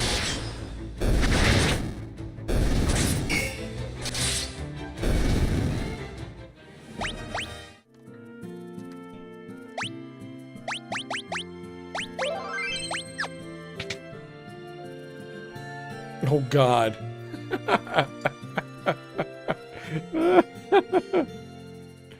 Oh wait. Whoa, where do you think you're going? Customers aren't alive behind the counter. These Imperials are as ill-bred as they come. Ask. Ah, you're with the rebels! You'll find a secret door in this wall. There's a wounded soldier back there. Go see if you can help him. What am I gonna do? I've had it with this place. You guys can take it from here. Don't let us down.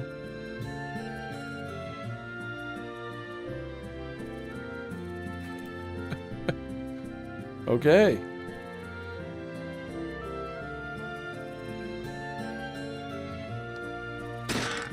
Yay, potion. Potion. Potion. Soldier, are you gonna turn me over to the Empire? At least have the decency to kill me first. I don't want them to take me alive. So, you're rebel soldiers, are you? My name is Scott. I am a prince of Kashan.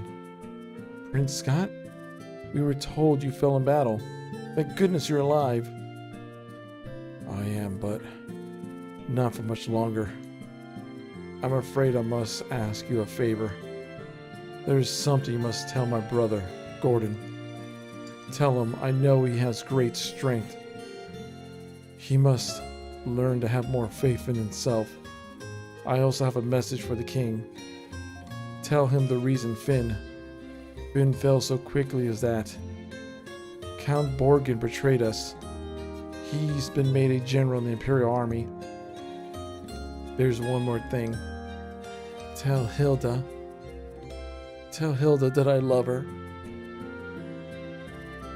No, don't deliver that last message. The confessions of a dying man. That will only bring her pain. My brother, Theron's... Oh! That I didn't know. Cyberpunk, Theron Slayer, you guys are related. What a twist! Leg eaters. In town, I just imagine a lot of people just hobbling around or hopping on one leg. Yeah, I know. For real. Theron Slayer and Cyberpunk are now related. It is canon. I'm sorry, but I have not. I wish you could be of more help. I want you to take my ring. I'm sure it'll be of use. What the fuck? Maybe it's all this talking, but I've grown extremely tired. If you excuse me, I just need to rest just a little while.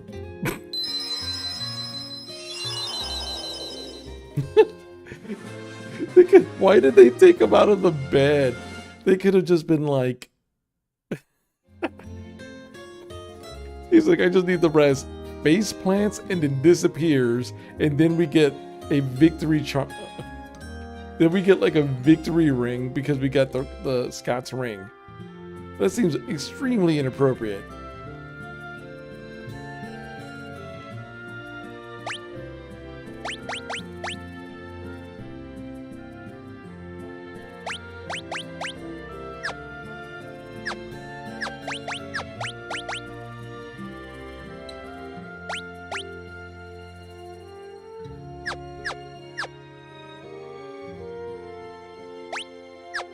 Okay, can we rest here for the night?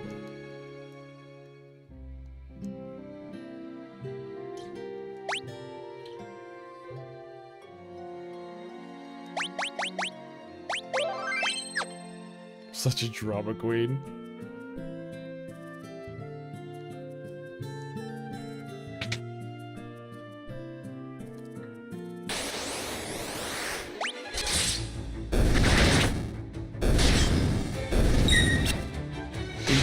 8-bit theater dramatics. Yeah, I know, for real.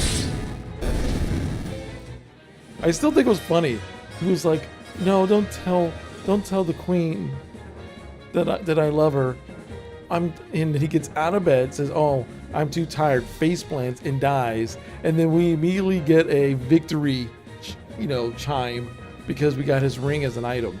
That just seemed like highly disrespectful. It's like, the prince is dead. The prince is dead. Da, da, da, da, da, da. Loot. Exactly.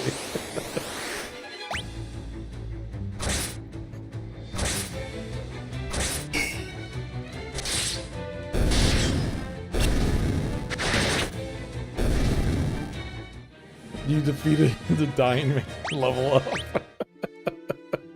That's really what it was like. It's like, congratulations. You saw the good prince die.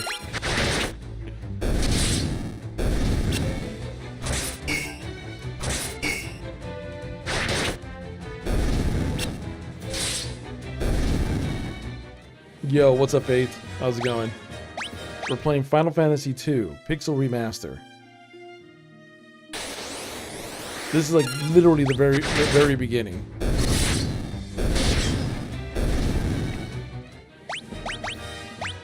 We're just trying to get our last member of our party back. He's a bit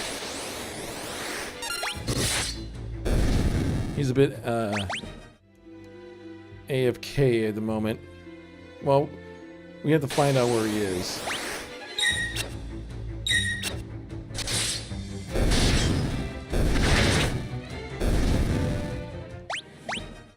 Even though I'm killing these goblins with ease.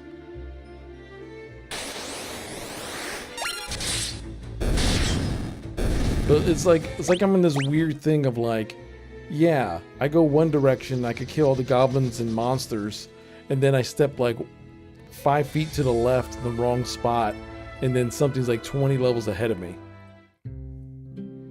Is our free day off here? Nice, nice. By the way, Happy New Year.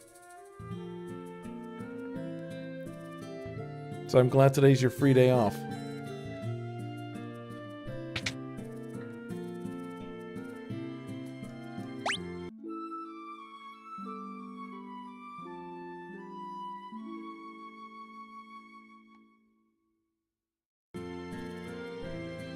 Alright, let's speak to this cowardly prince. The items. Here you go. That's my brother's. He really said all those things about me? My name is Gordon. I was once a prince of Kashan, but I'm nothing but... So, you've asked to take up arms. It's my brother's. He really said all those things about me. I would have thought that would have, like, triggered something. Like, he's literally the brother. So he's still a coward. I passed on the message to him, and he's still the bleeping coward. That's funny.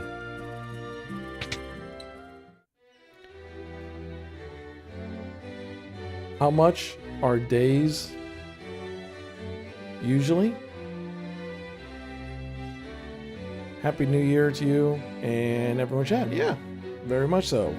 Today is a new year. A new start, a new journey. You never know what the year will bring you and what will happen.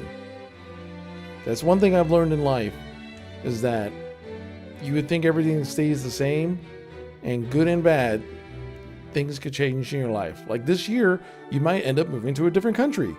You don't know. It might happen. An opportunity might come up, a situation might pop up, and you decide to peace out.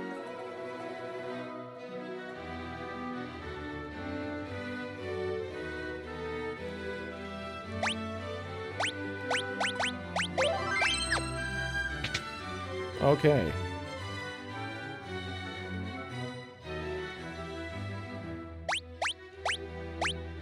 Nothing happens to the ring.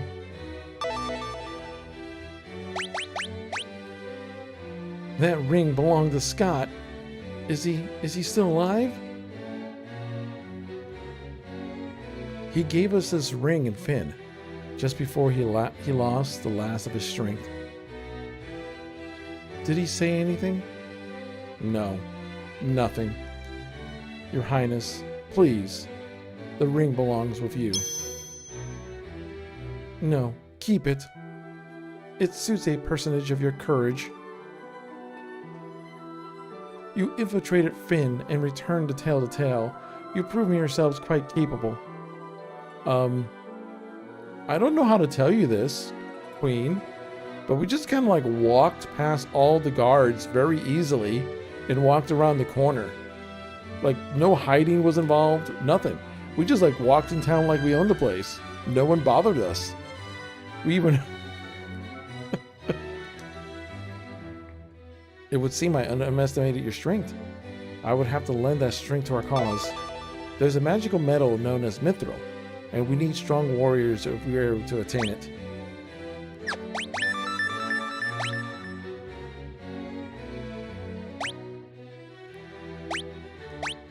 We lost Finn because we were ill-equipped.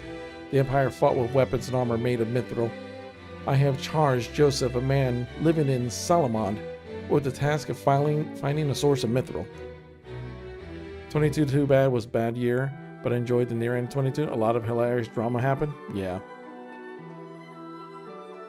Yeah, walking around the corner is courageous. Yeah, now you know why they lost the Battle of the Imperials. When walking around the corner is considered courageous. I do not know the cause, but we've been out of contact with him for some time. Would you go to Minyu? Go with Minyu to Salamand to look into this.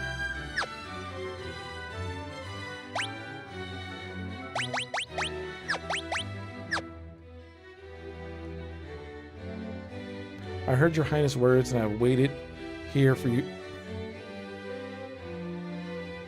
What? What? What? I've heard your Highness' words and I've waited here for you since. She just finished talking. And I'm like right there. Like you waited 0.2 seconds. To reach Salamand, we must first pass through the port town of Paloom. Take my canoe and let's be on our way. Binwu. Binwu joined the party. And I obtained a canoe.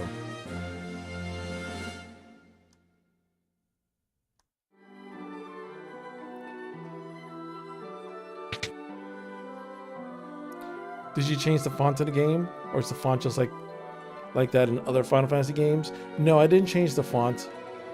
I was thinking about it, but I just wanted to see how the font was. Because it's a very basic font. But I might add in there's another font that's supposed to make it look like the old Final Fantasy games. So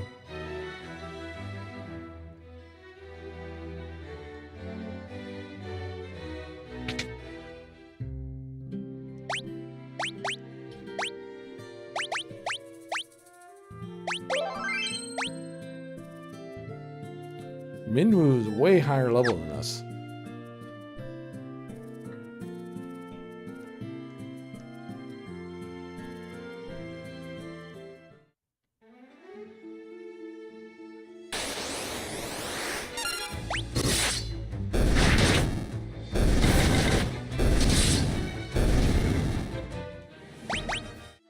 Definitely grab the font mod for these games.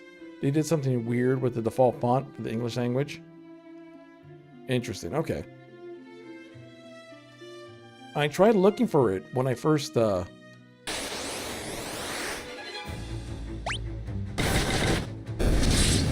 tried looking for before I booted up the game, and I found like one, but I knew there was like another font mod, but I can't remember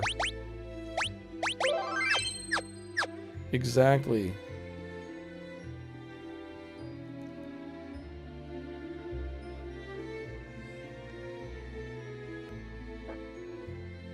I'm trying to remember where we're supposed to be going with the canoe.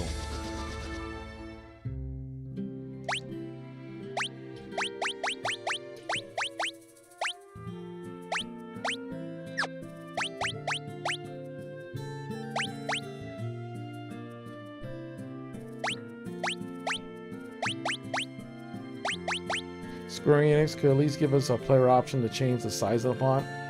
Yeah, that's asking too much. You're asking way too much from Square Enix. So where the hell am I supposed to be going again?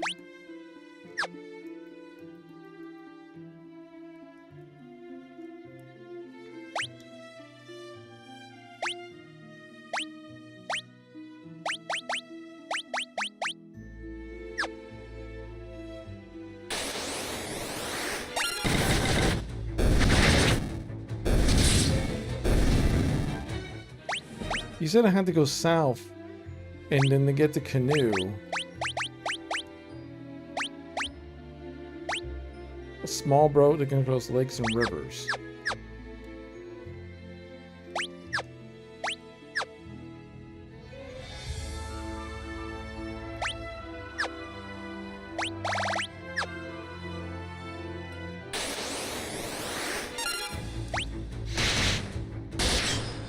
Yeah, I don't know. I have to go to like the Salamad or something.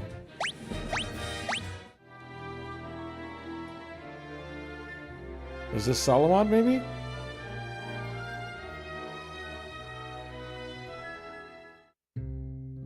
No, it's Paloom. Okay, we had to go to Paloom. That's right. Never mind. Ye folks would be looking for a book of passes on a ship, you. Off. No. Nope.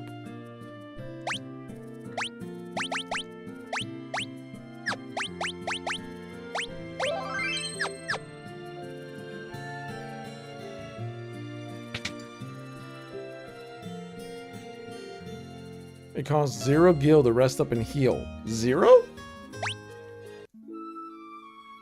This almost feels like a trap.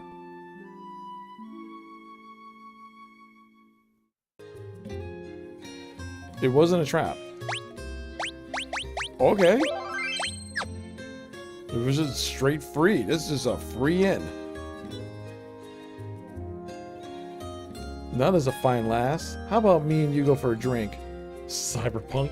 With you, not a chance. Found the Mod Plus instructions. High recommendation. Oh, let me check it out. Because if I remember right, it's like super easy to add.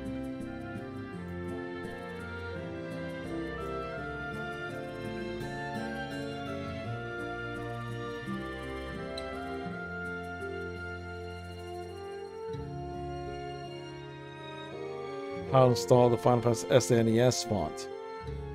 Okay. So.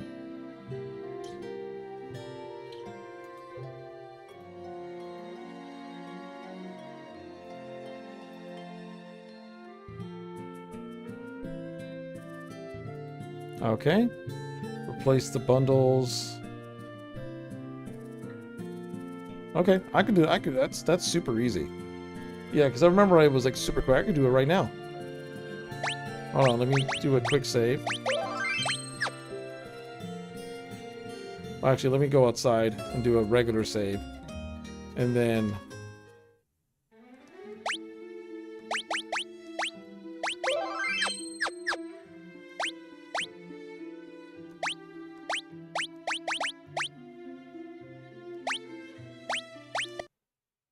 Okay. So, let me do it right now. Because I know it's just a matter of... Let me see. Extract here. Okay. So I just need to go to the Final Fantasy data streaming assets.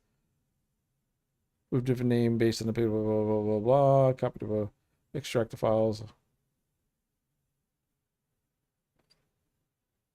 Okay. Oh yeah, that's super easy. All right, let me just go to Steam real quick.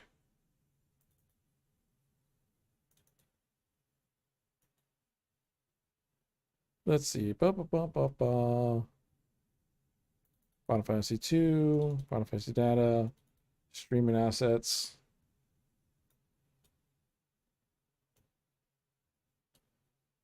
Replace file and destination. Okay. And since I have Final Fantasy 3 downloaded, I might as well do it right now for the Final Fantasy 3 Pixel Remaster. So when I play Final Fantasy 3, it's already in there. More reading.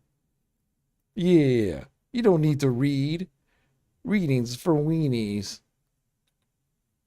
Okay, that should be it. Let's start the game. Okay. Reading. I know, wait, I love reading. I know, reading's cool.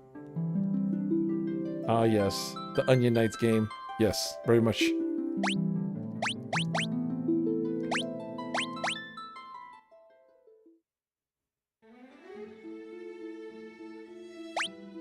There we go. And there's the Super Nintendo version of the font.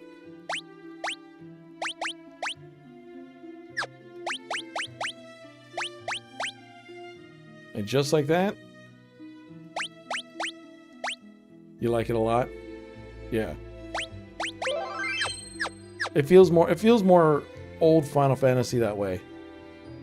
So much cleaner and no more weird resizing issue. Yeah. Agreed.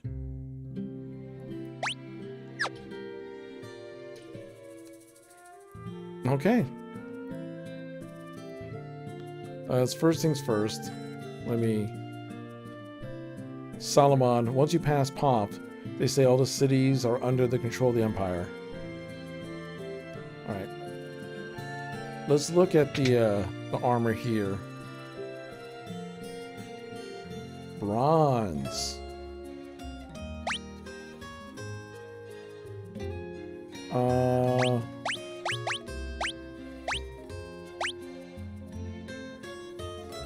And there's a copper cuirass. Bronze gloves.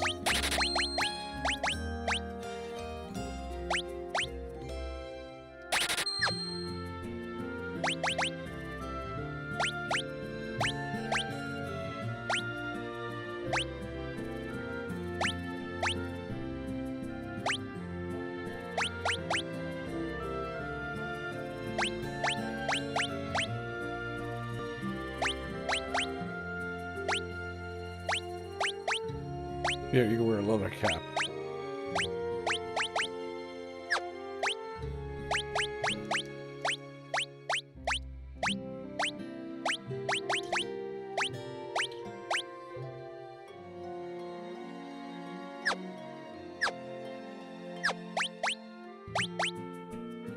Yep.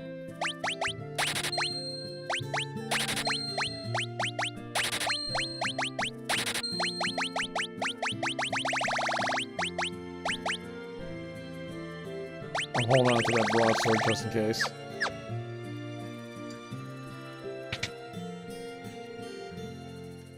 Okay, what magic do you have? Do you have any magic that is really like you must get? Just another Cure Tome, Protect. Yeah, that's later on. If I wanted to grind up for a Protect.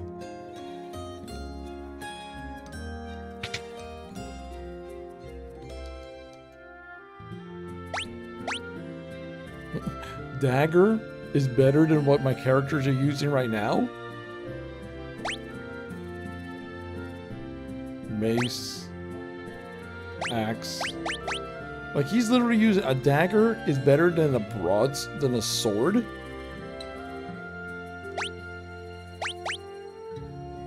The power of dagger. I know, for real. Holy cow.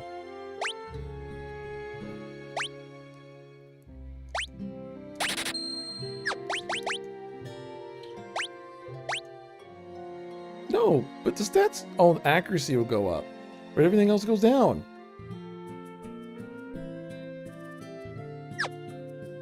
Wait.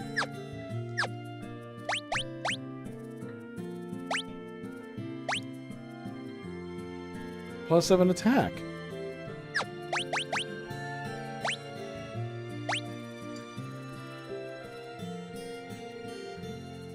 Okay, that's BS.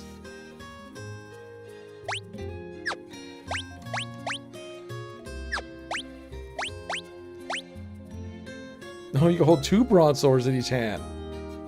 Oh yeah, screw defense. Yeah, I'll just do 2 broadswords. Why not?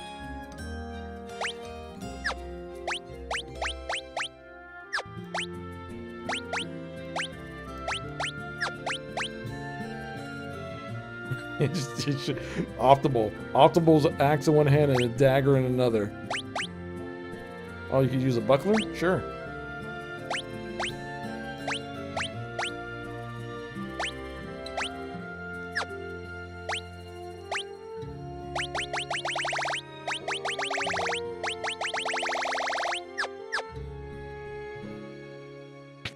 Okay, so my character foregoing defense for just a straight out weapon. Let's...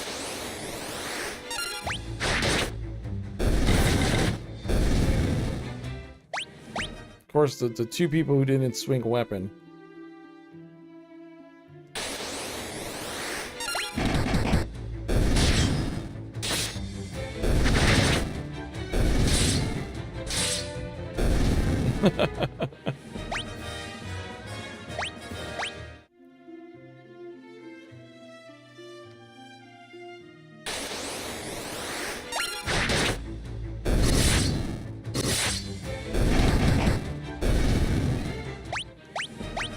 Yeah, they're just offensive monsters right now. And so I need something that...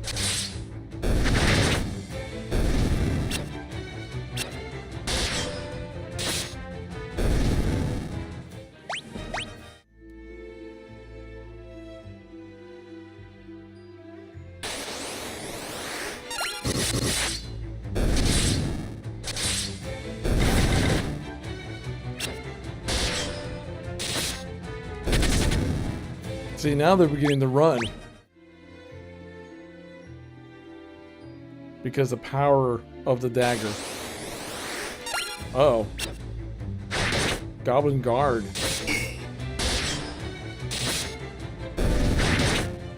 Okay.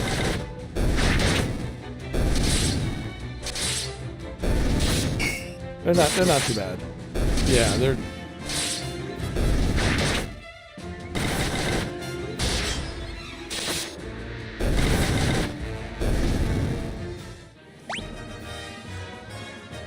yeah, a bit of a tier increase. Nothing too crazy.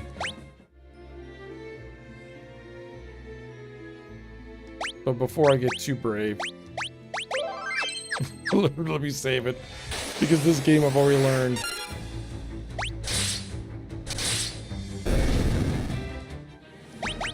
Okay, I feel like this might be heading the right way this time. Is this the town of Salamander?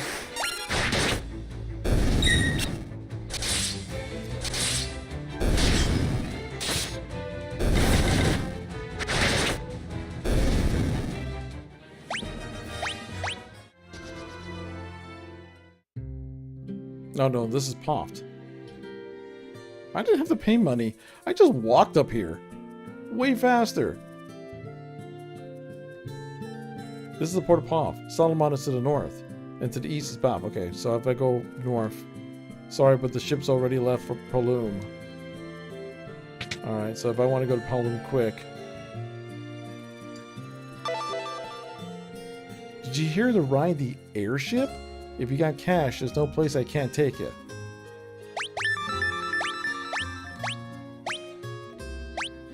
Mithril? Nope. Nope. It's Sid? Yeah, I was about to say, that's 100% Sid. 1,000,000,000% Sid. Yeah, these nerds aren't gonna really tell me anything. There's an inn. Have you seen the airship? Yep, I've seen the airship.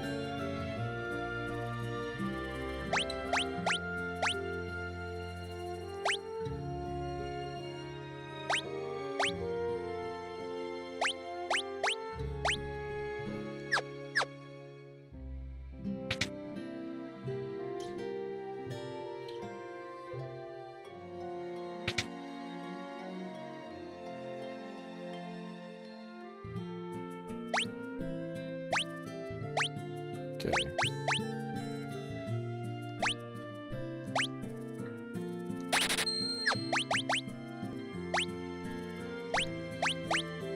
There we go.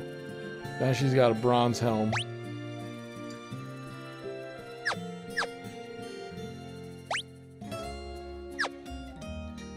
I'm not equipping the white mage with much. So I get a feeling there's not much I could do over there. So let's whoops, that's not the end. That's just a bar.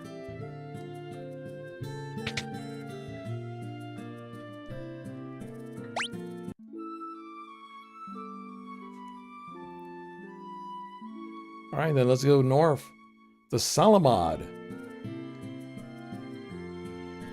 Heading north to Salamad. Save.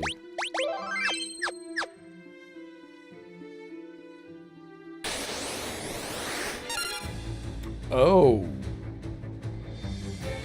Oh.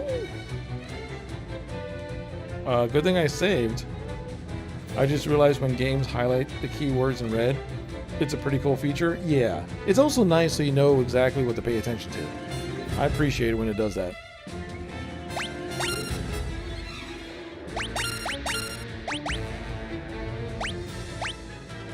Oh wow, he's got a lot of.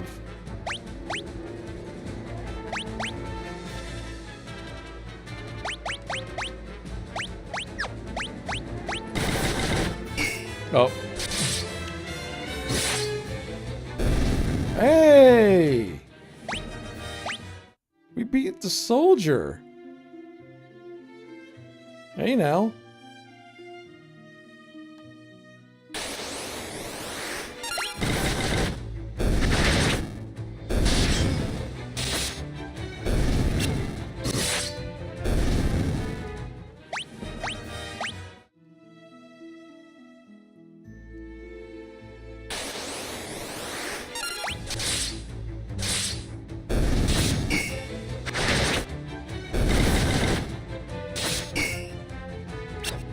See, now we're getting a little bit tougher.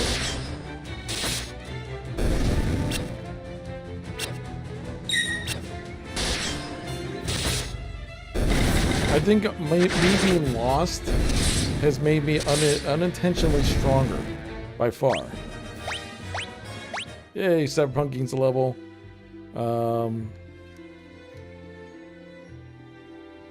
It's a big-ass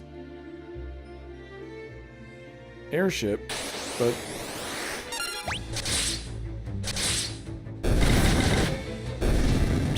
don't afraid to grind from time to time. If I see you need to.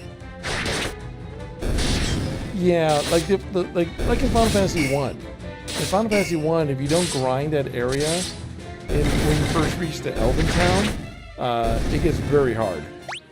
Like you literally need to grind the Elven Town. I'm never gonna see any action. Yeah, Theron, we need to save you first. It's not my fault that the game decided to make you pull the short straw.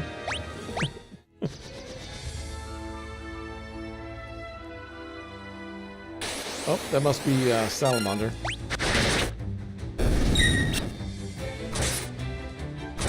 You already have a full white. Yeah, no, we have two white mages. We have a baby white mage in Cyberpunk, and we got like a real white mage.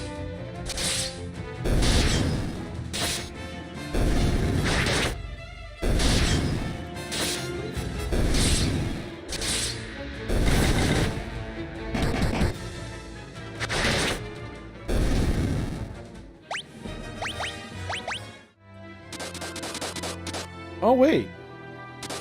I'm poisoned now? Okay, here's Solomon.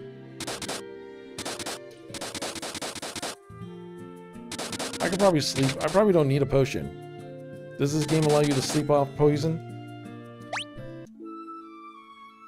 Hey, Happy New Year, Dustin. Happy New Year to you as well. Good to see you. Good to see you. Dude, God dang it, I'm still poisoned. Magic. Restores. Cures status ailments. My eek was the one who was poisoned. Alright, cool. The white mage cured the situation.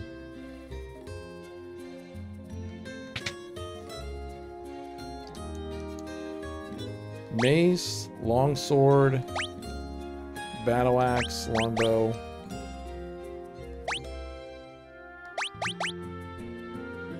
I can finally upgrade what's her name's bow. I could upgrade Cyberpunk's bow now to a longbow. She needed it. Everyone else is hitting pretty hard, but she needed an upgrade.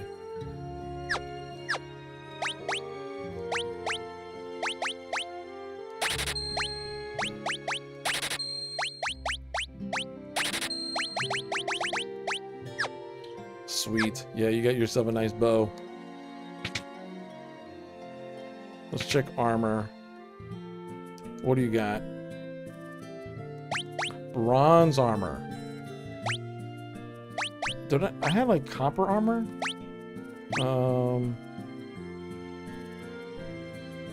didn't really do anything. So no, I'm good on armor. So no, we're good. We're good on armor right now and weapons. So let's check out Cross, Mallet, Maiden's Kiss, Here's Stone, no. Phoenix Down. See, I'm not rich enough yet to get the Phoenix Downs and all that. Potions. Definitely want to get some potions.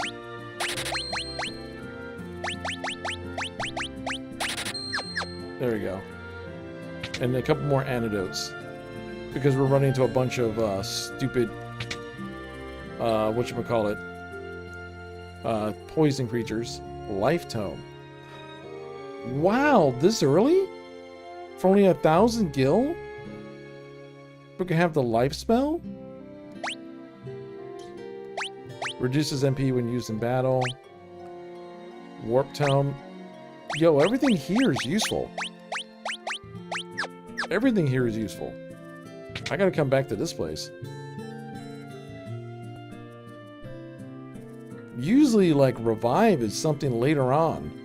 But they just held nothing back, huh? Time to grind for 100 hours. The Empire enslaved the men of Salamon and forced them to work into the cave at Semet Falls. Please, you have to help them. Semet Falls is beyond the mountain range to the south of Salamon. That's where the Empire's been mining its mithril. Okay, so we now know what we need to do. We need to save the people south of Salamon. Alright, that's out.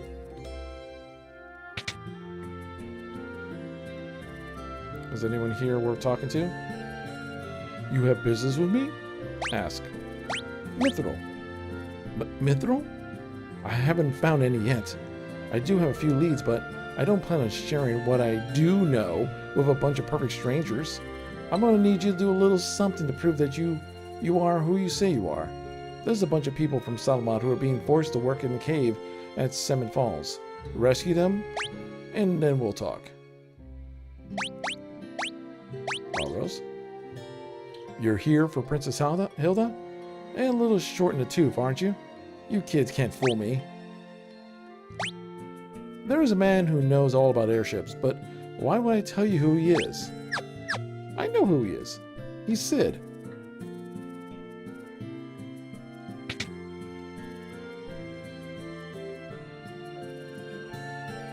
We know exactly who he is. Oh, that is Mr. Sid, sir.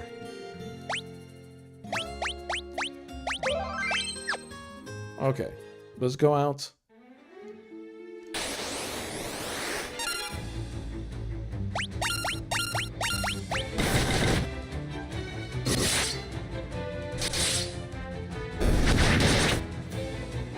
Oh wow, that was a big jump for you.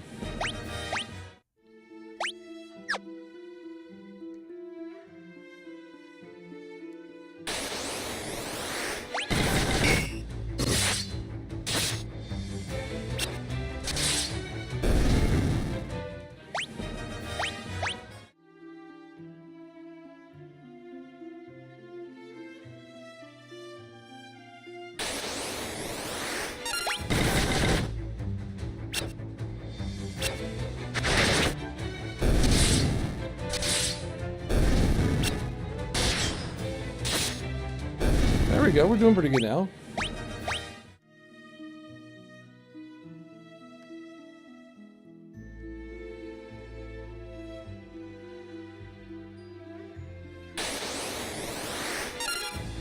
If I start this at level 1, I'm gonna be pissed. That would be really unfair. That would be so unfair.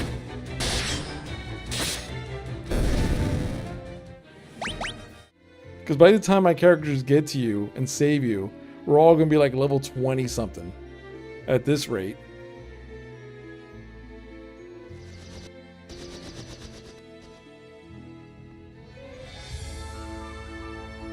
So we gotta get to the falls, but how? Oh, I see how. I see. We went the wrong way.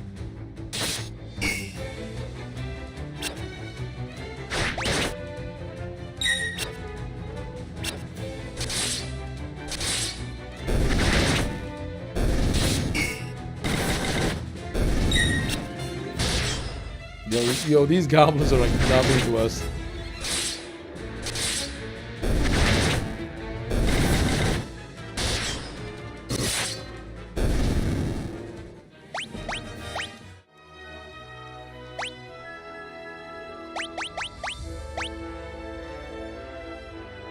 See, because there's like no leveling. But I'm basically like skill 4 in a sword, skill 3 in bow. You're skill 3 in daggers and axes and shields.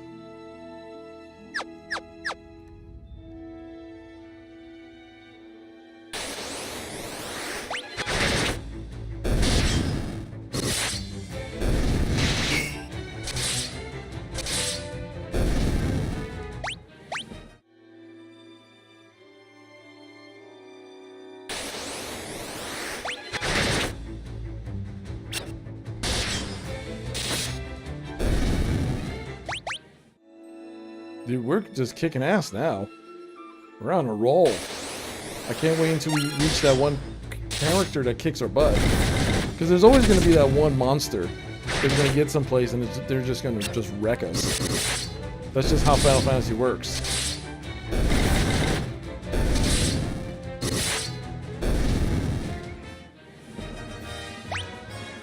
Yeah, my sword level up.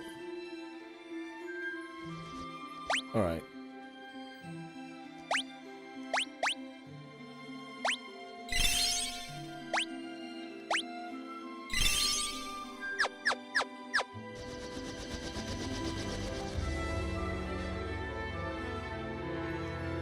Okay. Let's go save those guys. Let's go save those miners. Like stone miners. I mean, they might be miners. There might be like child labor going on here.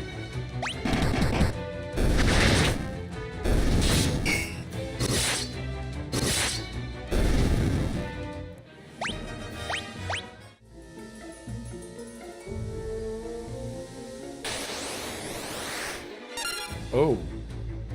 Screw it.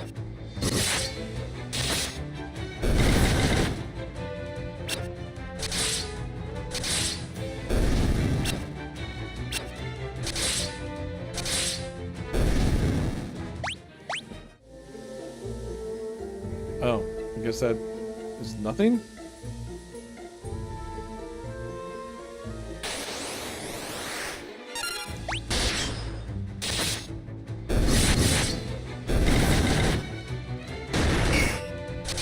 Oh wow, even when they hit me, because of the armor.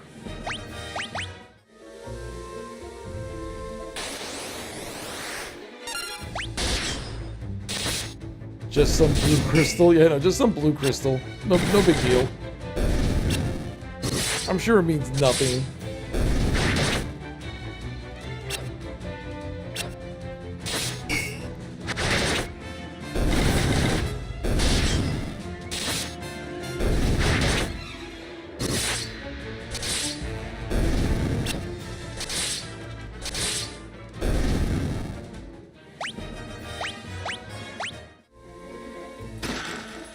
200 gil. I'll take it. Oh god. It's just one goblin. He's like, I can take you.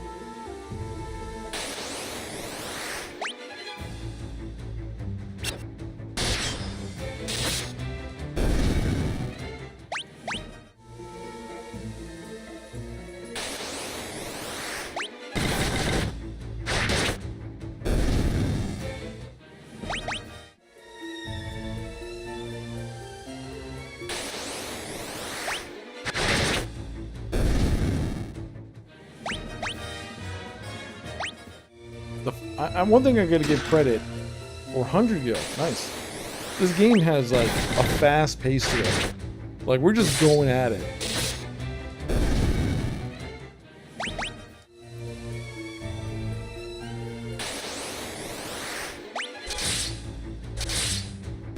The random count percentage of the game's high. Yeah, it is. Like I said, that's why our character's just gaining levels or skills like crazy.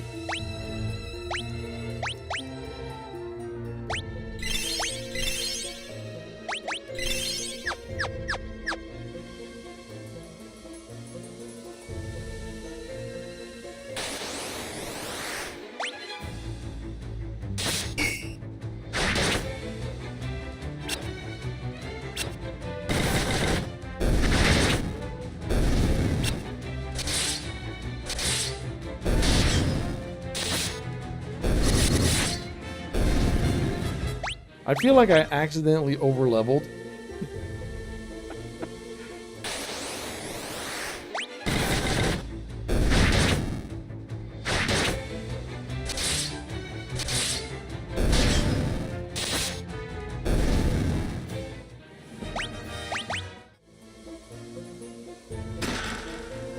Eye drops.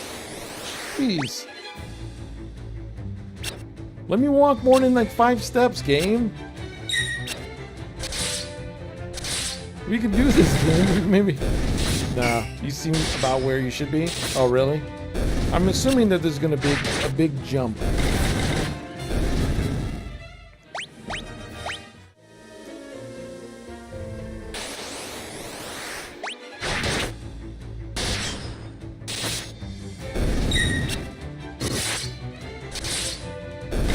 The encounter rate works for leveling purposes. Trade-off an abominable system. Also, if you mind, the pixel remasters were all made easier. True.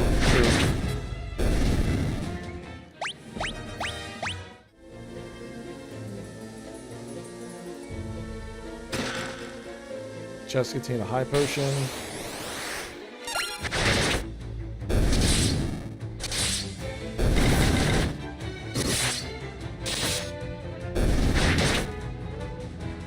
Set 3, Final Fantasy 3.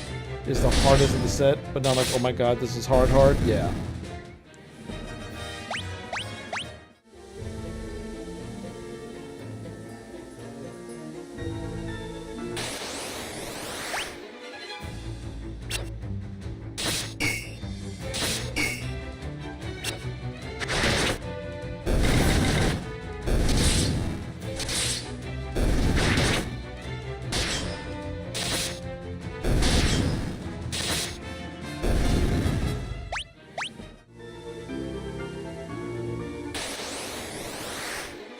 Good thing you have a YouTube side, as installing something and watching on Twitch sucks. Oh, I bet. Yeah. That's why I have the YouTube side of things. And I bet you the game... By the way, how's the stream looking on the YouTube side? I did more tweaking of the stream, and I even elevated the bitrate. The bitrate should be pretty... like 8... It should be at 8K now. So hopefully it looks even better than before.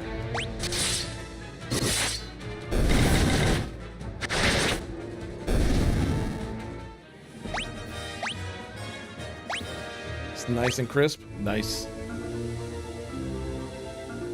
Ooh, I get to choose a door. You're playing Final Fantasy? You always have to overpower... Yeah, you're 100% right, Dustin. Because if not, you have to overpower everyone mid-game in every Final Fantasy game. Yeah. If you don't overpower yourself in these Final Fantasy games, you're always going to reach that one point where you're just stuck.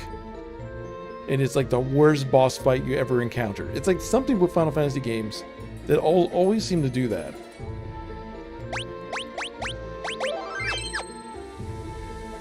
Oh, good to know. I never played Final Fantasy 1.5. I don't know that feature was in the remaster. Oh yeah, yeah. So there's nothing in here. Nothing in here.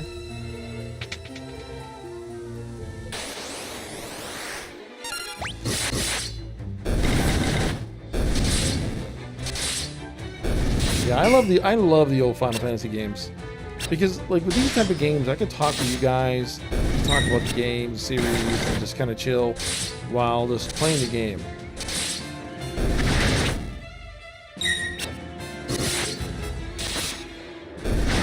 Like playing Final Fantasy 15 was fun, but I don't know. I really hope Final Fantasy 16 is just a better experience.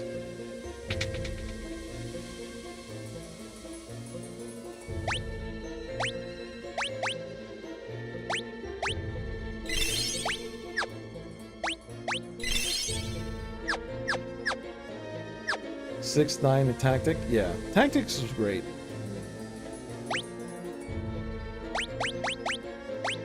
I still don't understand why Final Fantasy hasn't brought Tactics over.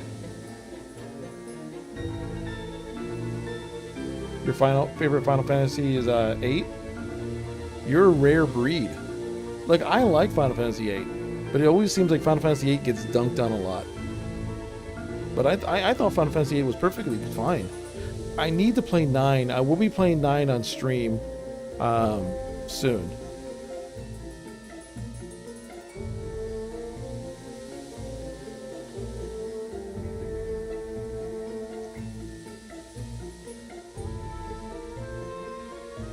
Yeah, Final Fantasy 7 Remake. Yeah, I'll play Final Fantasy 7 Remake when I get a chance. I mean, I am going to play it mainly because it's the Final Fantasy 7 Remake. Like, I've been waiting, just like everyone else, to play that for, you know, decades. But it's no rush. If I waited decades for this remake, I could wait a bit longer. You need to finish it? Yeah. I feel like modern Square Enix forgot how to tell a good, simple story. They try to make it hard. Yeah, exactly. They try to make it hard on themselves. That's why I think 16 is going to be good. Because I think 16 is going to have like a lot of twists and tails. But I think the core story is going to be... You know what? From watching the trailers, you know what I think the core story is going to be? It's freaking Naruto. Like... If you ever watched the Naruto anime, the core story of like all these villages had like that one person that had the tail beast in them, and they used them as weapons and slash outcast, and then that's basically what 16 looks like it's going to be.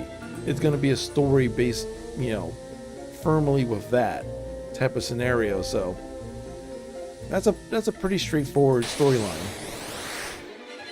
By the writer of Heaven's Ward.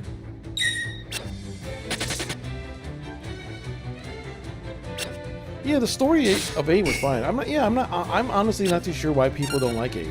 I think the only reason people don't like 8, Dustin, to be extremely honest, is because for a lot of people out there, 7 was their very first JRPG ever. Hence why people hold 7 up to such high regard. 7 was good, but 7 was not the best Final Fantasy, not by a long shot, but because it was the first Final Fantasy for a good group of people, they latched onto it, and because things, yeah, the draw system and stuff like that, I think that's what made people. It was a little bit more complex in leveling and stuff compared to 7, and I think that threw people off. Yeah. So it was a little bit more complex, and because of that, people went, yeah.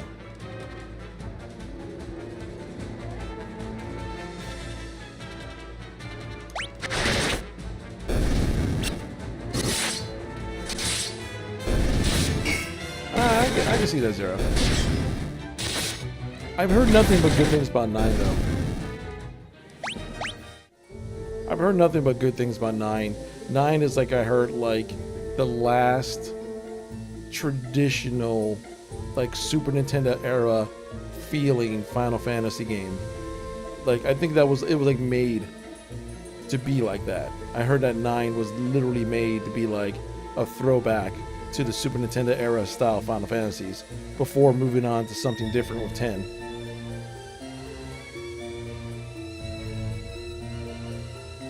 "15 pisses you off?"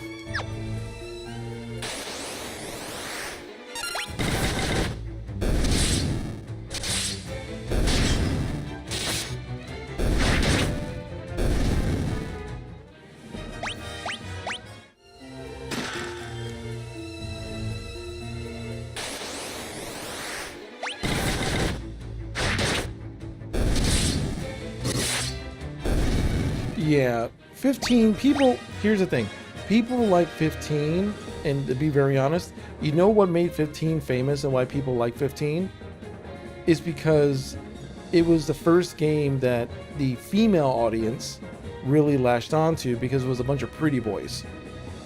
Like every time I see any like woman who played Final Fantasy that was probably, I would say, age 30 or under, they love 15. Why? Because they got to play with a freaking K-pop group. It was a K-pop RPG. Yeah, it was a K-pop group. With all the side quests and stuff, yeah. Like, it wasn't a bad game. I could see what they were trying to do and experiment with. But yeah.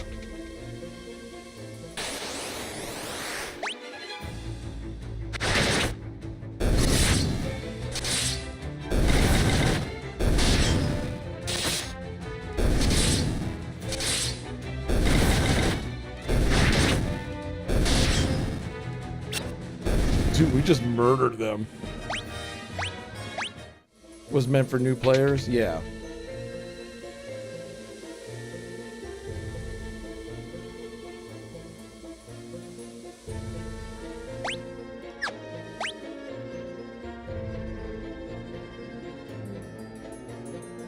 So I'll get the...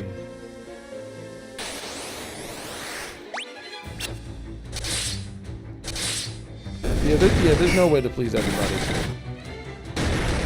I guarantee you, if 16 comes out and it is like as good as like say Heaven's Ward or better when it comes to storytelling and whatnot, the people who don't like Final Fantasy 14 are gonna hate on it.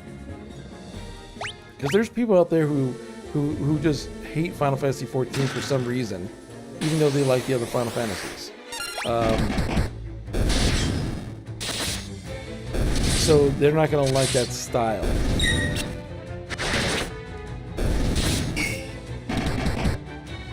So you can't please everybody.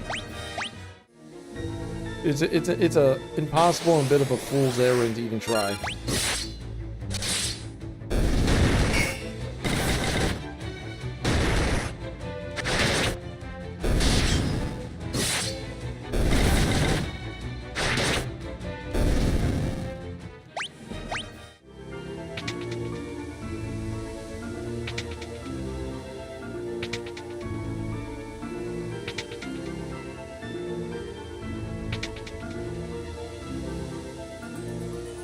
Interesting.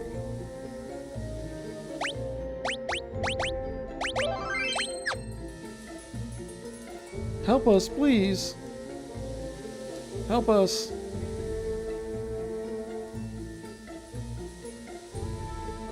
Sob. Nelly. Am I ever glad that you're here? This is Joseph's daughter, Nelly. I think that dastardly Borgen's been holding her hostage to threaten Joseph. Princess Hilda told you to bring her back some mithril, right? Well, that's normally where I step in. I figured out that this was where mithril was coming from easy enough. So I thought I'll be able to get the jump on you guys and nab the mithril before you could get here. Only I messed up and got caught. Me, of all people. Well, I know when I'm in over my head, so long. But don't worry, I'll take everyone here with me. Thanks for saving us. I owe you one. Wait, so he's gonna save everybody. That's that thief guy.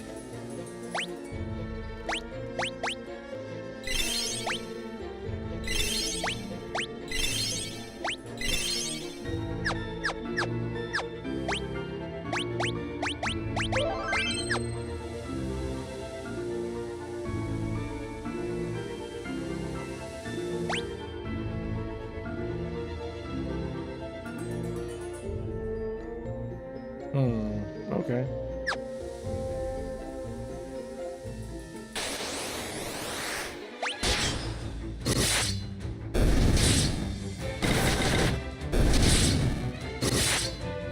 I assume remake part 2 will be out by next year, maybe after 16. Yeah, that's my guess.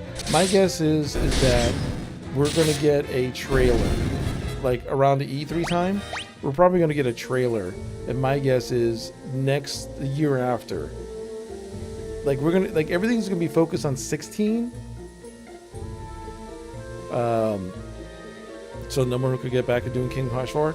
My guess is either one or two things. That we're either gonna get the remake released at the end of the year, because Final Fantasy 16 is supposed to be coming out like around summer, right?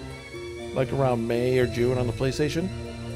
So my guess is if that's the case, it'll come out on, May or June on PlayStation 16, and then they'll announce Final Fantasy 7 Remake Part 2, and that'll be their big Christmas game. Yeah, on PS5. I don't own a PS5, so I'm kind of SOL in that regard. I got Fire Tone.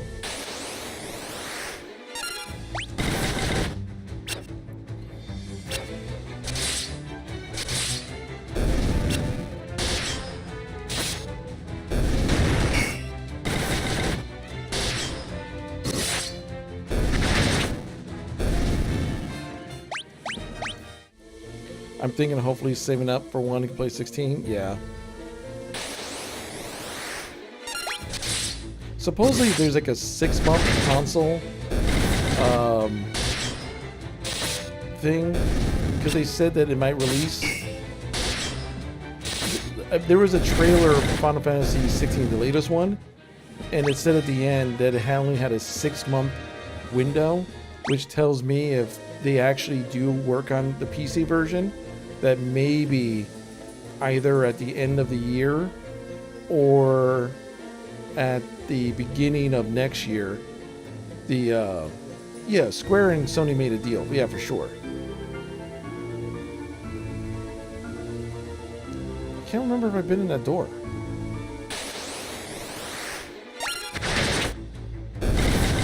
So I was too busy thinking about other stuff, and I totally forgot if I went to that door or not. Yeah.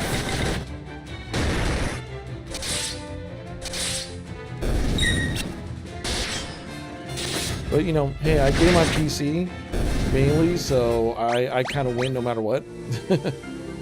They're feuding over COD. Yeah.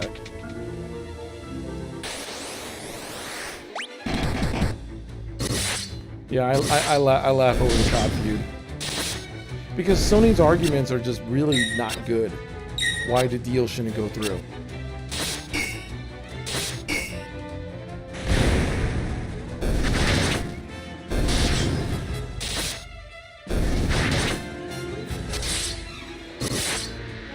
Like every single argument that they try to put forward of why the Activision deal shouldn't go through, Xbox is just like,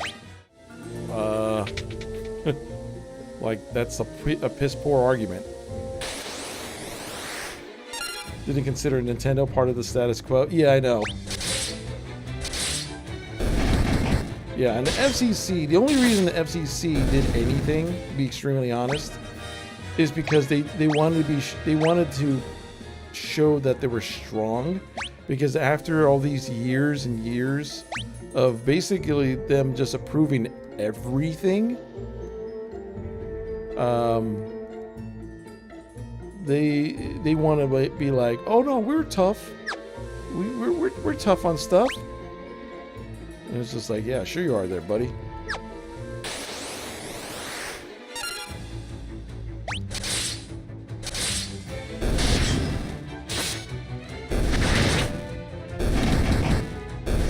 We meddled with the internet a couple years back. Well, yeah, well, because there was that douche. The douche who used to run the FCC. And he got away with it too, because he knew he would. All he did was mock the internet constantly.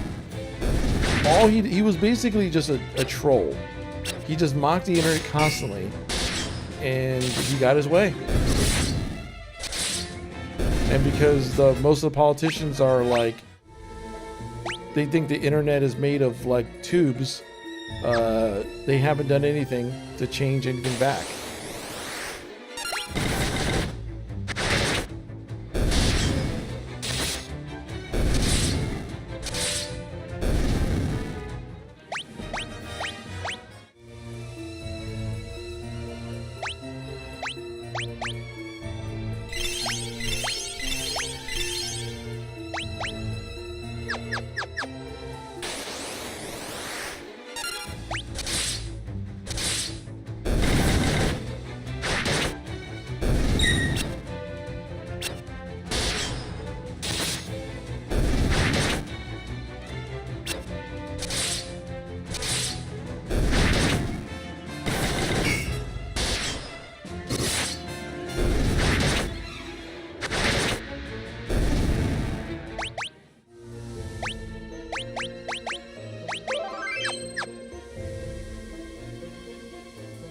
Dude, how deep does this thing go? Alright, might as well check those rooms up there.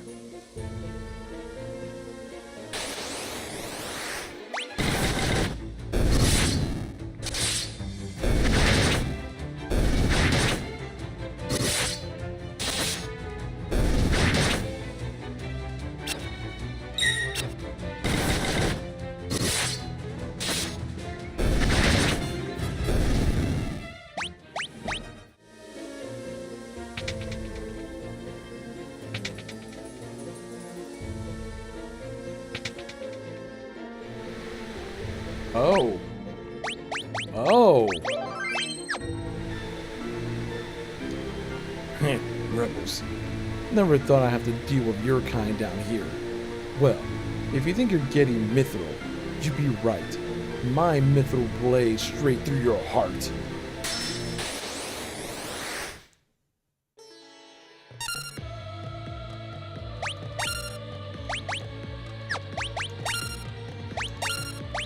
Magic.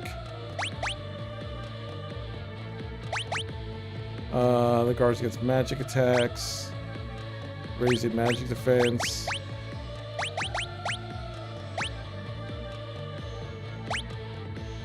Inflicts amnesia, teleport.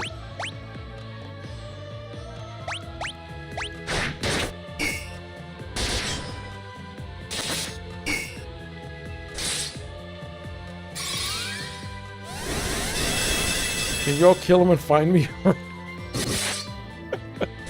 I'm trying.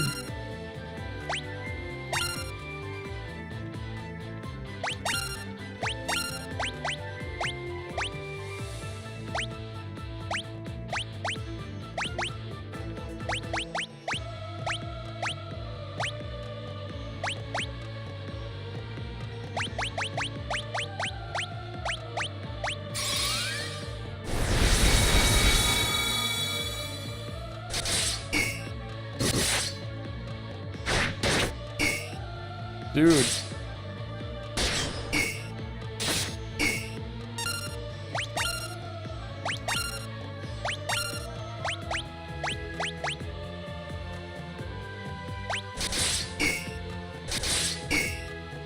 Dude, we can't hurt him.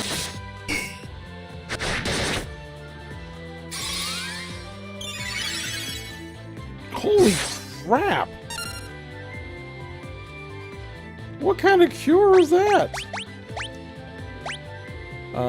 Teach us fire spell.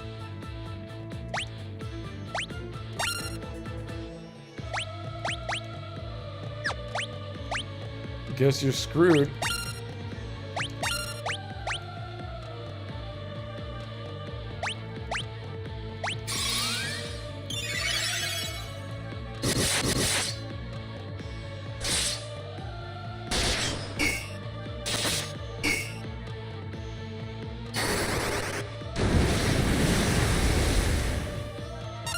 Oh, at least that hurt him.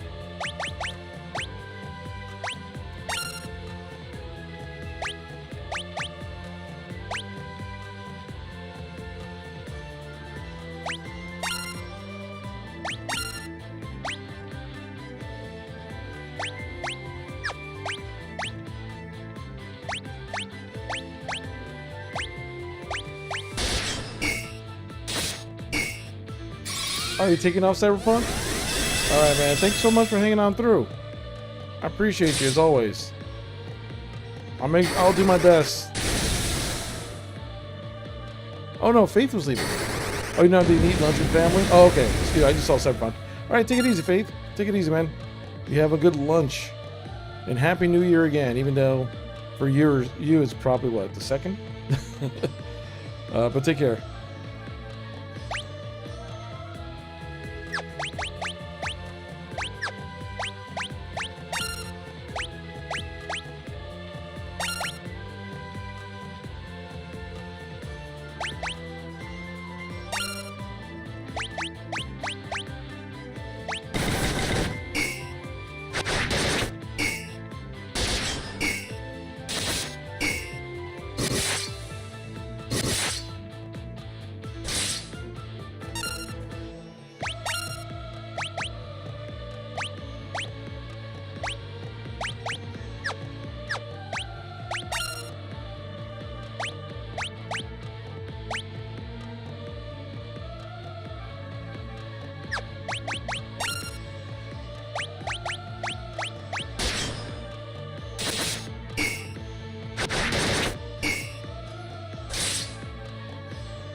So Soul Steam is now Rainy Foresty.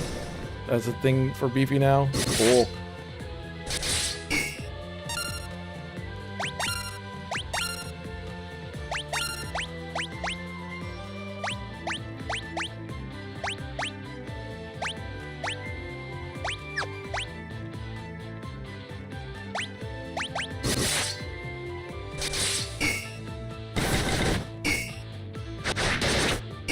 Patrolling the Mojave makes me wish for Soul Steam winter. Soul Steam winter. Yeah.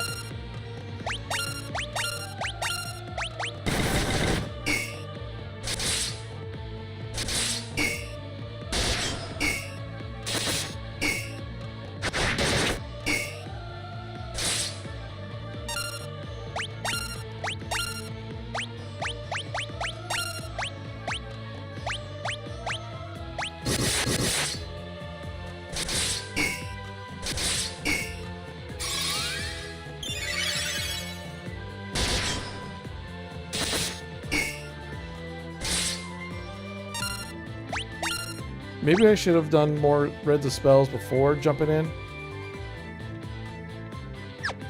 Maybe we should flee.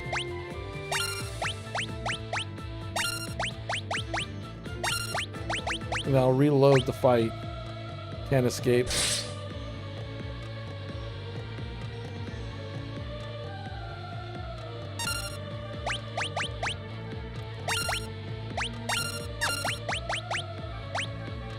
I can say I hate both the summer heat and the winter cold and spring fall. Yeah, I'm a fall person myself. I'm disappointed by the Frontier. Turned out so poorly. Yeah.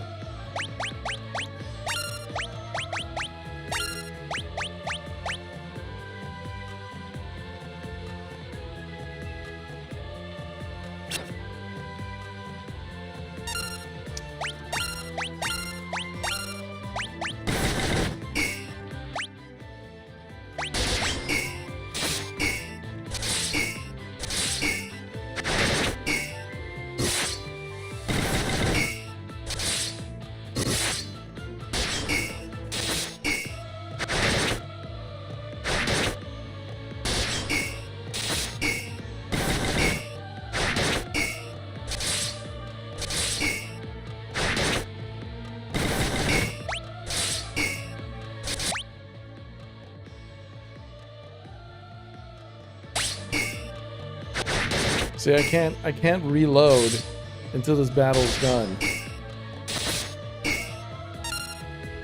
Yo, what's up, Momo? How's it going? I'm playing some Final Fantasy 2. But now I'm fighting this guy that I could barely hurt. Like, he can't hurt us all that bad. We just can't hurt him. You just got off of work? Oh, nice. Happy New Year, by the way.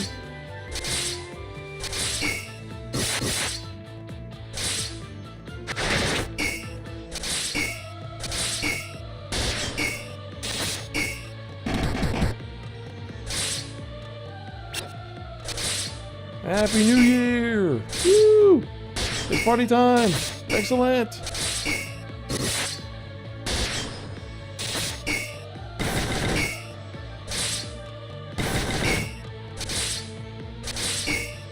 See, I'm just wondering what I'm supposed to be doing with this guy. Maybe if I beat him and come back after I got the mythical?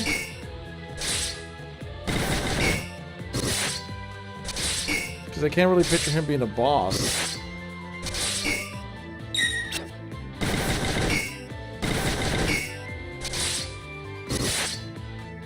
You picked up a Walmart pizza? Nice.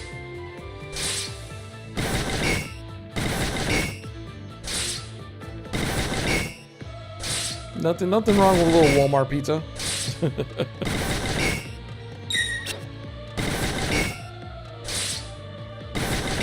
See, I'm glad I saved before this fight, because I'll explore someplace else real quick before coming back to this idiot.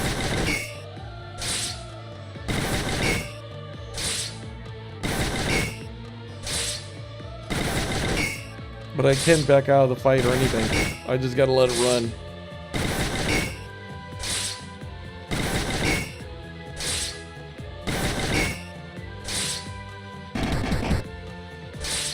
The true final boss? Yeah, I know.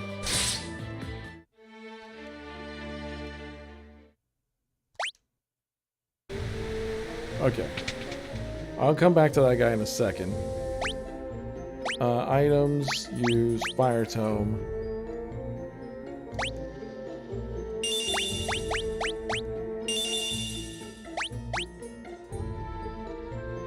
Cyberpunk, gonna learn Thunder as well. And I'm gonna learn Blizzard.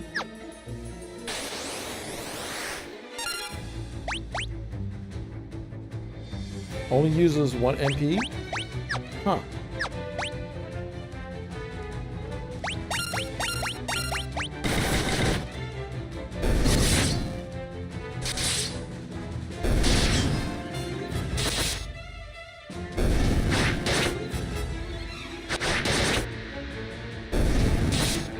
First part of my shift was hell. Since this entire morning shift called. Oh, that sucks. I've been there. That sucked bad. You end up doing double the work and sometimes staying longer and stuff on days like that. So yeah, just relax with your pizza. Relax and chill out with your pizza.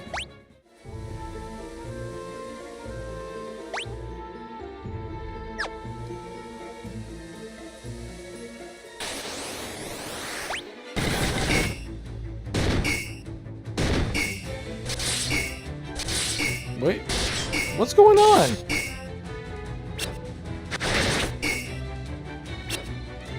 Do I have to use spells to kill these guys?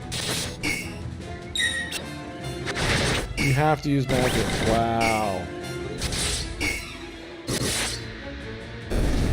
Or get a critical.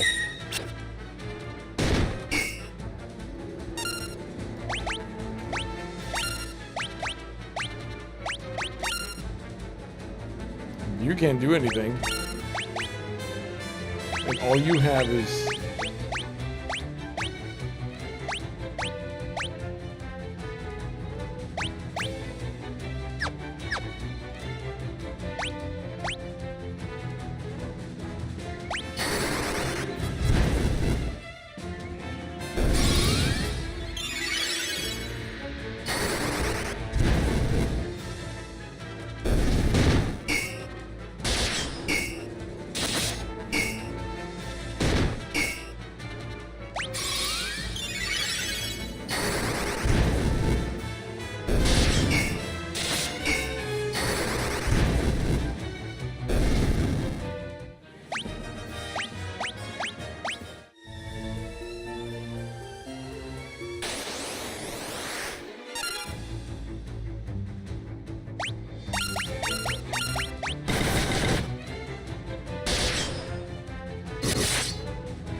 it should select for a minor AoE. Oh, okay.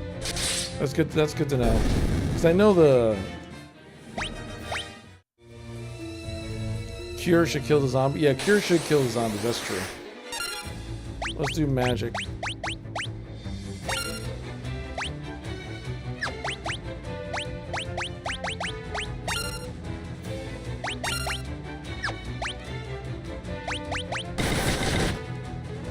This is making you want to play Final Fantasy 14.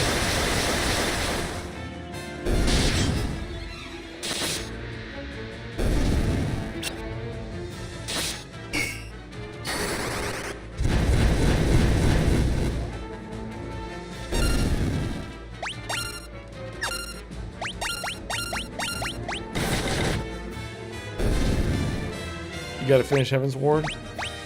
Yeah, you need to finish Heaven's Ward. Heaven's Ward's good. Oh. So that guy was the boss. I just needed to use magic on him.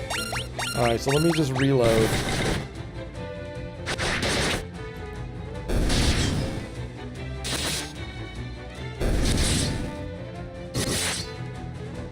It's hard keeping up with that game.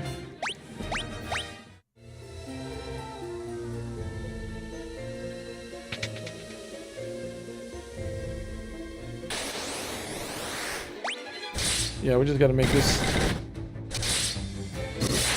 Can't even cross the Liberty Bridge without a batch of creatures just standing. Yeah, no, this game is like random encounter city. I swear.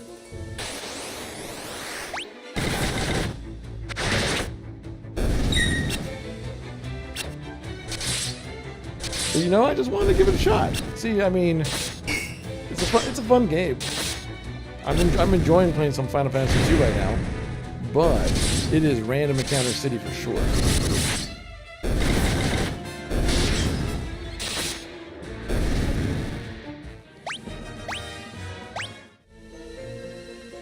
The black sheep of the older games, yeah.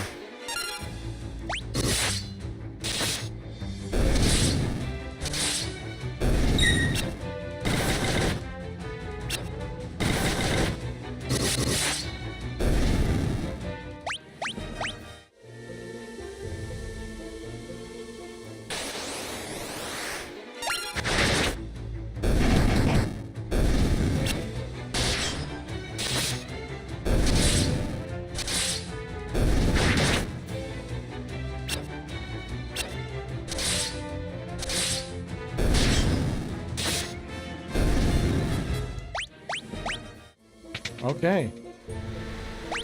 So let's do some potions.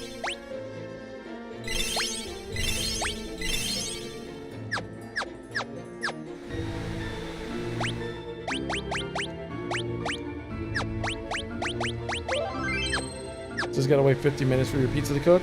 Hey, nothing wrong with that. You're making good time in this, though? I am? Oh, nice. Well, I appreciate it, Zerk. It's good old,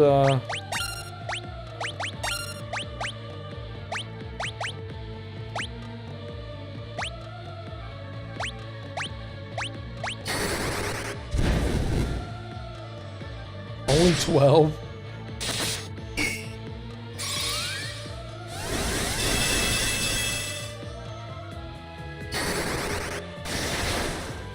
Okay.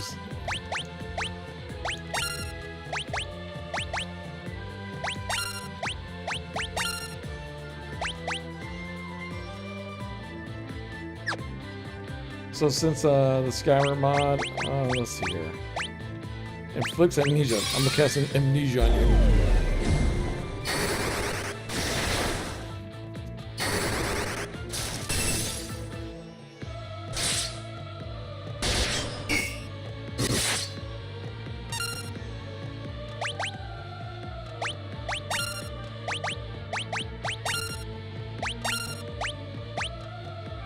I'll cure. No one really needs much curing.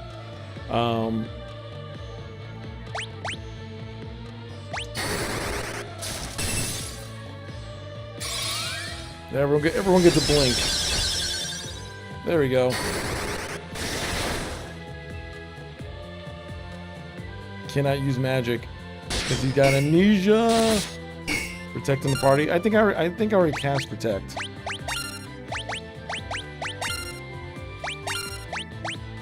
Yeah, I cast protect already.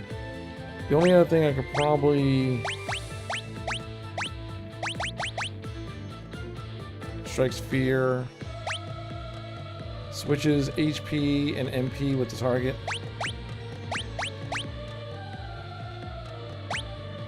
I could reduce his MP, even though I don't think he has much MP.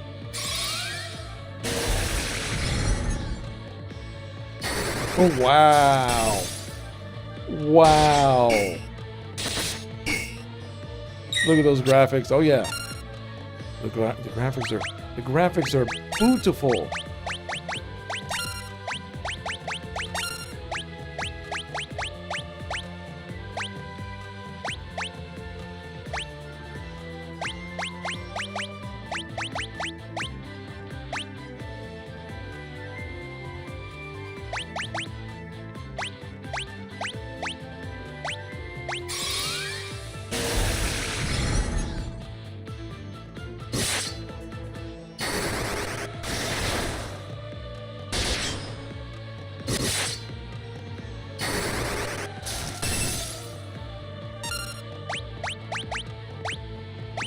Oh my god. A few more magics.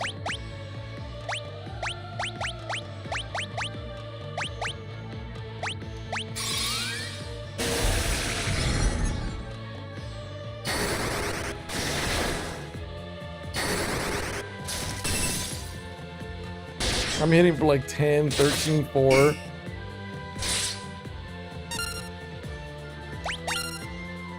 Oops.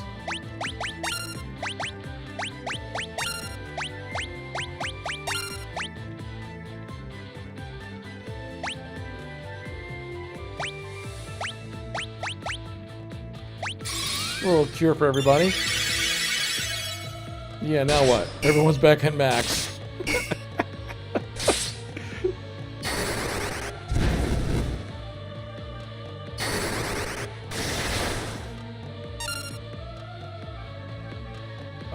There's no...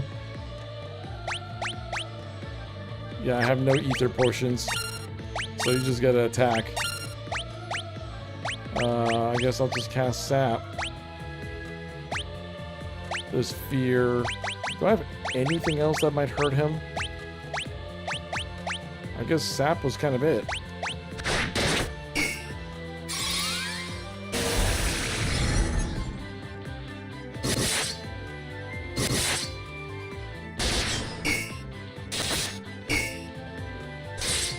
Do I have anything that might lower his defense? Life. Status. Wear off after battle. Creates a double image. Barrier. Cures. Removes barriers that defend elemental attacks.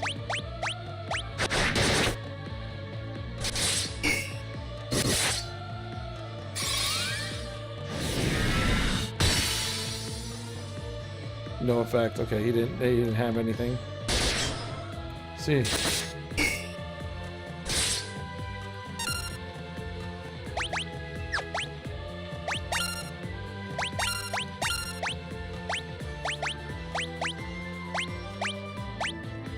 Switch HP and MP with the target.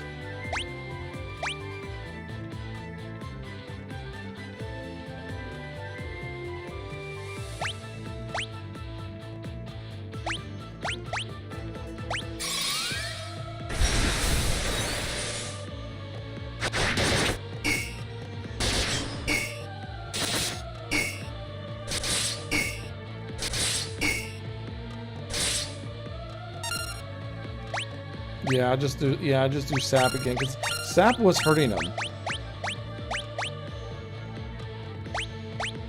Oh. So he might be on the verge of death already. Because I don't have anything. Because I switched MP and HP with him.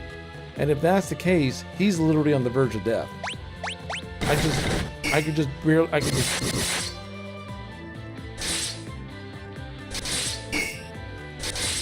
The Sarge only has 10 MP. He has no MP? Interesting.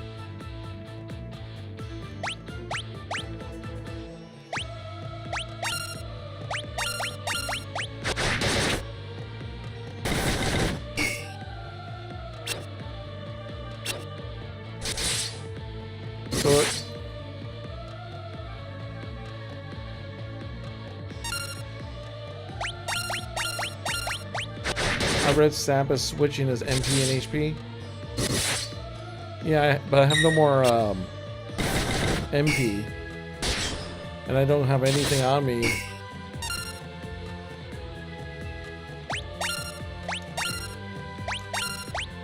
Because I literally don't have anything on me that's going to give me...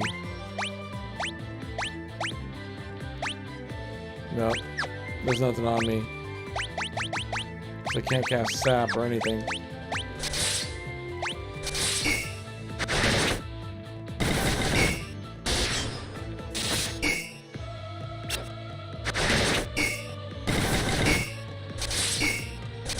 And he had no elemental effects on him.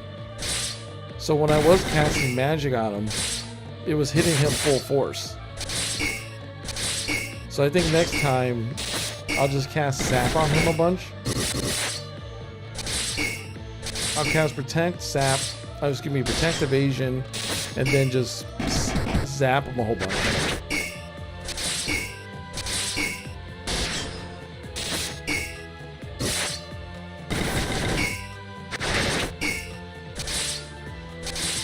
Because I have no idea if I'm anywhere near... I'll probably cast Amnesia as well, because him not doing the bow thing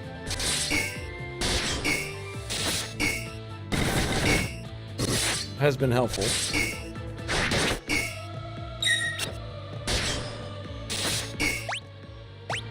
Sometimes I wish there was a way for me just to exit out when I know I messed up the battle. And just reload real quick.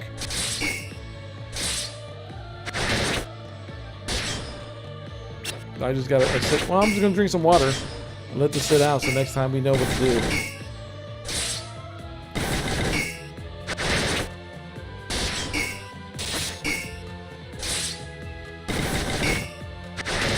I could see this battle being very frustrating for a kid.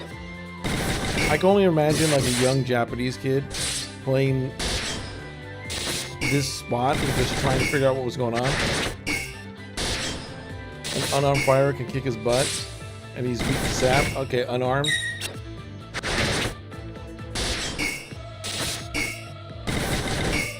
So maybe it'll be good if I just take my weapons off my characters. And then just cast a bunch of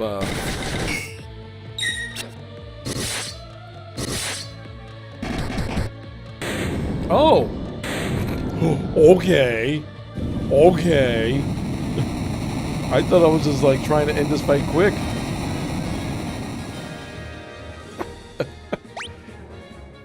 Rip.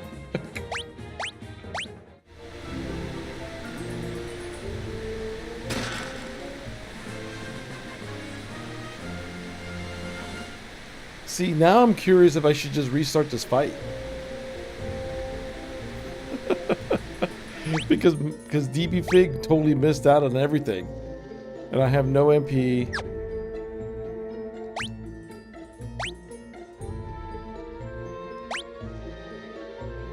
Yeah, like I'm gonna, like I probably could have survived that a lot better. Yeah, I think we just need to restart this fight. Because that was, you tanked that floor so well. I was definitely floor tank.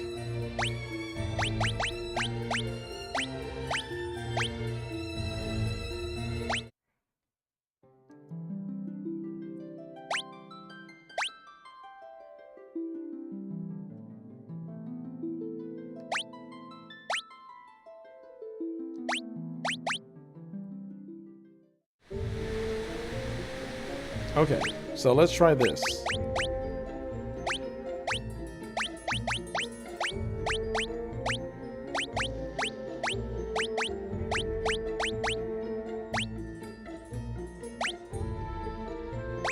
Okay, so we have no. So.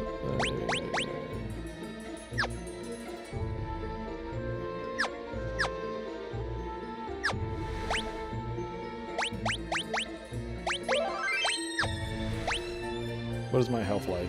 Okay, we're at max. Alright. Let's see how this goes now.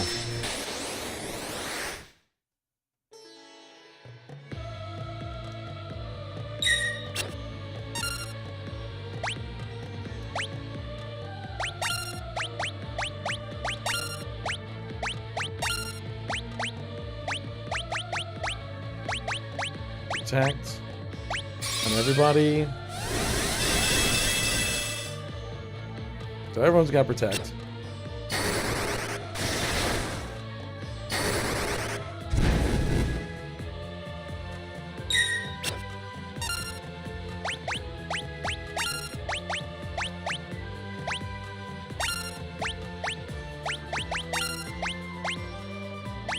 And then I'll just cast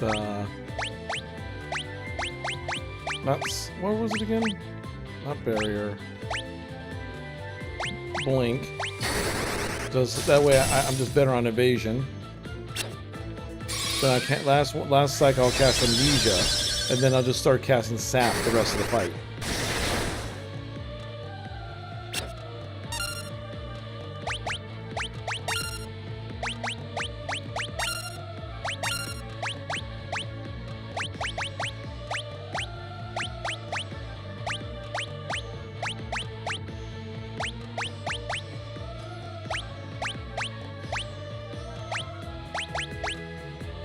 Where was it?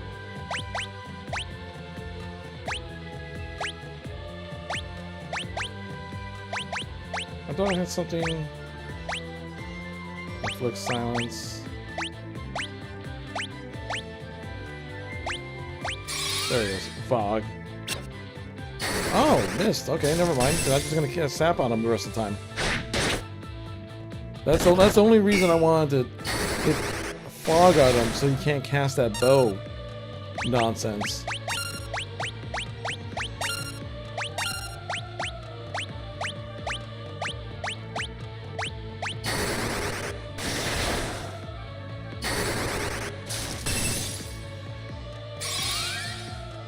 There you go.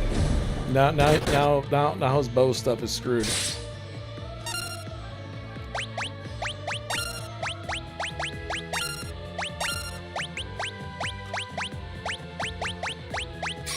Now we just cast Sap.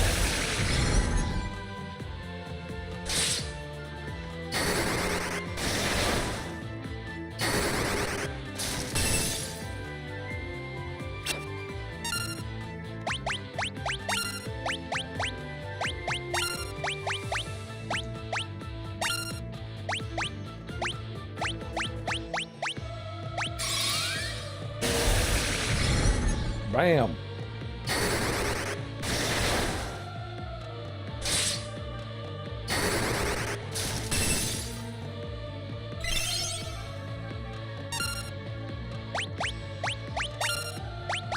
Okay, so this is our last magic against him.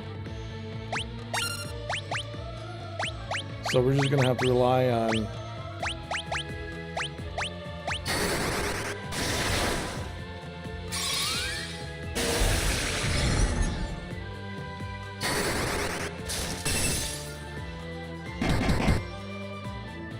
yeah.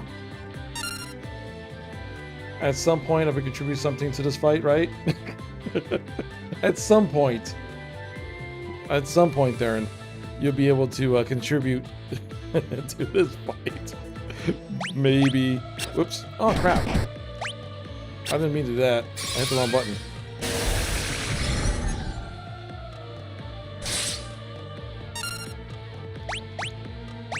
Oh, I can't. Okay. So, do I have any more? Nope. He doesn't have any magic.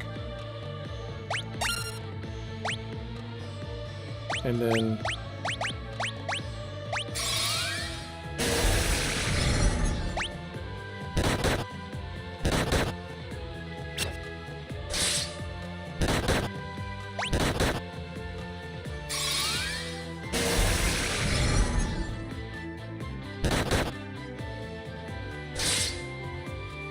Oh, I'm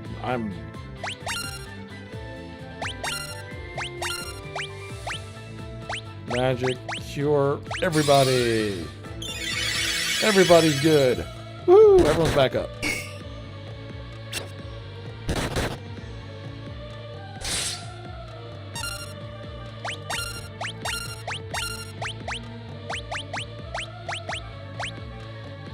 Alright, so cure. So at least I have 7 points to do one more cure.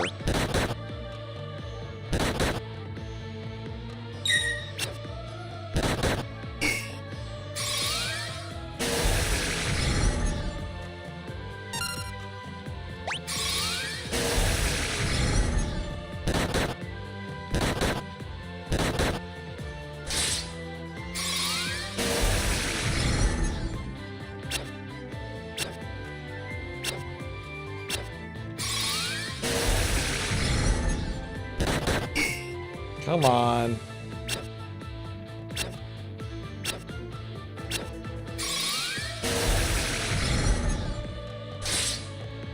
I'm not optimistic about being rescued.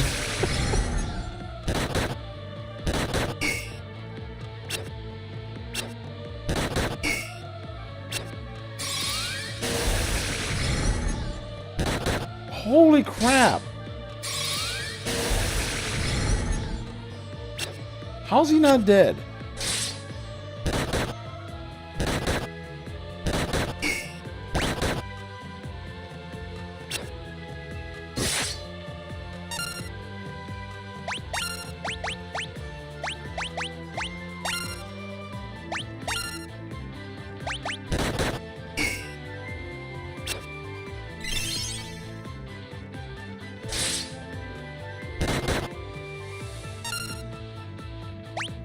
This fight's dumb. I don't like this fight.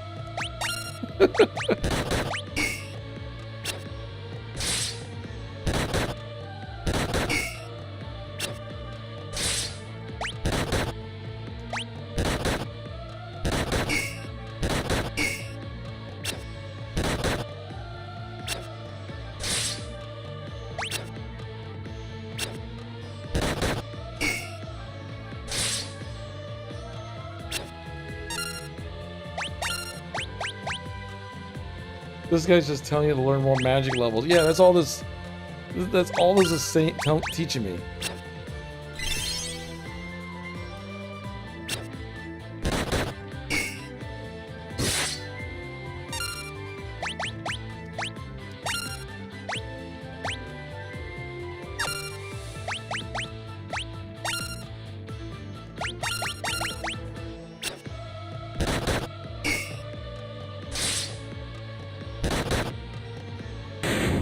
Finally, and now everyone lived.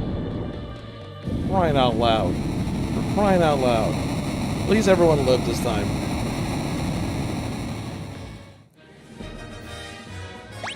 Everyone's hands leveled up. Everyone's hands leveled up. Everyone knows how to throw hands better. I got a mithril axe. Victory! Now remember to level up magic on somebody. Yes. Once I'm able to do magic again.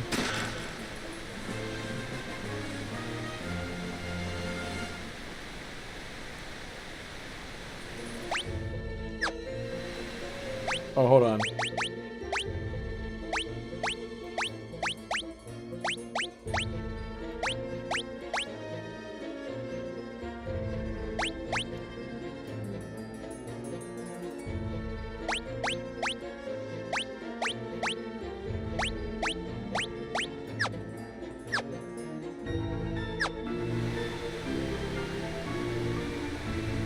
Really? There's no...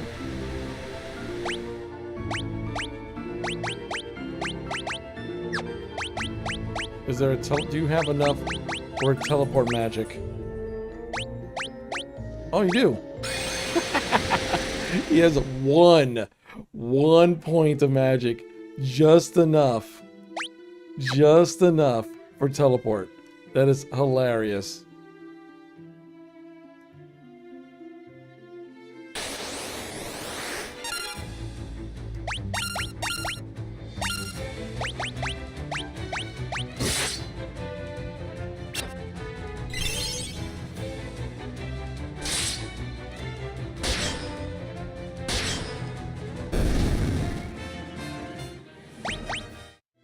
Okay, first things first.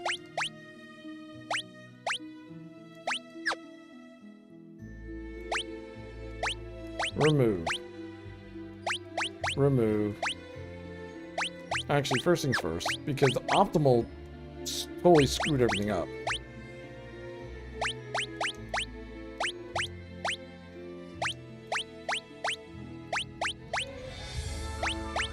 Okay, so let's get back to the group.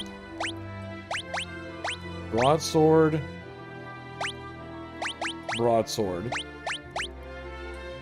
Bronze helm, copper cuirass, bronze glove. You had the longbow, bronze helm, copper cuirass, bronze glove. You were the axe person, so you're going to get the mithril axe, copper cuirass.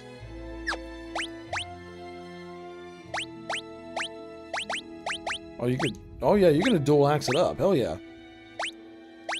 Mike, you got 2 axes now. Not just 1 axe, 2 axes.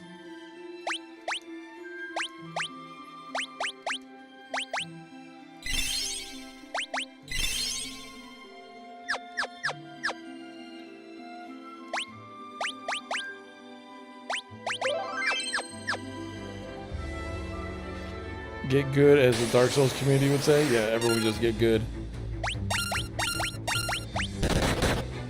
I forgot it. Oh, I left him. Oh well, he could punch people. He was hitting harder, punching people anyway.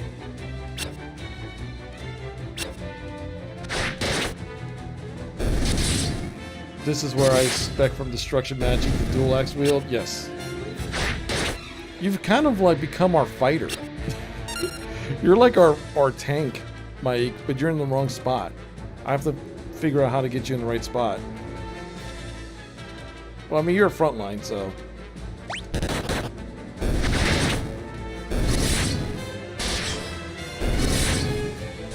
Because when it dang it, here I am getting 100 destruction. You're the only one without a spell, which is funny.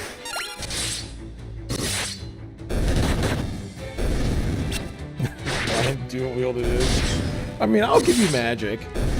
Eventually. Eventually you'll have magic.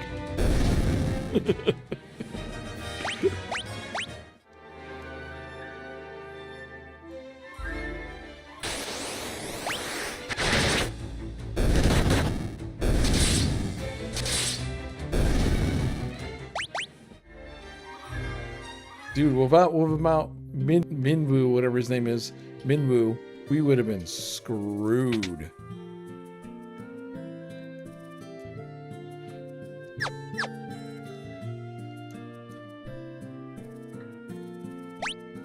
Ether's 1,000? Cottage is 2,000?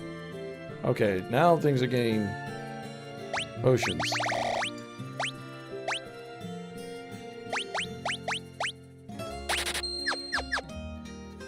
There we go.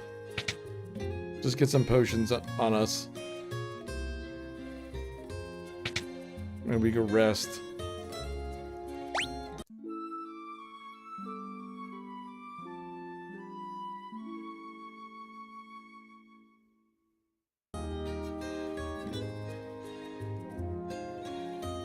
Okay, it's snowing now. Oh, it is? In your neck of the woods, it's snowing? It matches the game. That one's dead.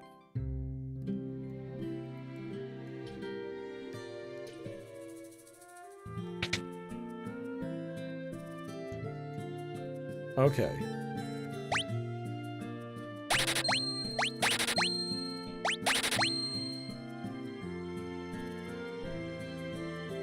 Oh, just the snow. Okay, I thought you were saying there was snowing in your area. Yeah. The snow in the town? Yeah. Okay. Time to learn Life Tome. Banishes the target from another dimension and transports the party to a previous floor when used in battle.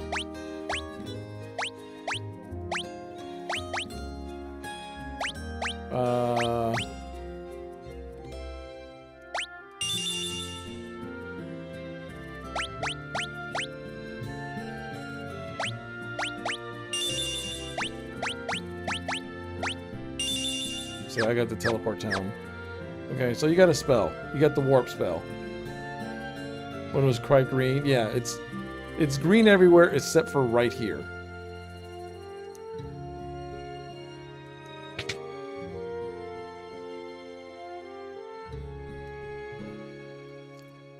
Said the little girl. Thanks for saving me. Before I talk to him, is there anyone else who wants to give me anything? Thank you so much. We owe our freedom to you. Our husbands are back safe and sound, and we have you to thank. Take the mithril to altar and give it to the princess as soon as you can. Our husbands are back. Dude, everyone is married the same wife. It's triplets. This town, all the women are, it's triplets and the blonde girl. That's when you know you're in a small town. There's nobody across snow. You need a snowcraft.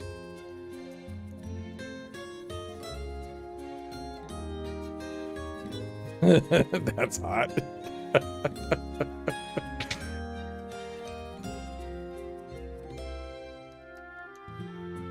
You better get that mithril back to altar. Okay, well, wait a second. I thought you were going to tell me stuff because you would approve myself. Like, how are you idiots not all related?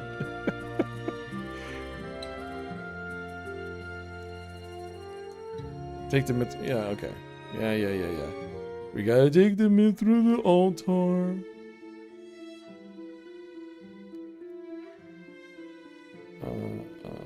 What would be the quickest way to get there? It'd be down.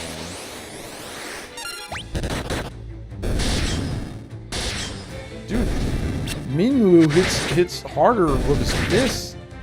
He's a white mage monk.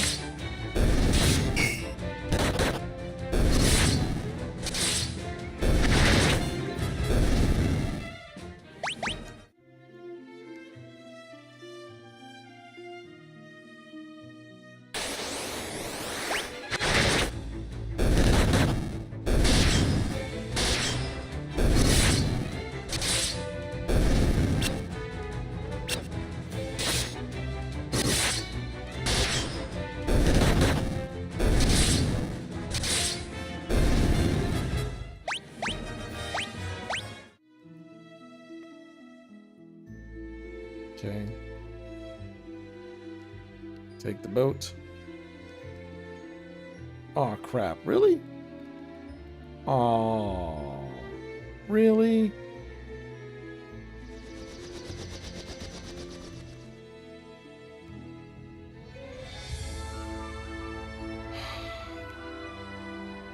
So I gotta walk all the way around. There was no walkway where I was going. It blocked me. 16 is a meat lover's pizza. Is how fast it cools down. Yeah. You know what I've been like enjoying more lately when it comes to pizza? And I mean like good pizza. Just straight cheese. Just like a nice cheese pizza. I don't know why, but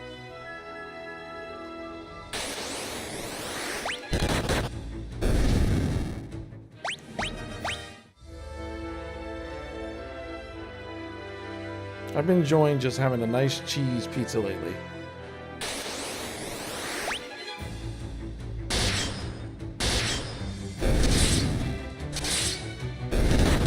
Give me a cheese with 5 different types of cheese. Yeah, exactly. A nice, like, 5 cheese pizza.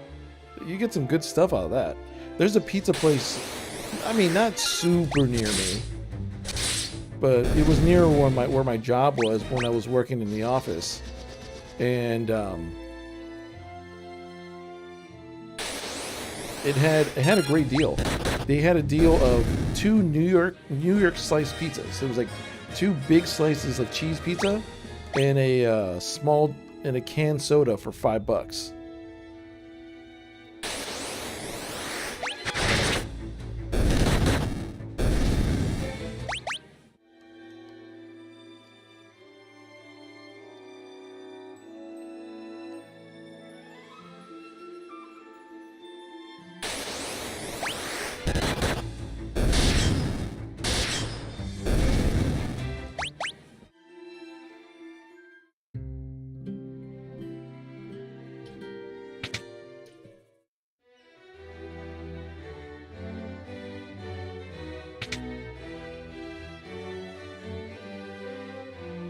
Okay, is there anything else on Minwu I should take away from him before leaving?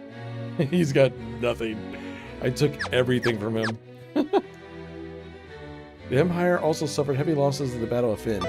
They're building the Dreadnought in Basque to help compensate for those losses.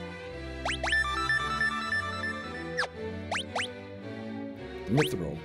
You found the Mithril! Now we can finally be able to fight the Empire on equal footing. Please take the Mithril to Tobol, the town's blacksmith. I'm certain he'll be able to use it to make magnificent weapons.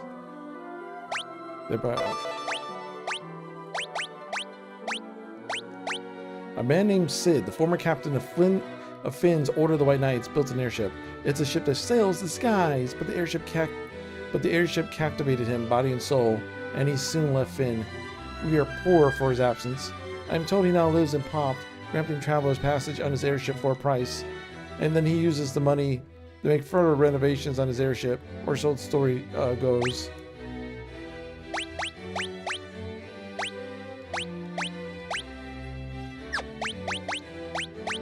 Nothing happens. In my head canon, Sid is a planeswalker. Yet Sid is everywhere, and he is nowhere.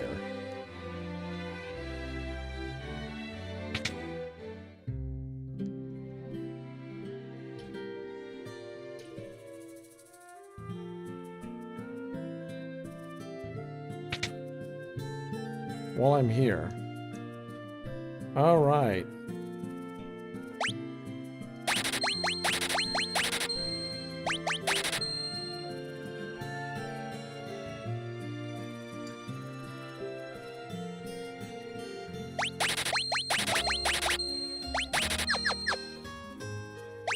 All right, magic items. Fire tome.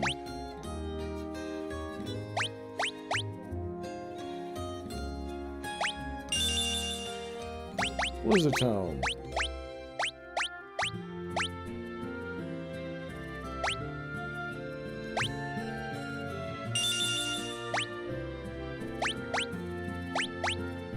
Thunder tome.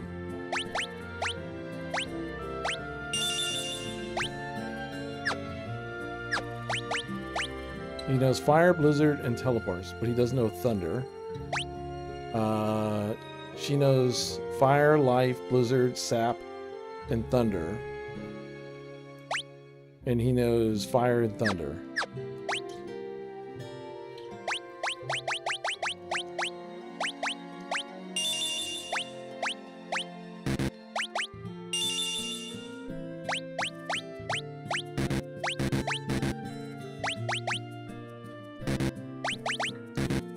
So I just got an extra.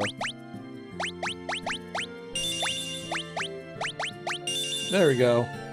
See, now everyone's got spells.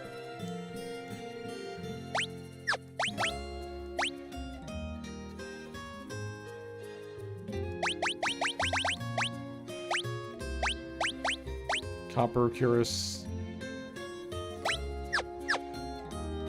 Let's see here.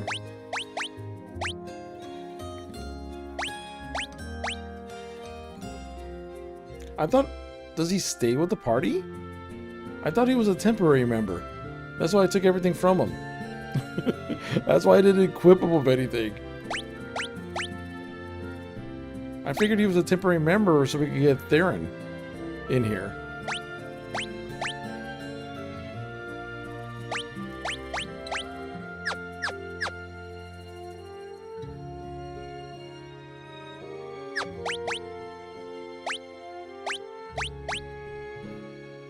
I mean, there is a Final Fantasy card game. Alright, let's sell one of these.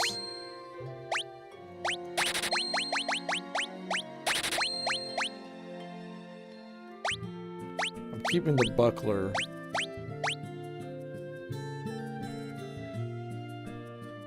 Actually, I'll sell the buckler.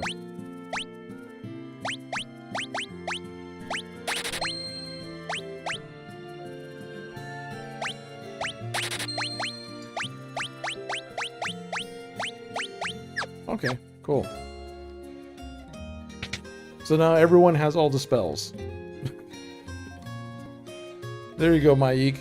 You now can cast almost all the spells as Cyberpunk, except for like sap and life and stuff.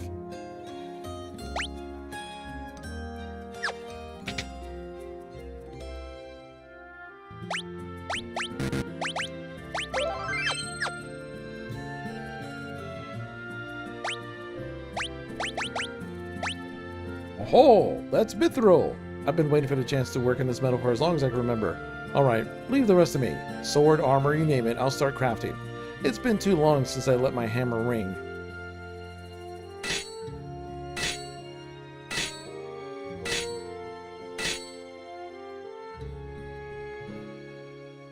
You can buy the equipment I made over the shop counter. This will keep my hands full, I tell you that.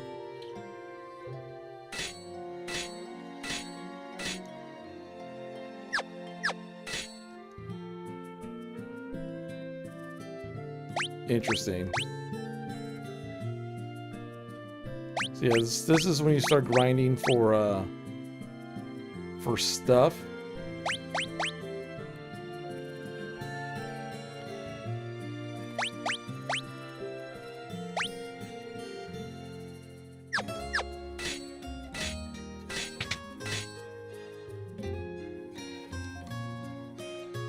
Because I don't think there's anything else Mithril-wise. Unless he does... Oh yeah, he does Mithril armor. But that's not going to be until a bit. I always forget I don't care for melted provolone cheese. Provolone cheese is alright. You know what I'm not a big fan of? Just... like, even though I like nachos and whatnot, just melted, like, sharp cheddar cheese. I don't know. I have to have it, like, blended with other cheeses. But just straight up melted cheddar cheese. I mean, I could do it, but I prefer, even though I like nachos, I always like get, like, the Mexican blend, and I put it on my nachos and melt it that way. You don't mind a slice or cold cut on cold cuts? Yeah, sliced on cold cuts is fine.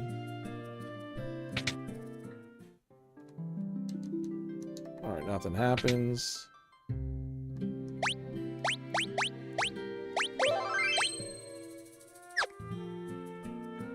Add black pepper. See, now I'm getting hungry.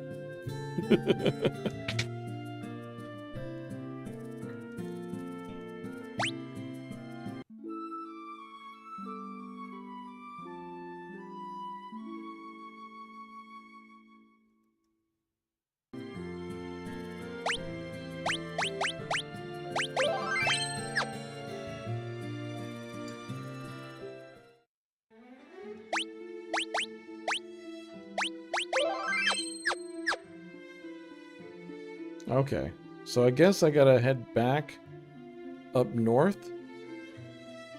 Is that what she wanted me to do? Or maybe talk to Sid?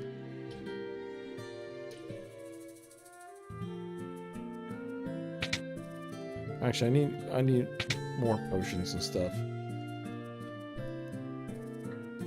Not you. I think it's you.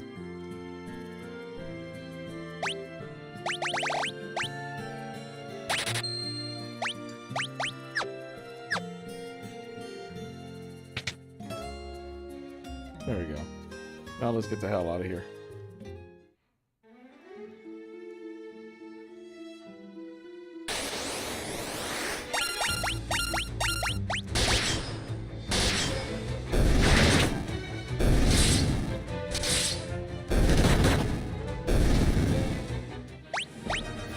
Yeah, Minwoo is Kung Fu Man.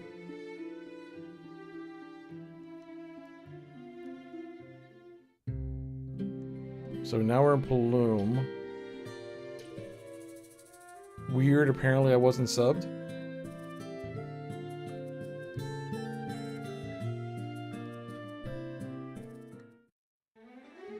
Are you talking about like a Twitch sub or are you talking about like on YouTube?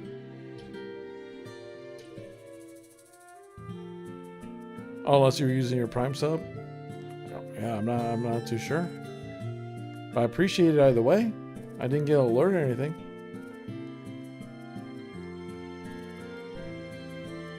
God dang it.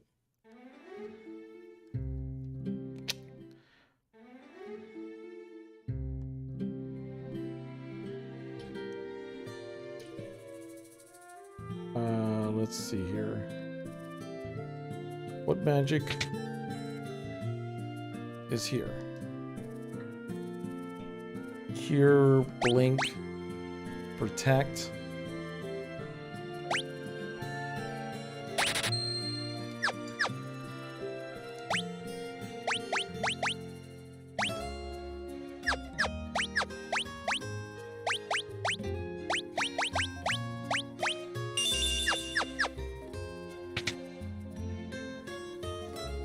Okay, so I guess I need to go to the next town.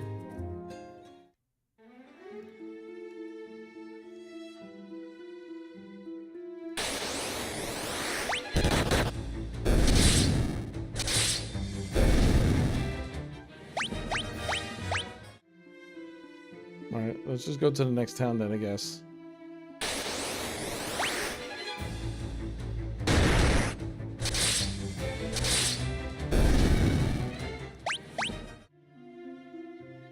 Because this is just going to be... I'm taking the long way. That way I could get into some quick fights and earn some money.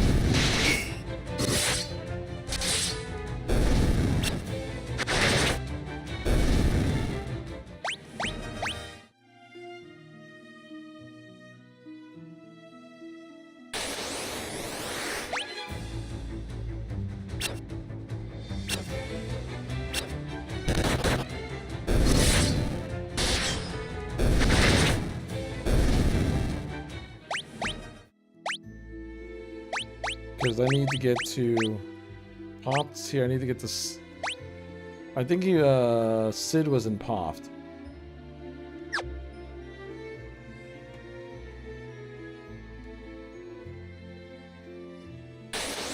Thank you.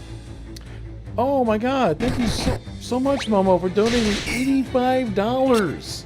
Holy cow! Donating $85 to the St. Jude's. We're at $300 raised for St. Jude's. That is awesome, Momo. Thank you so much. The kids out there will truly appreciate it. Guys, give some props if you're, if you're hanging out in chat, whatnot, to Momo for donating $85 to St. Jude's Children's Hospitals. That's awesome.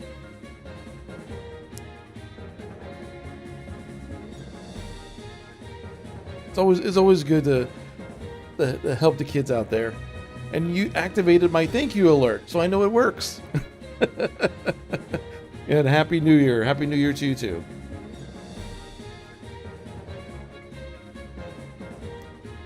You need a hype command?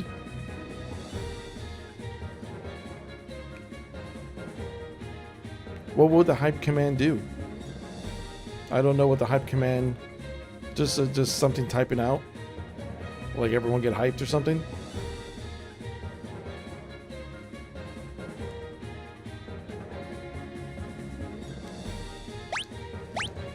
But that's awesome. Thank you so much, Momo.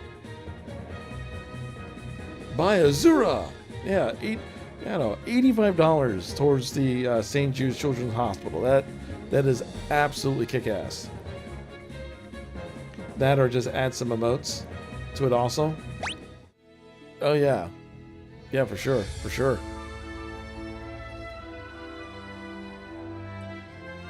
Here. I think I have this set up. I think. I'll do the special alert. I think it's still set up. If it is, I'll run it right now. Overlays or this. Because that's a huge donation for the St. Jude's. Hopefully it's not too loud if it's still there.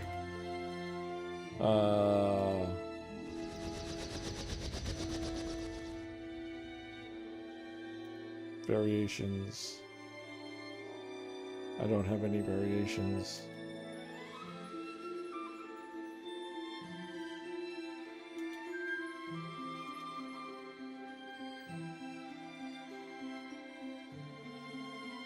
Oh, did I get rid of it? I'll lower the sound just in case. Here, I'll do it like this then.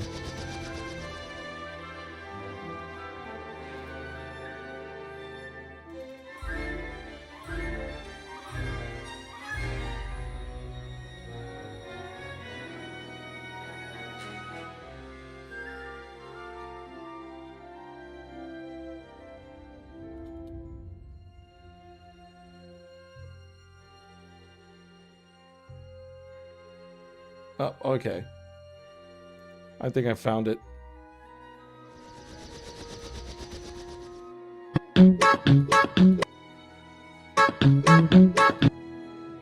Come on. Let's see. Can I get this right?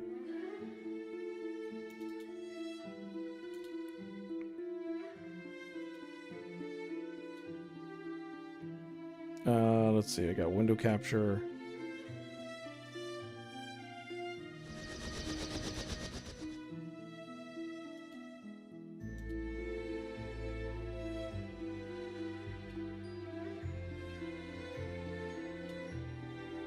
So I don't have the alert set up, but I will do it this way because that's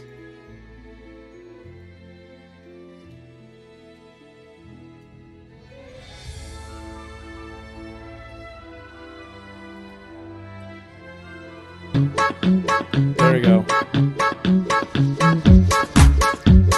That's for the $85 donation.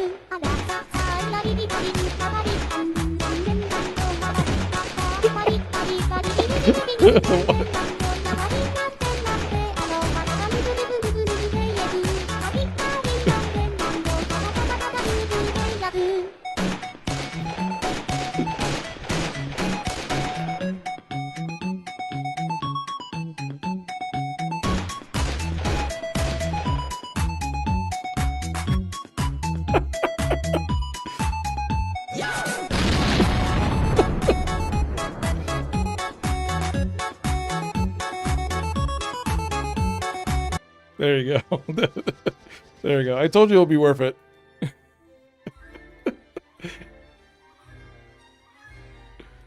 That was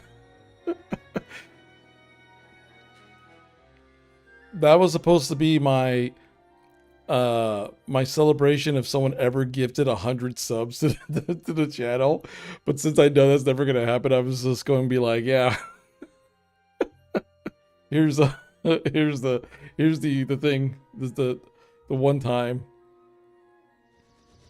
But if I give her an $85 donation to the kids, that's a billion times better. Plus is really dumb. I mean, collectively, yeah, true.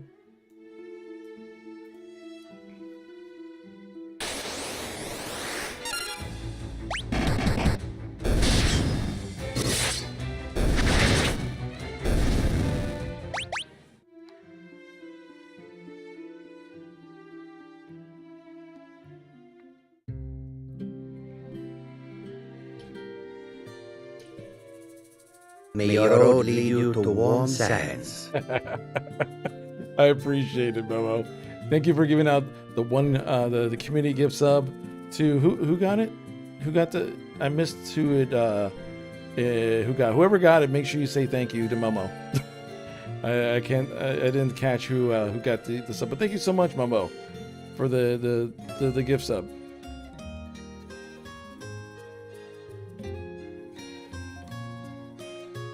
I think I need to talk to Sid. Sid's around here somewhere.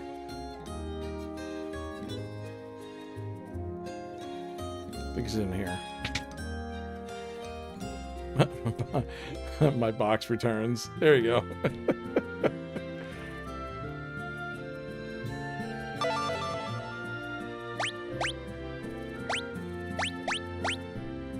mask airship.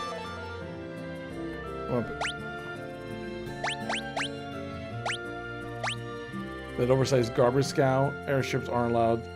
Are about a.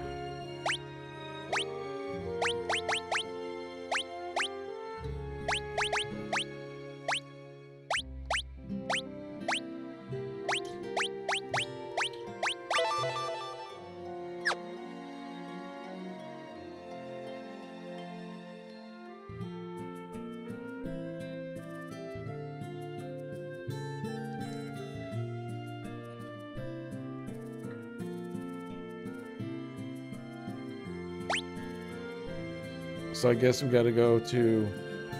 Where did he say we have to go? Basp.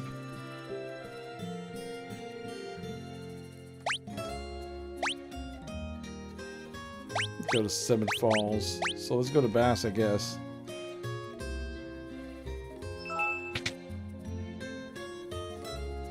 So he'll meet us outside.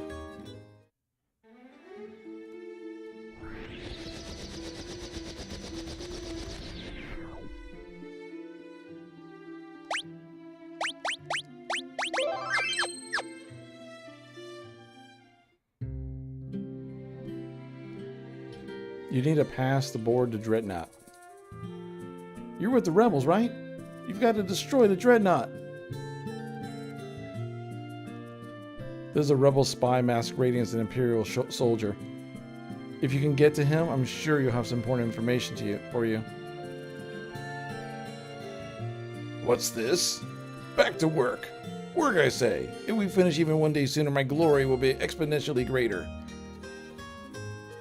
To make us work like slaves, I hate that Borgin. Being used by a man like that really makes my blood boil. It's weird, though. I can't seem to remember what things were like when the Dark Knight was in command.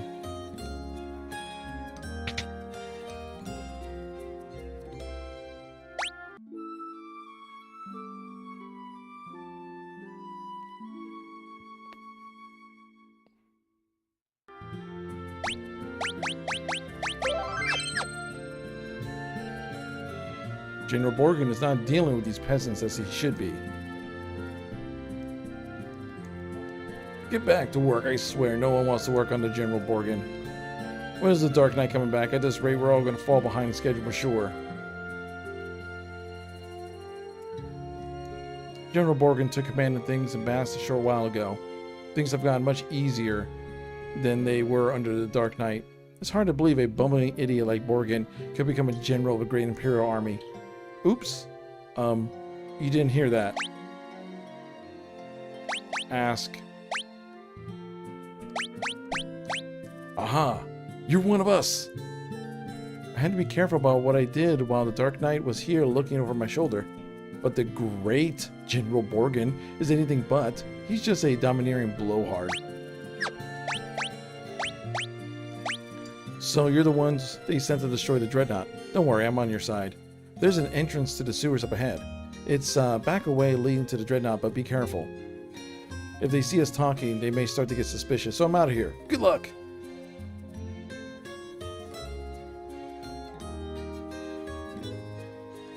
Hey, there you go. Nameless got the gifts up.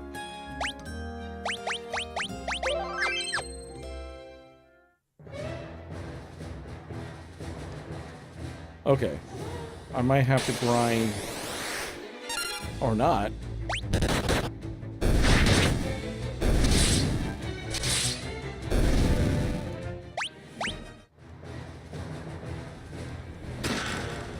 The chest contained a longsword.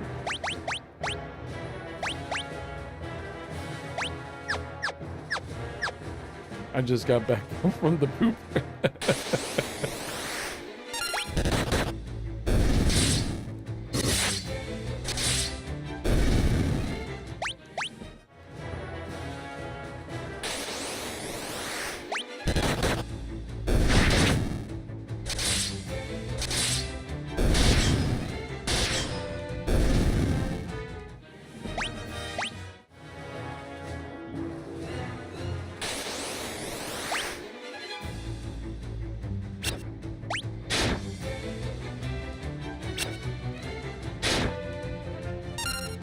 Magic, fire.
Come on, we're just destroying all these guys now.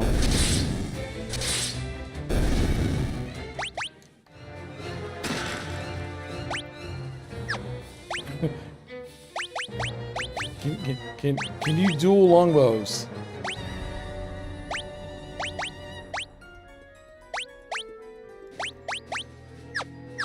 That'd be fun. That would have been funny if you could duel longbows.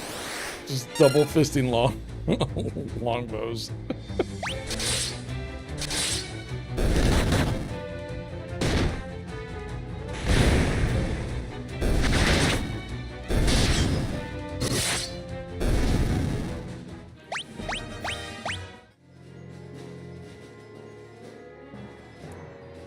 Oh, really?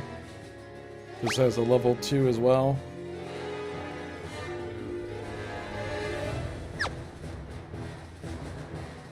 I kind of appreciate the map just shows you everything.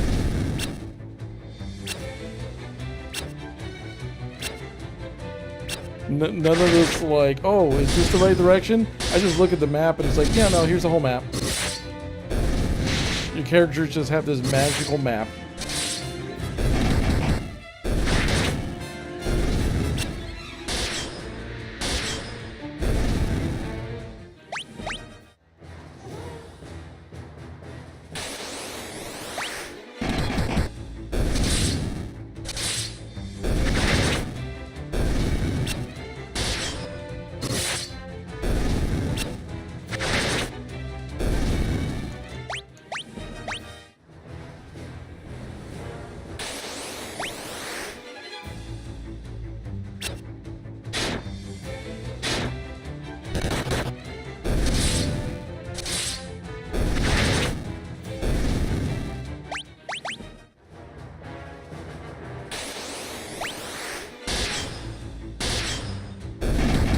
Going to switch the screens to my phone so I can play some TCW. That sounds fine, Momo.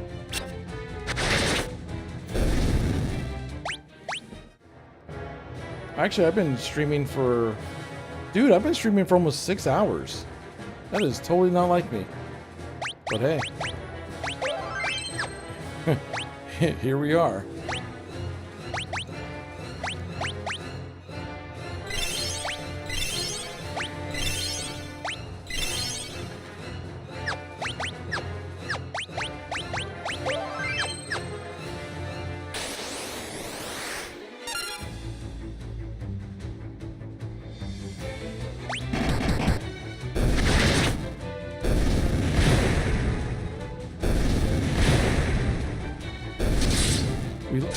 We lose the dogs of war at least once a year. Yeah, I know.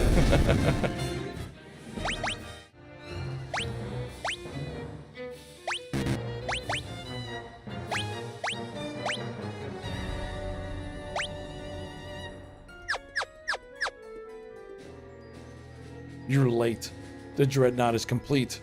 I've been working behind the scenes to see the project through completion. You're in your resistance. Kneel before your emperor. It is the only alternative left to you. Consider what I've said. When the time comes, we will meet again.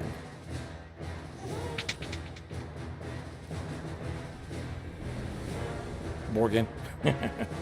Looks like you came all this way for nothing. See for yourselves.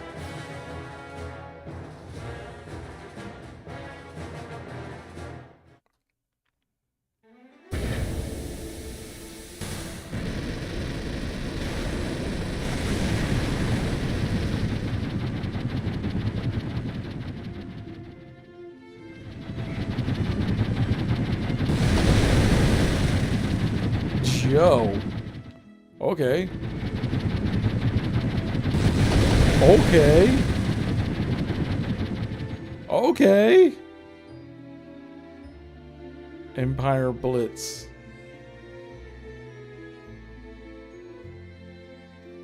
DB's just thinking, I need to play more of these older games where dialogue is only every hour. Exactly.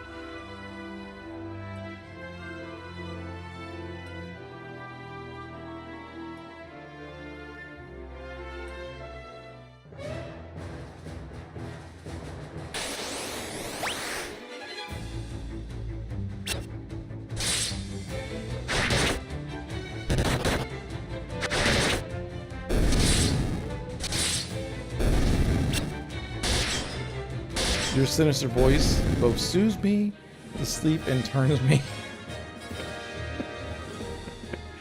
You're welcome, Nameless.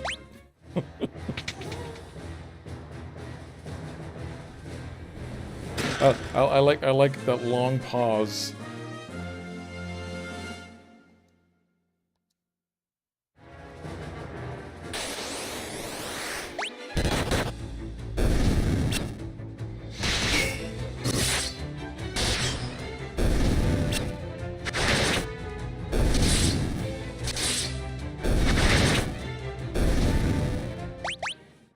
Okay. Leave? Yes. I'm just gonna...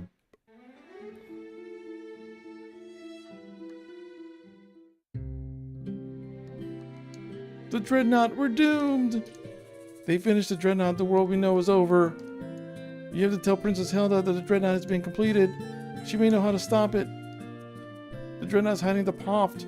Maybe it's already too late. Dude, it's...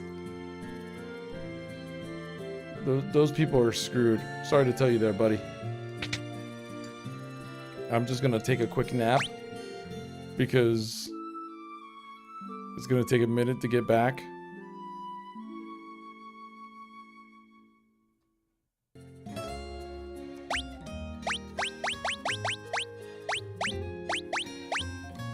Demand and transport party to previous floor. Vanish the target dimension and transport the party out of dungeons using HP. Oh, okay. That's just... There's no fast travel. There's no fast travel going on here.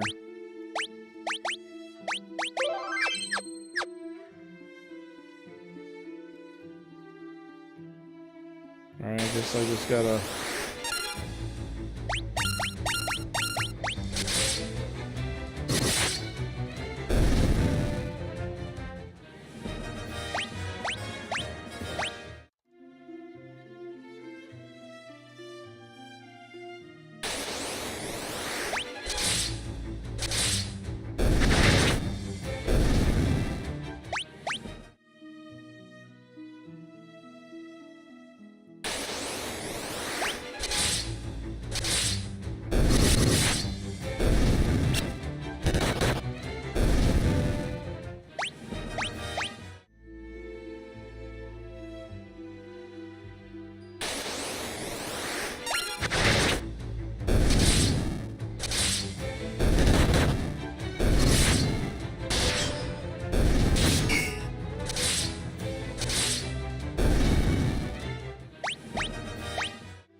We were attacked by the Dreadnought. They're dead. They're all dead. Sorry, but the ships already left to Palum.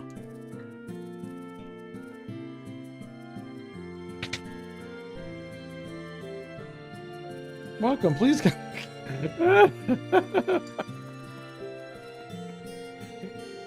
We've been attacked by the Dreadnought. Everyone's dead. The innkeeper is, I'll take your 12 gil, please. Pleasant dreams.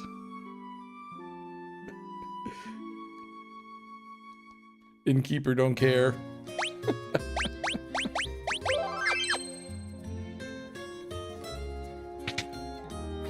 Don't mind the holes in the roof. We're all gonna die. Give us your money, though. Have a pleasant stay. Exactly. Give us your money. Have a pleasant stay.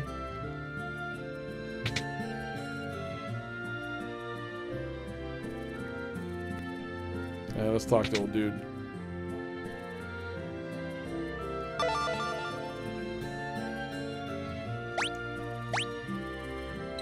What you want to do is blow that thing's engine. Do that, and you can bring the whole overground down tub. Our airships are powered by Sunfire. I'm sure the Dreadnought's a little different.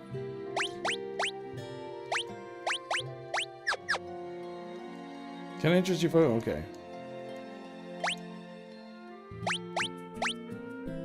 Let's go back to.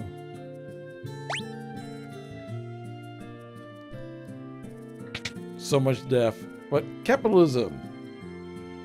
That's just the way it works.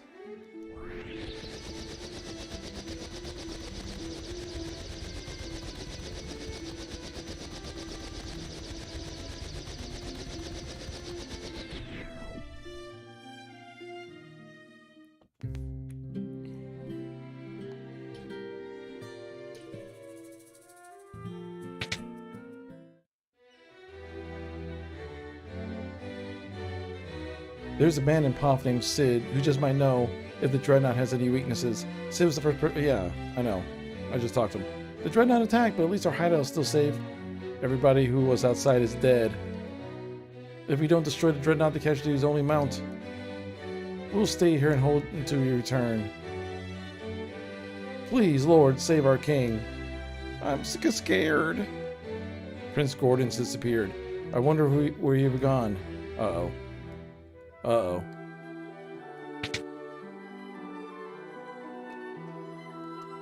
So he lost Scott as well. He had proposed to Hilda, you know. Now he'll never hear her answer. I always thought he'll make a fine husband for her. What the...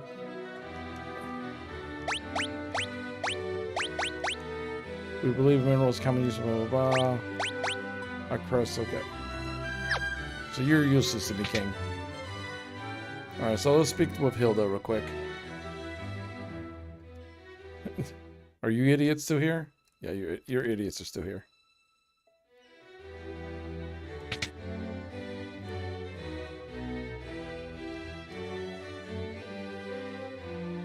Many were wounded in Dreadnought's attack. The shock has even caused my father's condition to take a turn for the worse. I hate that my father had to see this. He knows his death is near. There's nothing you can do, Minwoo. All those who live must someday die. It is our fate. Still, it is my duty as a white wizard to ease the pain of those who suffer. I shall remain here and devote myself to the care of the wounded. I take my leave of you. The fate of the world rests on you, DBFig. What? There's two other people here, plus our missing friend that has yet to enter the game. Why is it rest on me? Because I'm the one you're staring at the moment? They've never really set forth that I'm the main protagonist. It's just been the four of us.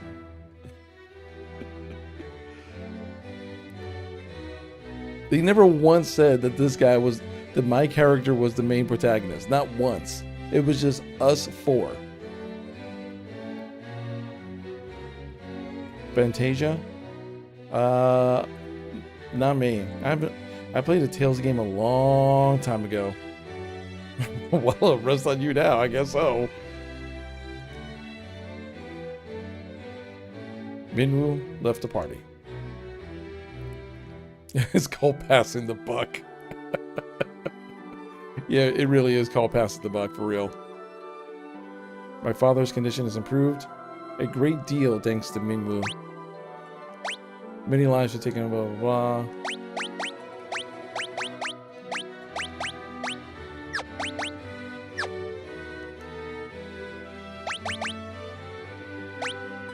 Nothing happens.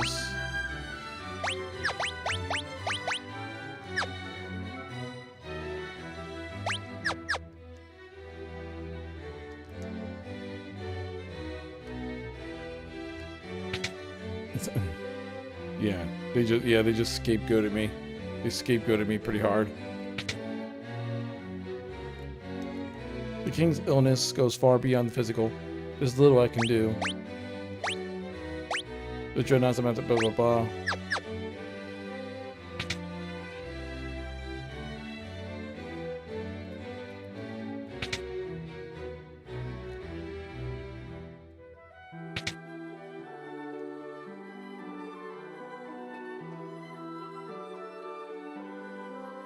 Okay.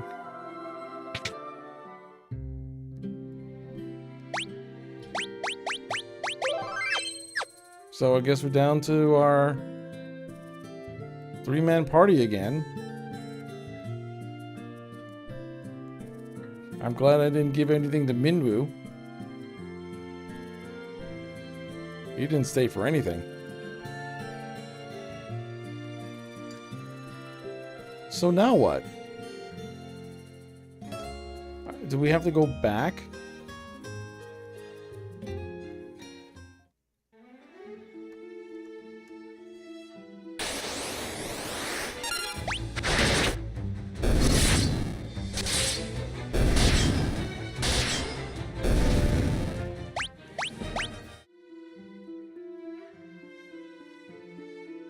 I know I played one of the Tales games.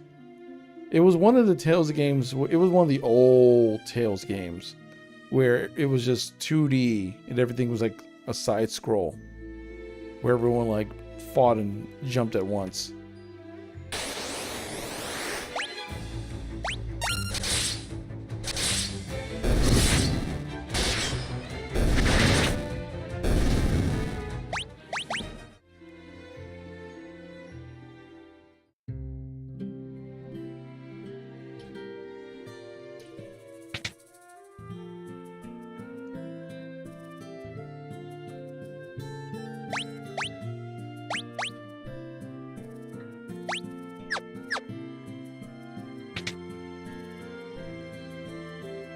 I guess I'm at close to a point now where it might be best just for me to grind a little bit, but I'm not sure.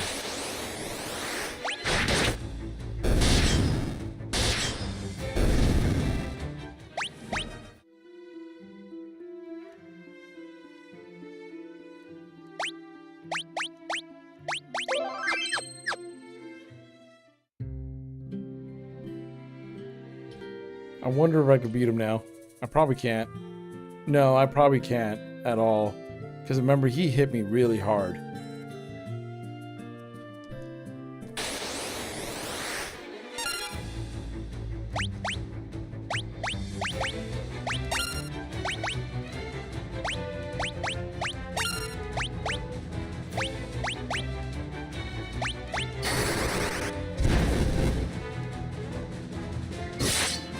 Yeah, there's no way.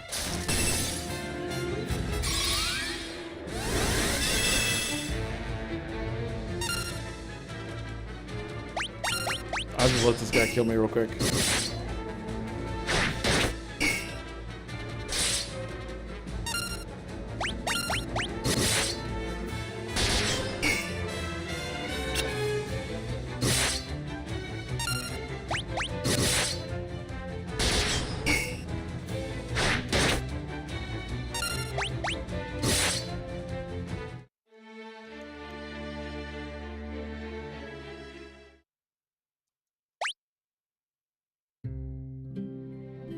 Yeah, there really wasn't anything for me in this place.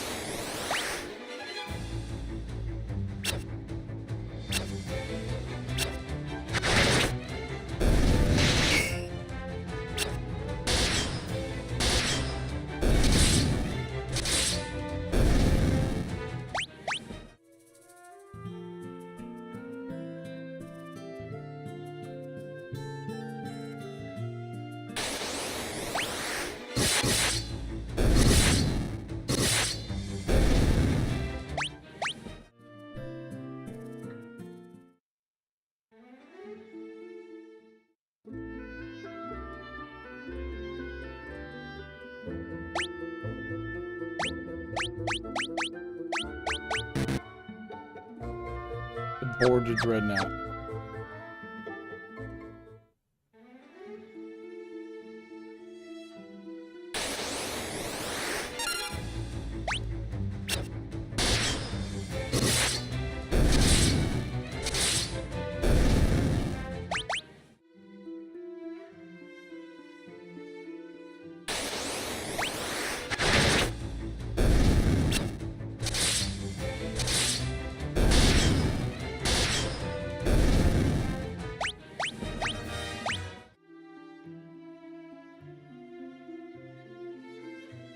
See, I don't know where I'm supposed to be going. Oh, crap.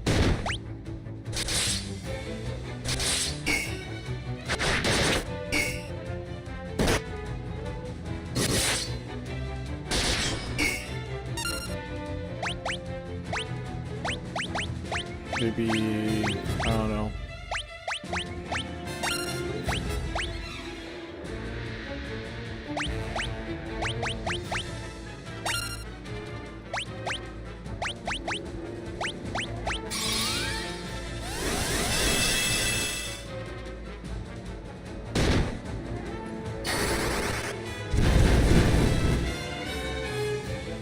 Oh wow, fire did nothing to them.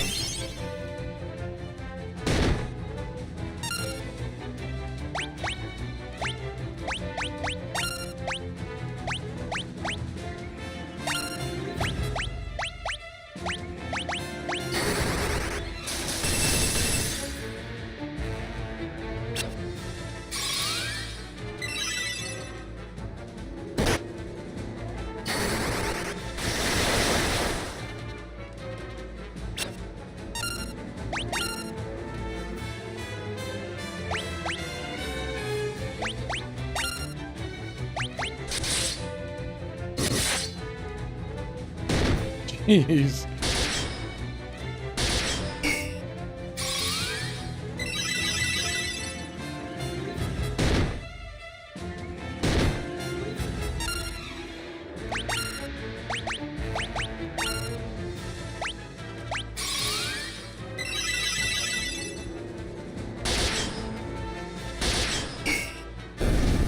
Oh, I killed one.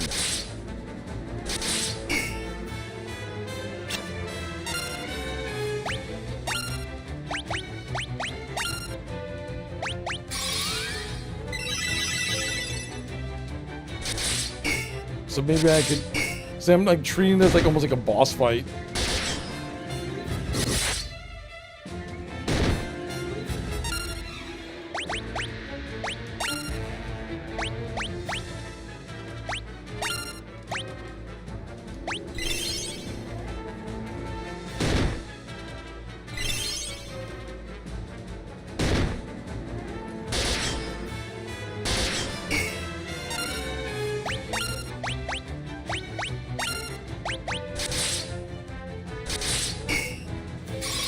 Come on.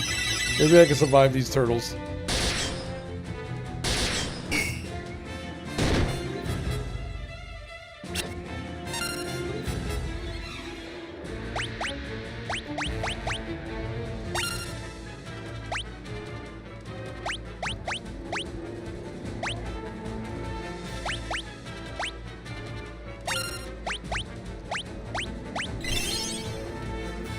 Maybe sap will do something to him.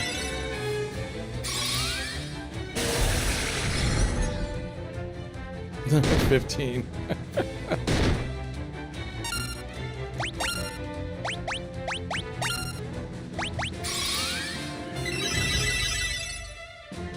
Okay. Oh! Oh, there's two down! There's two down!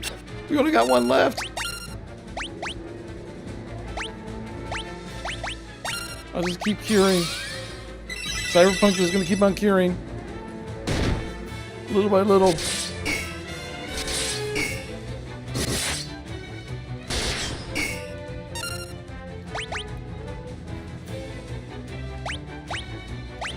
Maybe...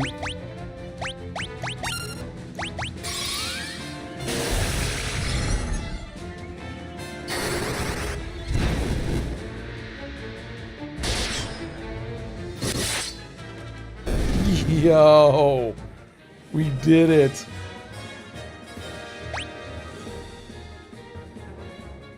MP strength went up. MP went up. Everyone, my yeek went up a lot. MP went up. Strength went up. Stamina went up. Magic went up. Oh, I got a mithril shield out of that. Holy crap.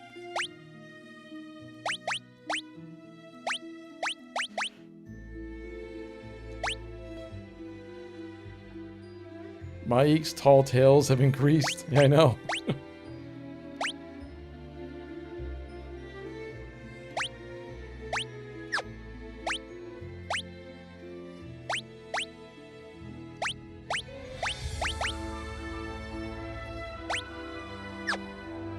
I gave my eek.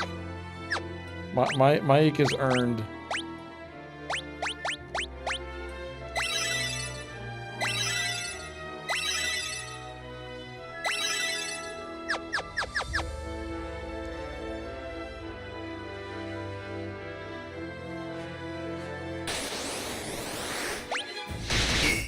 Oops. I didn't mean to do that.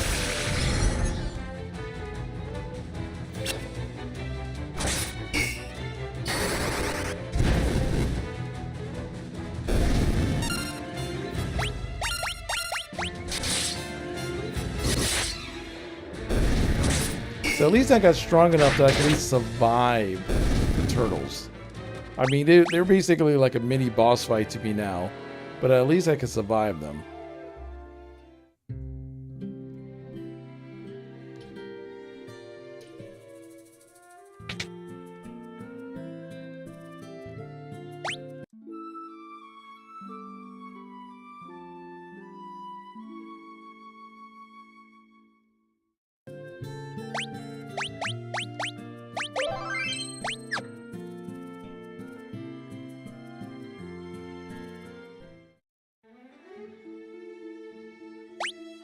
Okay, so where were we supposed to be going? Poft? Maybe? Because we're at Salamad. We're at Castlefield and Cinnamon Falls. We were at it here, we're here now. Bin doesn't do anything. Paloom. I think we need to go to Poft. So I guess let's head to...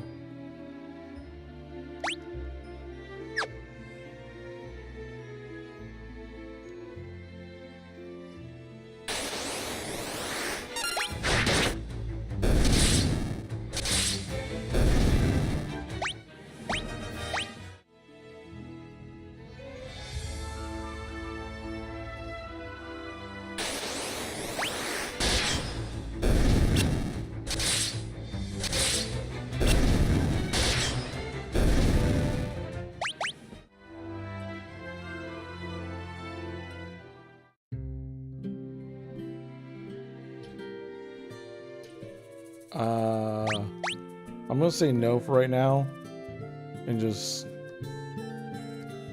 I'm hurt bad. I don't think I'm gonna make it.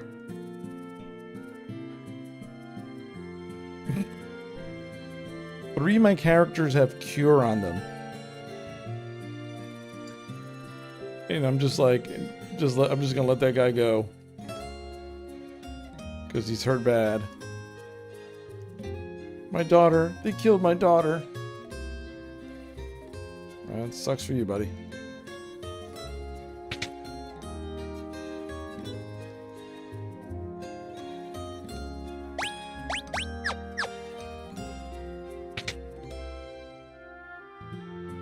I think this was the inn where I slept for free. Destroyed the entire town. But I think this inn's still free. Yep, it's still zero gil. This is literally the cheapest place to stay in the game.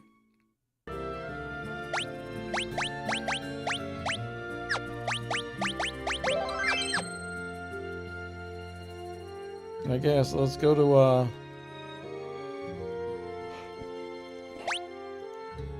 Alright, let's go to Let's sail the seas. On our way to Poft.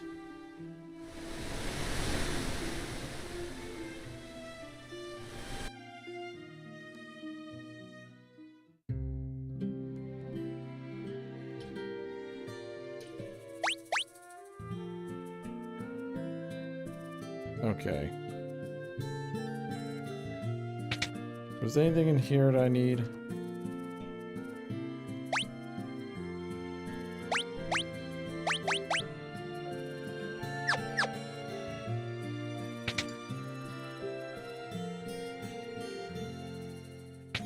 Was there any magic here we're having? Oh yeah, the protect tome. Creates a double image, raise an evasion. Yeah, that's important.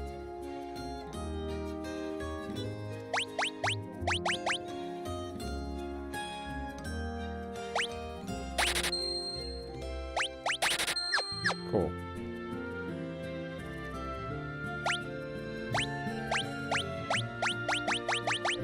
Shell tome.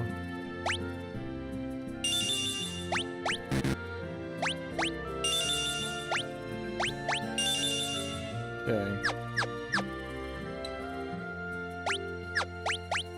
Do I have anything? Wait, why is she?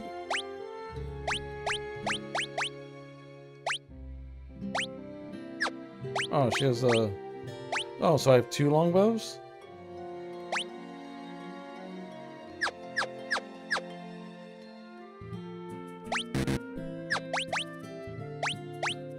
Because I had 2 longbows. Interesting. Deals damage to the undead. I had garlic on me.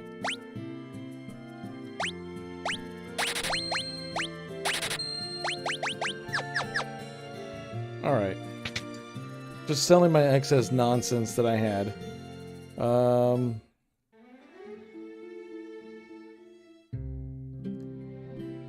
Let's talk to Sid again.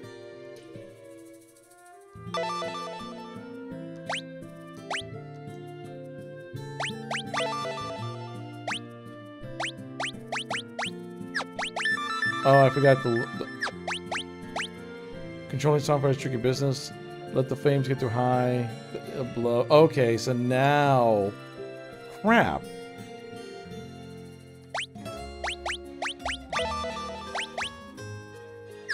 Because I didn't ask for Sunfire.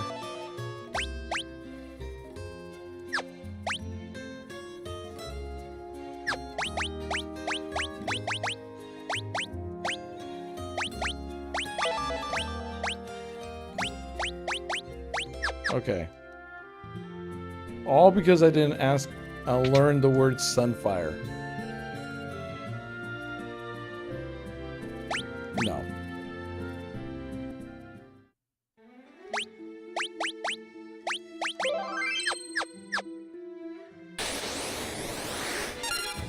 Really?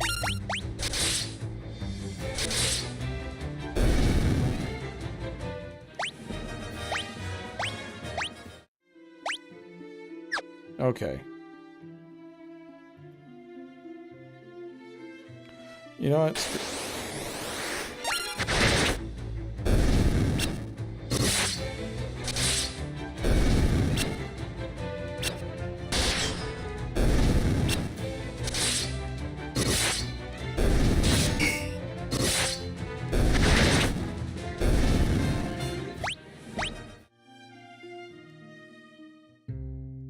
Let's ask this guy to take me back. Alright. And now I can ask for Sunfire. And then once I have Sunfire, then, yeah. Go from here.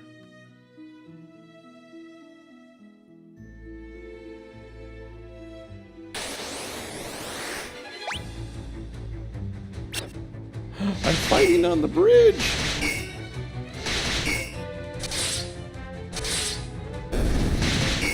I kind of get a feeling that we're still very much in the very beginning of this game. Even though we've done a couple dungeons and whatnot, I have a feeling that this is still like the super beginning of this game. I might be wrong, though.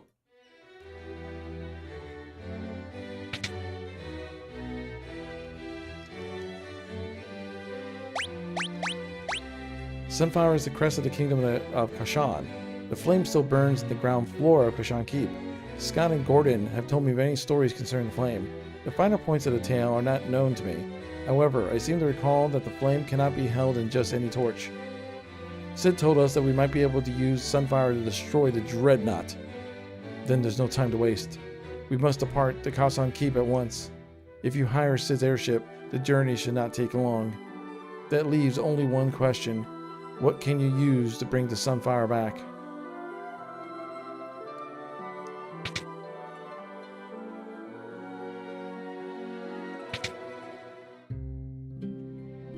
So yeah, what can we use to bring the Sunfire back?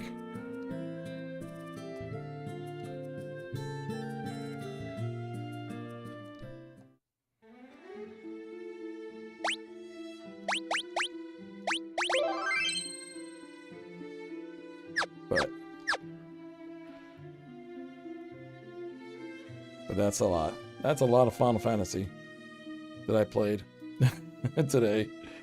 It's a lot of Final Fantasy I played today. But thanks everyone for hanging out. After almost 7 hours of Final Fantasy. Oh no, excuse me. Not 7. Almost 6 hours and 15 minutes of Final Fantasy.